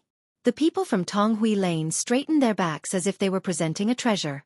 They looked at the sky at a 45-degree angle and let the cigarette in their ears leak out. The onlookers couldn't help but suck in a breath of cold air. They hurriedly asked, "Nero Zhou, no, Master Zhou, tell us, what did Prince Zhang say? Why would he give you such expensive cigarettes?" "Hee, you begged me." Nero Zhou stroked the large black mole at the corner of his mouth and was extremely proud of himself. However, after waiting for a long time and seeing that no one was begging him, he could only rub his nose embarrassedly and say, "Prince Zhang is simply a god descending to the mortal world." Didn't an old Taoist say that Chang'an's Emperor Ziwei had descended to the mortal world? In my opinion, Prince Zhang must be that Emperor Ziwei. This ball was made by Prince Zhang when he saw how pitiful we were. We didn't have enough to eat or wear, so he made the bone-strengthening powder that only exists in the heavens. However, those damned rich bastards took it for themselves. In the end, Prince Zhang got angry and stopped making the powder. Instead, he made this thing called a basketball. This thing is amazing. Nero Zhou became more and more excited as he spoke. More and more onlookers gathered around. Even Niu Weili, who had a splitting headache early in the morning, appeared out of nowhere and surrounded them. "Kid, tell me, what did Brother Zhang come up with this time?" Nero Zhou was very excited. When had he ever been so awe-inspiring? This was all given to him by Prince Zhang. When he saw someone calling Prince Zhang brother, he immediately said disdainfully, "Who do you think you are? How can you call Prince Zhang a brother?" Before he could finish his sentence, Nero Zhou saw Niu Weili. The people around them unconsciously took a few steps back. Nero Zhou could not help but swallow his saliva with great difficulty. He knelt on the ground with a thud and said with a sobbing tone, "Lord Niu, I was talking nonsense. Please be magnanimous and don't lower yourself to my level." Chapter 887. How could Niu Weili be in the mood to argue with him? Yesterday, he didn't know what kind of wine Zhang Feng gave him. He didn't even know how he got back. He just heard from the servants that he was thrown from a carriage to the gate of the county government. He wanted to visit Zhang Feng early in the morning. He also wanted to see if he could get some lucrative jobs. For example, the security of the market under the hill. Now, the market under the hill was even more awesome than the 2 big markets in Chang'an. The tax revenue was simply enviable. But before he arrived at Tonghui Square, Niu Weili saw a group of people gathered together. Zhou Boppy, who was standing on the stone lion head at the gate of Tonghui Square, couldn't help but come up curiously. Then he heard this good news. His eyes lit up. At this time, he didn't care about Zhou Boppy's bad record. He waved his hand and said, "If you tell me everything in detail, I'll pretend that it didn't happen. If you lie, I'll punish you for the crime of dishonoring an official of the imperial court." While speaking, Niu Weili stared at Zhou Boppy and said, "At least 80 beatings and then throw him into the mine." Hearing this, Zhou Boppy panicked. Lying on the ground, his whole body trembled. "Master Niu, you're so merciful. I was just talking on the spur of the moment. Prince Zhang himself is a god. How can ordinary people dare to claim kinship with him?" So I'm just defending Prince Zhang's reputation. I don't mean anything against Master Niu. Get up and talk. Niu Weili was just scaring this guy. He didn't intend to punish him. Seeing this, Zhou Bapi hurriedly got up and said loudly, "Last night, you should all know about the basketball, right?" Niu Weili frowned, looked at the private advisor beside him and asked, "What's a basketball?" The private advisor paused and quickly told Niu Weili about the basketball in detail. Hearing this, Niu Weili couldn't help but change his expression. Once again, he listened attentively. Nero Zhou seemed to have regained his excitement from before, but he didn't dare to climb up the stone lion. He raised the remaining half of his cigarette and said, "Prince Zhang just made a basketball at Niupai Huang. Moreover, I heard that it took the 4 great scholars, Divine Dr. Sun, and a few others several days of painstaking effort to boil this pot of material. That thing is incredible. With a light pad on the ground, he can jump up 10 feet high. And Prince Zhang also said that from now on, he will build a basketball court in every street and alley. Everyone, old and young, can play basketball and strengthen their bodies. He wants us to prolong our lives together. Not only that, Child Zhang even intends to award it to those who perform well out of his own pocket. Additionally, the winner of the annual basketball match in Tangshan Mountain could get a promise from Child Zhang within his ability. What's more, Child Zhang even intends to award it to those who perform well. In other words, you can make a request of Prince Zhang. Buzz! Instantly, the hundreds of officials were in an uproar. What? Prince Zhang is simply a god descending to the earth. This good thing not only doesn't cost money, but will also give us money? Oh my god! Really, the god has opened his eyes. Niu Weili was also stunned at this time. Why didn't he hear Prince Zhang mention such an important thing yesterday? Niu Weili couldn't listen to it anymore. He hurriedly squeezed through the excited crowd and ran to Zhang Feng's pub. What happened here, once again, spread out like a gust of wind. East Market. The market square was very quiet now. There were only a few merchants who were listlessly huddled together, playing poker to relieve their boredom. At this time, the appearance of a group of people instantly cheered up these businessmen in the East Market. They shouted again, but this group of people didn't come to buy things. He looked around and then told the people what he had just heard at the entrance of Tong Hui Feng. Let me tell you a good thing. First, don't tell anyone. You should have heard of Prince Zhang, right? He's the dean of White Deer College. He just made a basketball. And that thing can shoot up as high as the city wall with a single hit. I also heard that this thing can not only prolong life, but also cure all kinds of diseases if you lick it and eat it. Not only that, Prince Zhang is going to reward those who play basketball well with his own money. Hearing that, the people in the East Market were in an uproar. The situation in the West Market was also the same at this time. It's true. You should have heard of Master Niu from the Chang'an local government, right? Master Niu said it himself. That thing can cure all kinds of diseases. After playing for a long time, Prince Zhang will arrange a good job for you in Shao Mountain. Not only the East Market and West Market of Chang'an Avenue. Even the reclining lane and the places where the 3 provinces and 6 departments were located had heard the news at this time. At this time, Wei Zhang listened to the report of his subordinates and couldn't help but be stunned. He looked at Feng Xianling and asked, "Master Feng, what do you think about this matter?" In the palace, Li Shimin, who was playing cards with Li Yuan, couldn't help but laugh after learning about this situation. Hearing that, Li Yuan asked and couldn't help but twitch his mouth slightly. What the hell is this guy doing? Maybe this guy is preparing for the mid-autumn hunt. Chapter 888. When Li Shimin heard this, he thought for a moment and said, "Calculating the time, it seems that it's time for the mid-autumn hunt. However, we won't be able to see such a wonderful thing." When Li Yuan heard this, he said, "First, calculate the money from the last round clearly for me." Li Shimin was somewhat speechless, but he really didn't have a single copper coin on him. He looked at the palace maids around him. Only then did he pay off the debt. Li Yuan was like a miser, holding copper coins and said, "If you want to see, after this guy finishes the mid-autumn hunt, or before the mid-autumn hunt, we'll go to Shao Mountain together. In any case, Old Man is also the honorary vice dean of White Deer College. It's not too much to go and inspect this basketball." When Li Shimin heard this, he couldn't help but laugh loudly. Imperial Father is right. While speaking, Li Shimin asked faintly, "Little Gizi, I heard that Yuchi Duke of E, and the others went to the small tavern one after another yesterday." Yes.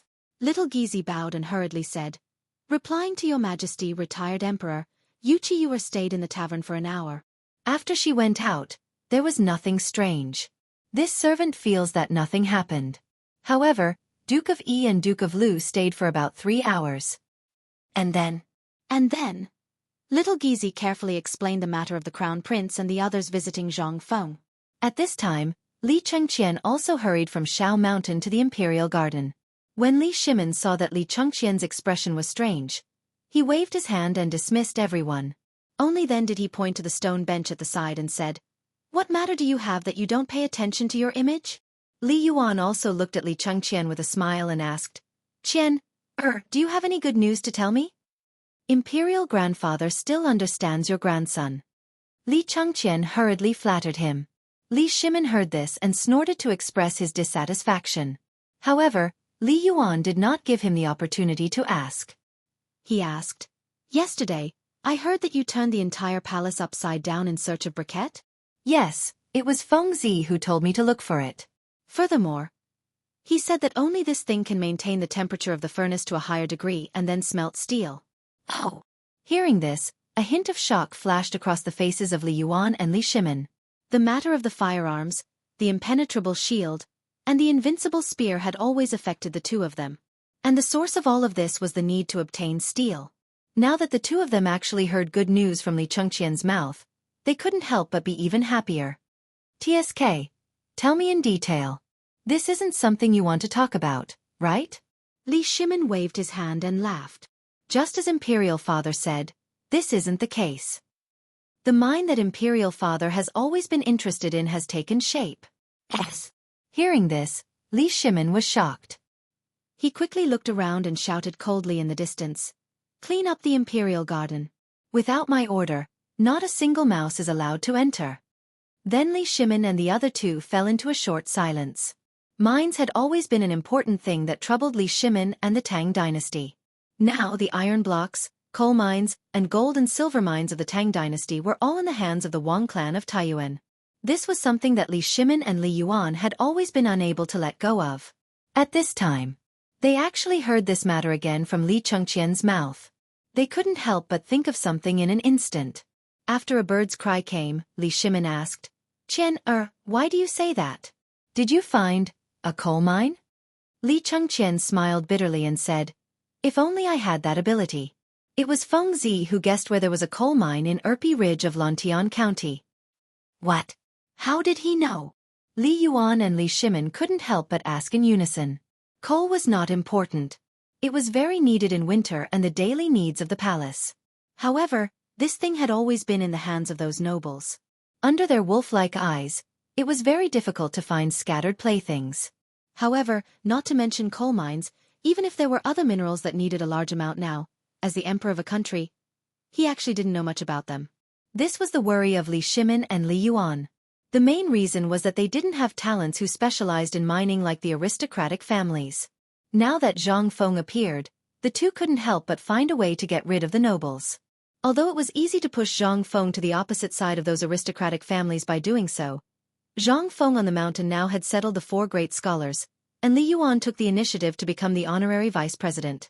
If they wanted to make a move on Zhang Feng, they had to think about it first.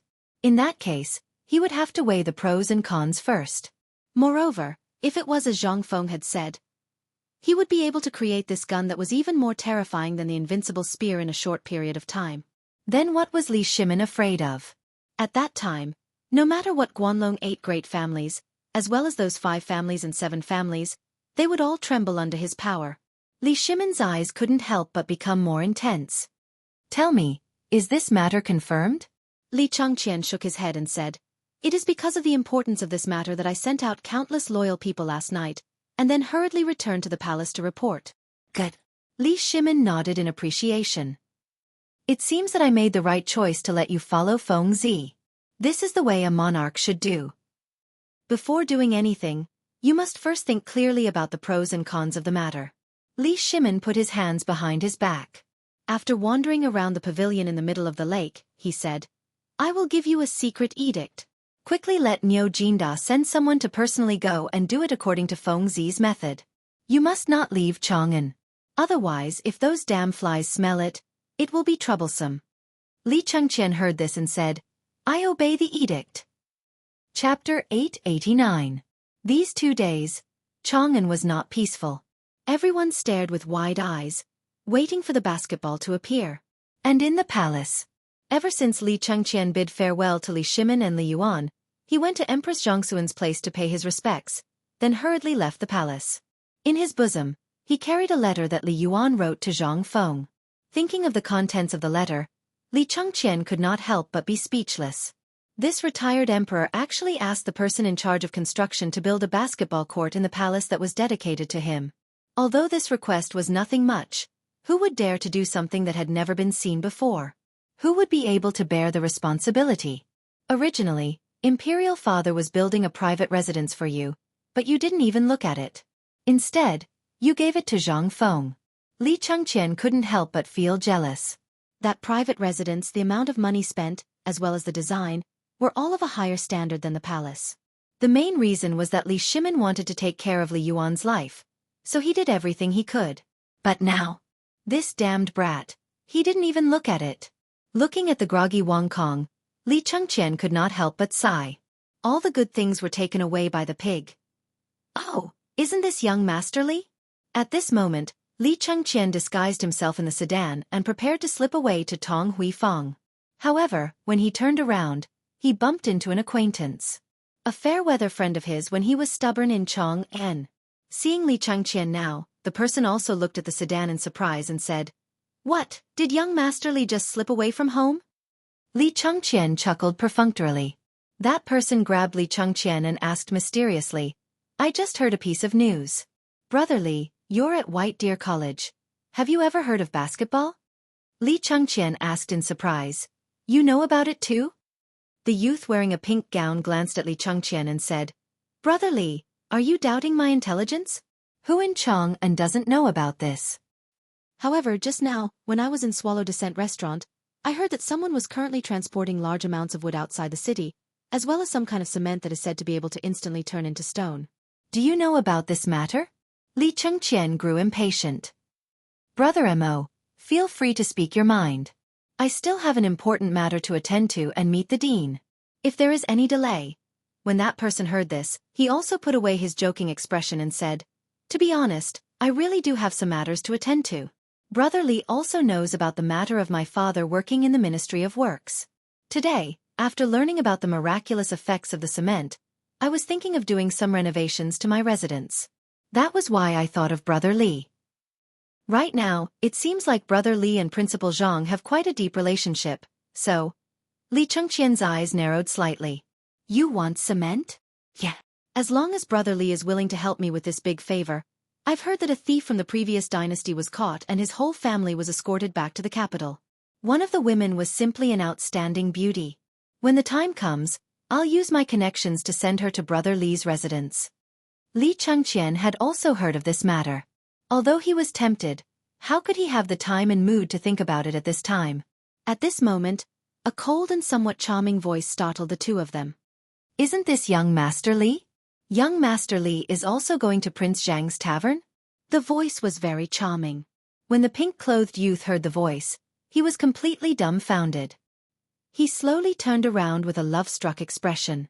What entered his eyes was a pair of charming eyes under the curtain of a carriage, causing the youth's saliva to flow all over the ground. Li Chengqian knew who the person was the moment he heard the voice. He had also seen the power of this woman. Not daring to meet her eyes, he bowed and said, Li Chengqian greets Miss Yu Er. That's right. The person who had come was Yuqi Yu Er. When the pink-clothed youth saw that the two of them knew each other, he hurriedly wiped the saliva off his mouth and stepped forward to bow elegantly. Mo Zitsong greets Miss Yu Er. Who was Yuqi Yu Er? Although she had not seen thousands of such debauches, she had seen hundreds of them.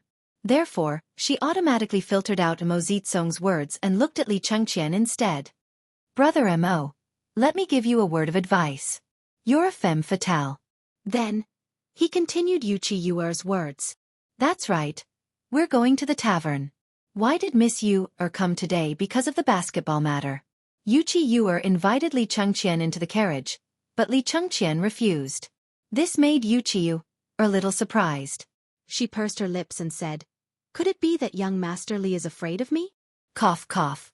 Miss Yu, what are you saying? Feng Zi is still waiting. You go ahead first. I'll catch up later. What a joke. Li Chengqian did not dare to provoke this woman. Probably only that pervert Feng Zi could control such a poisonous scorpion. The pink-clothed young man couldn't help but stare blankly at this scene. Especially Li Chengqian's actions just now. It was completely different from the young Master Li he knew. Could it be that this woman was really so afraid? However, this was not important. Damn it. They did not even talk about the proper business. While Mo Zizong was beating his chest and stamping his feet, Yu Qigong and Chang Yaojin's subordinates, a large number of soldiers from the Chang'an military camp, disguised as ordinary people, entered Chang'an City's city gate with a large amount of wood. Yu Qigong and Chang Yaojin rode on big horses. Although ordinary people would not be able to resist the two of them because of their makeup, their ferocious faces were still frightening. When the people surrounding Chang'an City's gate saw the carriages full of wood, they could not help but exclaim, "Could these people be craftsmen from Shao Mountain? Are they here to build a basketball court?" Chapter 890. The people who built the basketball court had entered the city. This news spread like wildfire among the commoners. In an instant, countless people gathered behind the carriages. They wanted to see how these pieces of wood could become the rumored object in the hands of these people. Chang Yaojin and Yu Qigong wandered around Chang'an City for a while. Then, Yu Qigong turned his horse's head and said, "Why don't we build one at the entrance of Tonghui Lane?" Chang Yaojin nodded. "You don't say. This place is connected to all directions and connects the east and the west. If we build it here, not only will it highlight Feng Zi, but it will also make Tonghui Lane's reputation soar." Okay, let's do it here. The two of them discussed and decided on the matter. On the other side, Niu Weili first went to Niu Pai Huang's workshop. When he did not see Zhang Feng, he went to Zhang Feng's tavern with Niu Pai Huang, who had just finished making the basketball.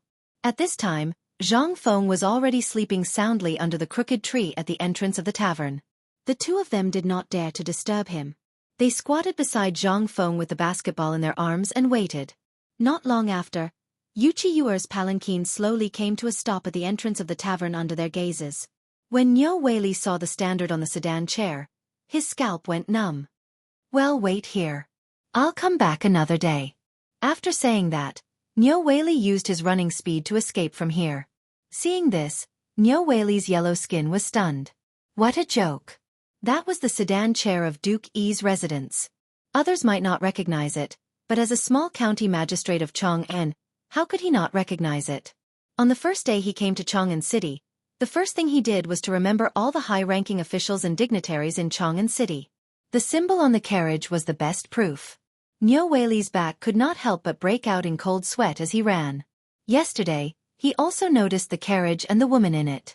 Although he had never seen her before, he knew that she could ride the carriage of Duke Yi's residence and walk around in such a flashy manner in Chang'an City. As long as one wasn't an idiot, they would know that this person wasn't someone they could afford to offend. In addition, he had heard from others yesterday that this woman had only left the tavern after a long time.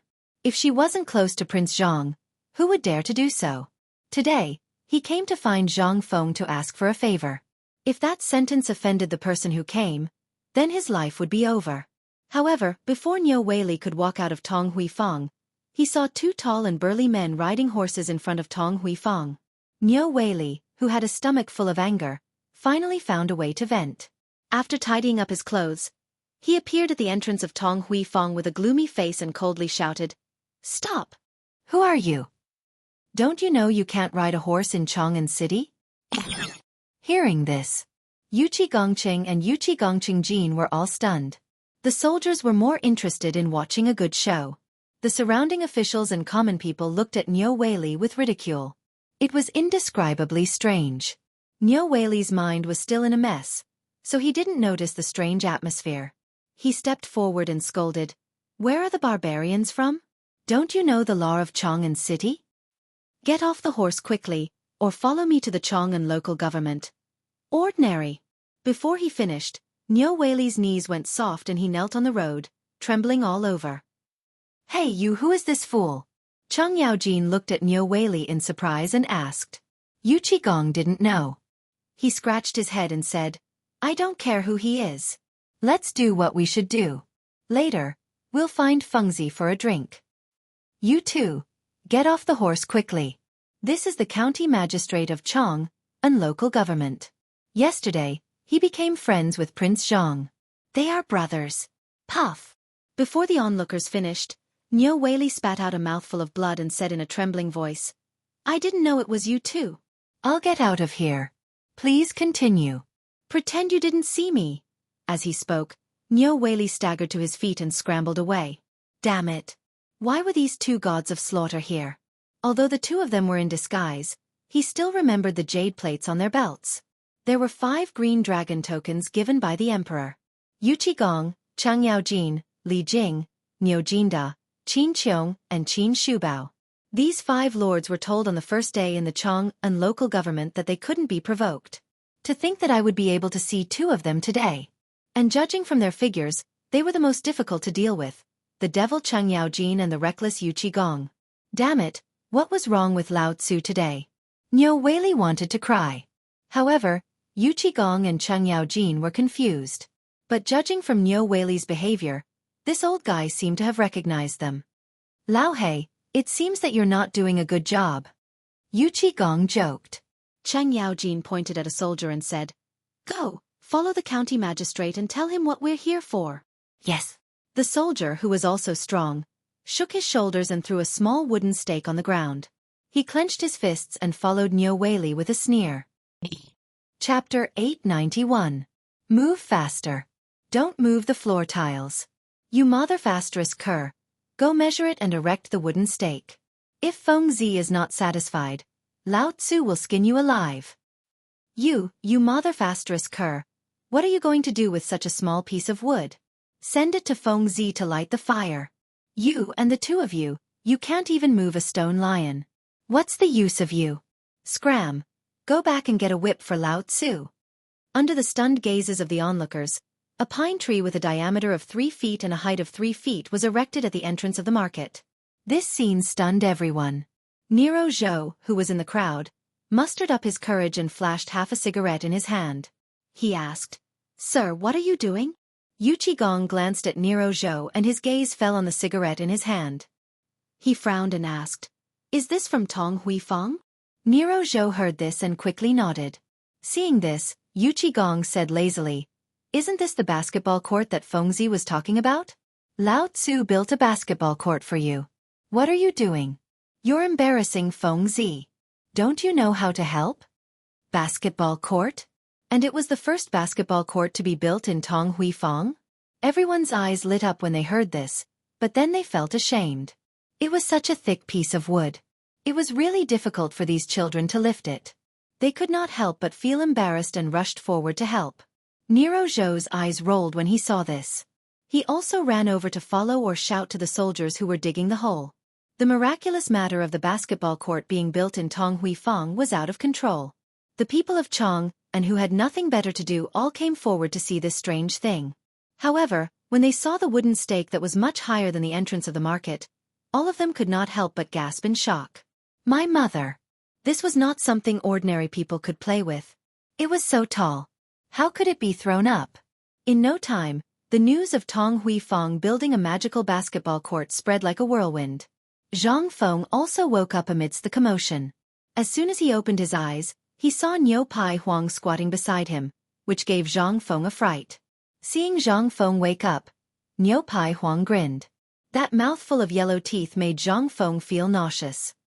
Done? Zhang Feng hurriedly asked. Niu Pai Huang was so excited that he handed the basketball that Zhang Feng had modified the air valve to Zhang Feng. The basketball was simply polished, and Su Rian looked slightly rough. However, this was the effect that Zhang Feng wanted. As for the appearance, Zhang Feng didn't care. It wouldn't be too late to think about the patterns after the market opened up. Zhang Feng took the basketball and pressed it. The air of the basketball was very strong. He tried to pat it. If it weren't for the Tang dynasty, Zhang Feng would really think that this thing was also a time traveler. Not bad, you did a good job. I'll write you a note later. You go to Shao Mountain and ask the old village chief for money. From now on, I'll buy each of these things at a price of 1 million. How about that? 100 copper coins. This price made Niu Pai Huang tremble with excitement. Even with the addition of the whole piece of cowhide, the total cost was less than 30 copper coins. Niu Pai Huang couldn't help but shed tears of gratitude. Why do you need to go to Shao Mountain? Can't I just give it to him now? At this moment, Li Chengqian's voice sounded from beside the palanquin. Zhang Feng looked over and only then did he notice Yuqiyu standing beside Li Chengqian. She was wearing a peach-colored gauze dress and holding an oil paper umbrella. Seeing the two of them, Zhang Feng couldn't help but have a question in his mind. You too? Li Chengqian hurriedly waved his hand and said, Don't misunderstand. We just met on the road. Besides, you were sleeping soundly. Miss you, couldn't bear to disturb you, so I told her about you. Hearing this, Zhang Feng couldn't help but feel speechless. Seeing this, Yuqiyu slightly bowed and said, You greets Prince Zhang. I haven't seen you for a day, but Prince Zhang's complexion looks better. My goodness, your grandma's leg. Seeing you, Lao Tzu feels uncomfortable everywhere. However, Zhang Feng only dared to criticize in his heart. After seeing Li Chengqian give Niu Pai Huang a banknote, he smiled and cupped his hands. However, Zhang Feng didn't invite the two of them in. Instead, he asked, What's going on the street? Did the people on the mountain come back? It's so noisy. Li Chengqian was stunned. You don't know? What do I know? Hearing their conversation, Yuqiyu couldn't help but smile and said, Let you explain. It's at the entrance of Tonghui Square. Cousin and old Chen are building the basketball court Prince Zhang mentioned. Zhang Feng nodded when he heard this. He patted the basketball in his hand, but it was snatched away by Li Chengqian. Out of curiosity, Li Chengqian slammed it on the ground, giving Zhang Feng and Yuqiyu a fright. The basketball suddenly rose several feet into the air, then bounced off the roof of the tavern and went to another place. Li Chengqian couldn't help but be stunned. Damn, what's that? Did that ball spread its wings? Chapter 892. F***CK. Zhang Feng looked at the basketball that disappeared in the air and couldn't help but burst out with a classic phrase.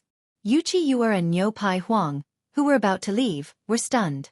Zhang Feng didn't have time to scold Li Chengqian. He ran after the basketball. Yuqiyu glared at Li Chengqian and also lifted her skirt. She didn't even want the umbrella. Like a butterfly, she chased after Zhang Feng. Prince Zhang, wait for me. Li Chengqian finally reacted. He looked at his own hand, then looked at the yellow leather that was looking at him with bad intentions. He shouted, Why aren't you looking for the ball? If you lose the ball, this young master will strip you and make you into a basketball. As he spoke, Li Chengqian took a step forward and followed after him. This was the first basketball. Naturally, he knew the value of this ball. Otherwise, with Zhang Feng's character, he wouldn't care if he lost it. Why would he chase after it? At most, he would just make another one. There were only 8 days left until the mid-autumn hunt. At the entrance of Tonghui Fang, Yu Qigong and Cheng Yaojin looked at the busy crowd. They squatted on the side of the road and smoked while pondering about the magic of this basketball. When they were talking about it, the two old men couldn't help but shout angrily. At this moment, Yu Qigong finished his cigarette and was about to add a second one. He heard a dong sound. Someone suddenly slapped his head from the top of his head. Instantly, the cigarette in his mouth went into his throat. It was so hot that Yu Qigong slapped Cheng Yaojin's face. Cheng Yaojin was so angry that he shouted, Are you F***king itching for a beating? Yu Qigong was also anxious. What? Do you want to move around? Lao Tzu provoked you. How dare you slap Lao Tzu's head? Look at Lao Tzu's mouth. It's full of F***king blisters. Mother F***ker, who the F***ck allowed you to smoke? It's like you're doing something. Can't you be more refined? Thump, thump, thump. Just as the two of them were about to fight, a strange sound suddenly rang out beside them. The two of them weren't mortals, so they instantly noticed the bouncing black ball. Yu Qigong, on the other hand, was even more imposing. He grabbed Cheng Yaojin's collar with one hand and punched him with the other. In an instant, that black ball under everyone's gaze, quickly flew out and bounced off the basketball that had just been erected not far away. Then, it once again flew back to Yu Qigong's face at an even faster speed than before. This time, Cheng Yaojin was dumbfounded. Yu Qigong also heard the sound of the ball breaking through the air.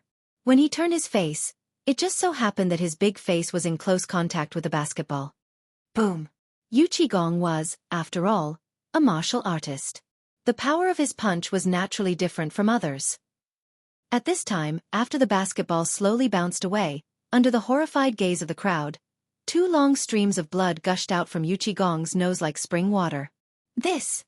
At this time, everyone looked at the strange thing and sucked in a breath of cold air. The dignified Duke of Yi was actually sneakily attacked by a hidden weapon? In an instant, the soldiers who were working were all excited and were about to surround the ball. Some of them even chased after the basketball. They kicked and punched and kicked it even more vigorously. The onlookers burst into laughter. At this time, Nero Zhou looked at Yu Qigong's nose with some confusion and then looked at the black thing that everyone was chasing. Suddenly, he seemed to think of something and exclaimed, "Isn't that Prince Zhang's basketball? Who brought it here?" At this time, everyone was stunned. They looked at the basketball in astonishment. Cheng Yaojin, who was laughing at Yu Qigong, and Yu Qigong, who was rolling up his sleeves in a rage, were also stunned. Yu Qigong wiped the blood from his nose and angrily pointed at Nero Zhou. "Boy, let me ask you. Are you sure that this thing is Fengzi's basketball? If you dare to lie, Lao Tzu will tear you apart alive." Nero Zhou was obviously frightened by Yu Qigong's fierceness. He said with trembling legs, "Master, this is really Prince Zhang's basketball. Today at the entrance of Niu Pai Huang, everyone saw it." "Yes, Master. This ball was made by Prince Zhang. I also saw it at that time, but it didn't look so lively at that time." Hearing that, all the onlookers could not help but be shocked. "What? Are you sure this thing is Prince Zhang's basketball? Why does it look so strange? Oh my God!" At this time, Yu Qigong and Cheng Yaojin could not help but be secretly shocked. This thing. They finally knew how to use it in the military. This damn thing was simply prepared for the training of sharpshooters. "Come on, catch it for me." Mother Kerr, who told you to kick it? If you break it, you won't be able to pay for it even if I kill you. Finally, the group of bandits became obedient. After a while, they caught the basketball and respectfully handed it to Yu Qigong. Cheng Yaojin wanted to play, but Yu Qigong pushed him aside. Bang! Yu Qigong smashed it hard on the ground. In the blink of an eye, the basketball suddenly rose several feet into the air. Yu Qigong could not help but be amused. Hey! This kid is really *King talent. Chapter 893. Cheng Yaojin had long been itching to play. Seeing that Yu Qigong was not paying attention, he kicked him aside and grabbed the basketball. He hugged the basketball with both hands and laughed. Old you, I said you don't know how to play. You really don't know how to play. Let me show you how I play." While talking, Cheng Yaojin almost used all his strength. He raised both hands above his head and was about to throw the basketball down. At this moment, Zhang Feng's angry voice also sounded not far away. "Stop!" Bang! But it was too late. The black basketball in Cheng Yaojin's hand had already broken countless willow branches in an instant and rushed into the sky under Zhang Feng's frightened, distressed, and angry eyes. For a moment, Zhang Feng's eyes were filled with distress, anger, and an impulse to kill.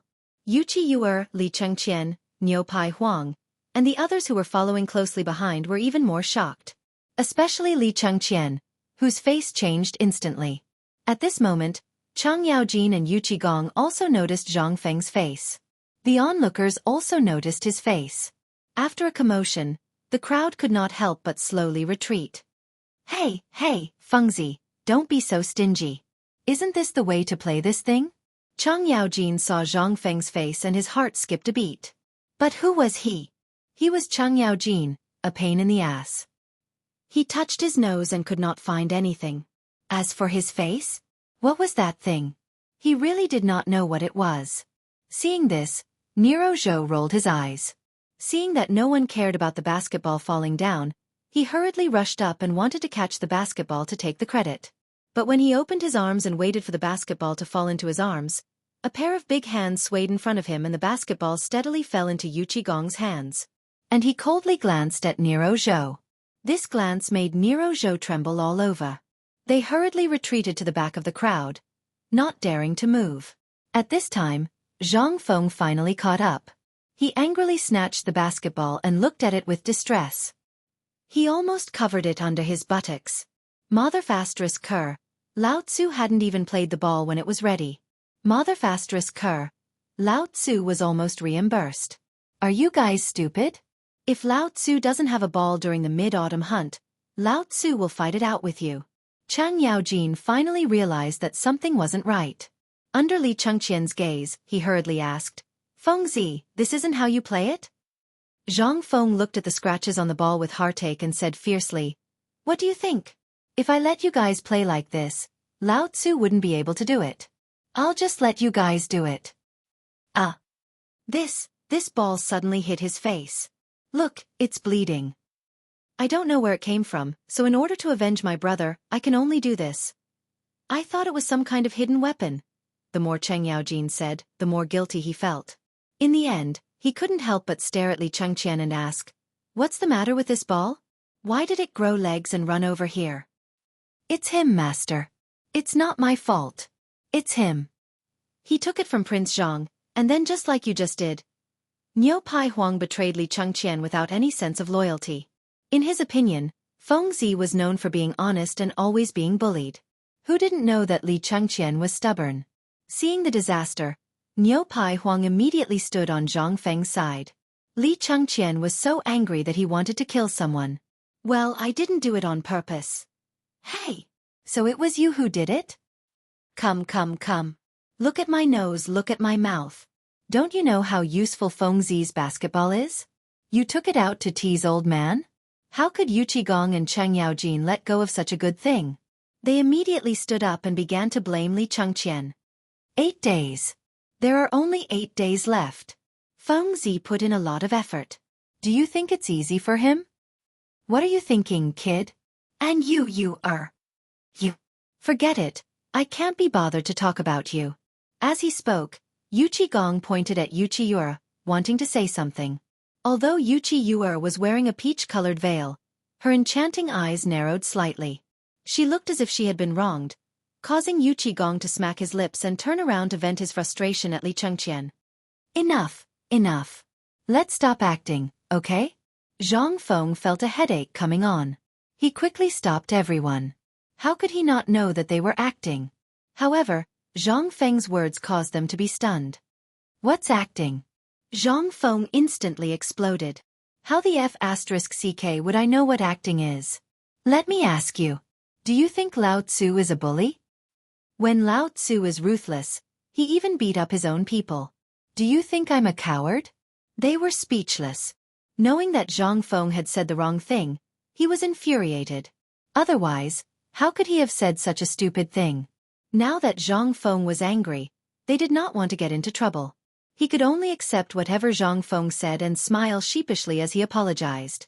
The onlookers were already dumbfounded. As for the soldiers, they were already doing what they were supposed to do. They did not even dare to look. Which son of AB***TCH would dare to get into trouble at this time? That was simply courting death. That was F***King hysteria. Chapter 894. After Zhang Feng sulked for a while, he calmed down for a while. Li Chengqian hurried forward and pressed Zhang Feng down on the steps. He let him sit down and wiped his back to help him breathe. At this point, Zhang Feng finally breathed a sigh of relief. He waved his hand weakly and said, Okay, I'm not angry anymore. I'm very happy. You did a good job with this basketball. The quality of this thing is very good. Zhang Feng tried to put on a smile that was uglier than crying. He touched his chest with one hand and tried to calm himself down. At this time, he would be courting death if he quarreled with these two hooligans. Moreover, he would be laughed at for no reason. Yu Qiyue couldn't listen anymore. After seeing Zhang Feng's expression, she couldn't help but laugh. Yu Qigong stared at her fiercely, but it didn't work. Do you have a cigarette? Zhang Feng said calmly, but he still held the basketball tightly. Yes. Yu Qigong hurriedly handed Zhang Feng a cigarette. He lit it for him. Zhang Feng sat on the ground and took a few deep breaths. Then he tried to calm himself down. Looking at the two big pillars not far away, he asked, "What is this thing?" Zhang Feng was really angry at this time. A basketball was a small matter, but if there was a problem with this thing, he really couldn't be sure whether he could make another one in 8 days. The most important reason was, he was running out of rubber. Looking at the remaining rubber in the pot, it was the limit to make 5 more. And this was the situation when he first started. If it was Niu Pai Huang, who knew if he could make 3? It would be great if there were steel wires. At least it was durable. Otherwise, if it was given to these people, he was sure that if they kept playing like this, in less than 2 hours, even if there were 10, they would all be finished. Zhang Feng couldn't help but sigh. After stroking the basketball in his arms and making sure it was fine, Zhang Feng's anger subsided a little. However, after seeing the 2 poles, Zhang Feng was dumbfounded again. He really couldn't understand why such a big piece of wood was erected here. With the help of the soldiers, Yu Qigong managed to stop his nosebleed. He said, "Isn't this the club you made according to the method you said? Is it wrong?" Zhang Feng dared not say it was wrong. He was afraid of being beaten. He gave a thumbs up and said, "Not bad, but yours is a little big." "Old you, do you think anyone can jump so high?" "Are you sure that from a few years old to a 70 or 80 years old woman can compete with your physical strength?" Zhang Feng asked as he pointed to the hoop on the cue stick that was 4 meters above the ground. Yu Qigong scratched the back of his head. "That's what you said. Who knew that this thing needs to be jumped? Such a small ball, I can easily throw it in. Don't talk about a ball, I can even throw such a big lump of metal into it. Do you think everyone is like you?" Zhang Feng stared at Yu Qigong with an expressionless face. Yu Qigong's face stiffened when he heard that. He then smiled awkwardly and said, "Then what do you think we should do? The pole is already erected. Tear it down. What else can we do?" Zhang Feng's entire body was about to crack. It was such a simple thing that even a fool could think of. Why couldn't he? Do you think everyone is as big and burly as you are? At that moment, Li Chengqian and Yu Qiyu also looked at Zhang Feng and Yu Qigong arguing with each other with a stunned expression. They couldn't help but look at each other. Their expressions were indescribably shocked. At that moment, Yu Qigong and Zhang Feng argued for a while. Under Zhang Feng's threat of quitting, they finally compromised. "Then what do we do if we tear it down?" Come, Li Chengqian. Bring me a pen and paper." Zhang Feng finally couldn't take it anymore.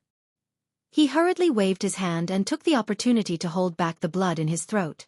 Li Chengqian, who had caused trouble, ran faster than a rabbit. He got a pen and ink from somewhere and tossed a piece of white paper to Zhang Feng under everyone's envious gazes. Zhang Feng took the pen and paper and started drawing on the ground. Everyone couldn't help but stretch their necks, wanting to see what Zhang Feng was up to. Zhang Feng wasn't an art student, but at that moment, he had the illusion that he was forced to be one. Everything had to be drawn clearly, and even the dimensions were clearly marked. Moments later, a proper backboard appeared before everyone's eyes. "That's it?" Yu Qigong's eyes widened when he saw that. "Why didn't you say so earlier?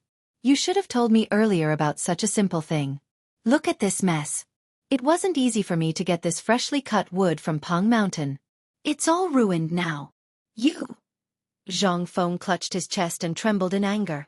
Yu Qigong continued to hammer his head and sigh. "Why didn't you say so earlier?" Zhang Feng was completely mad. He turned to Cheng Yaojin with lifeless eyes and said, "Old Chen, where's your saber? I want to chop someone up." Chapter 895. Seeing this, everyone hurriedly carried Zhang Feng back to the tavern. They didn't dare to provoke him anymore.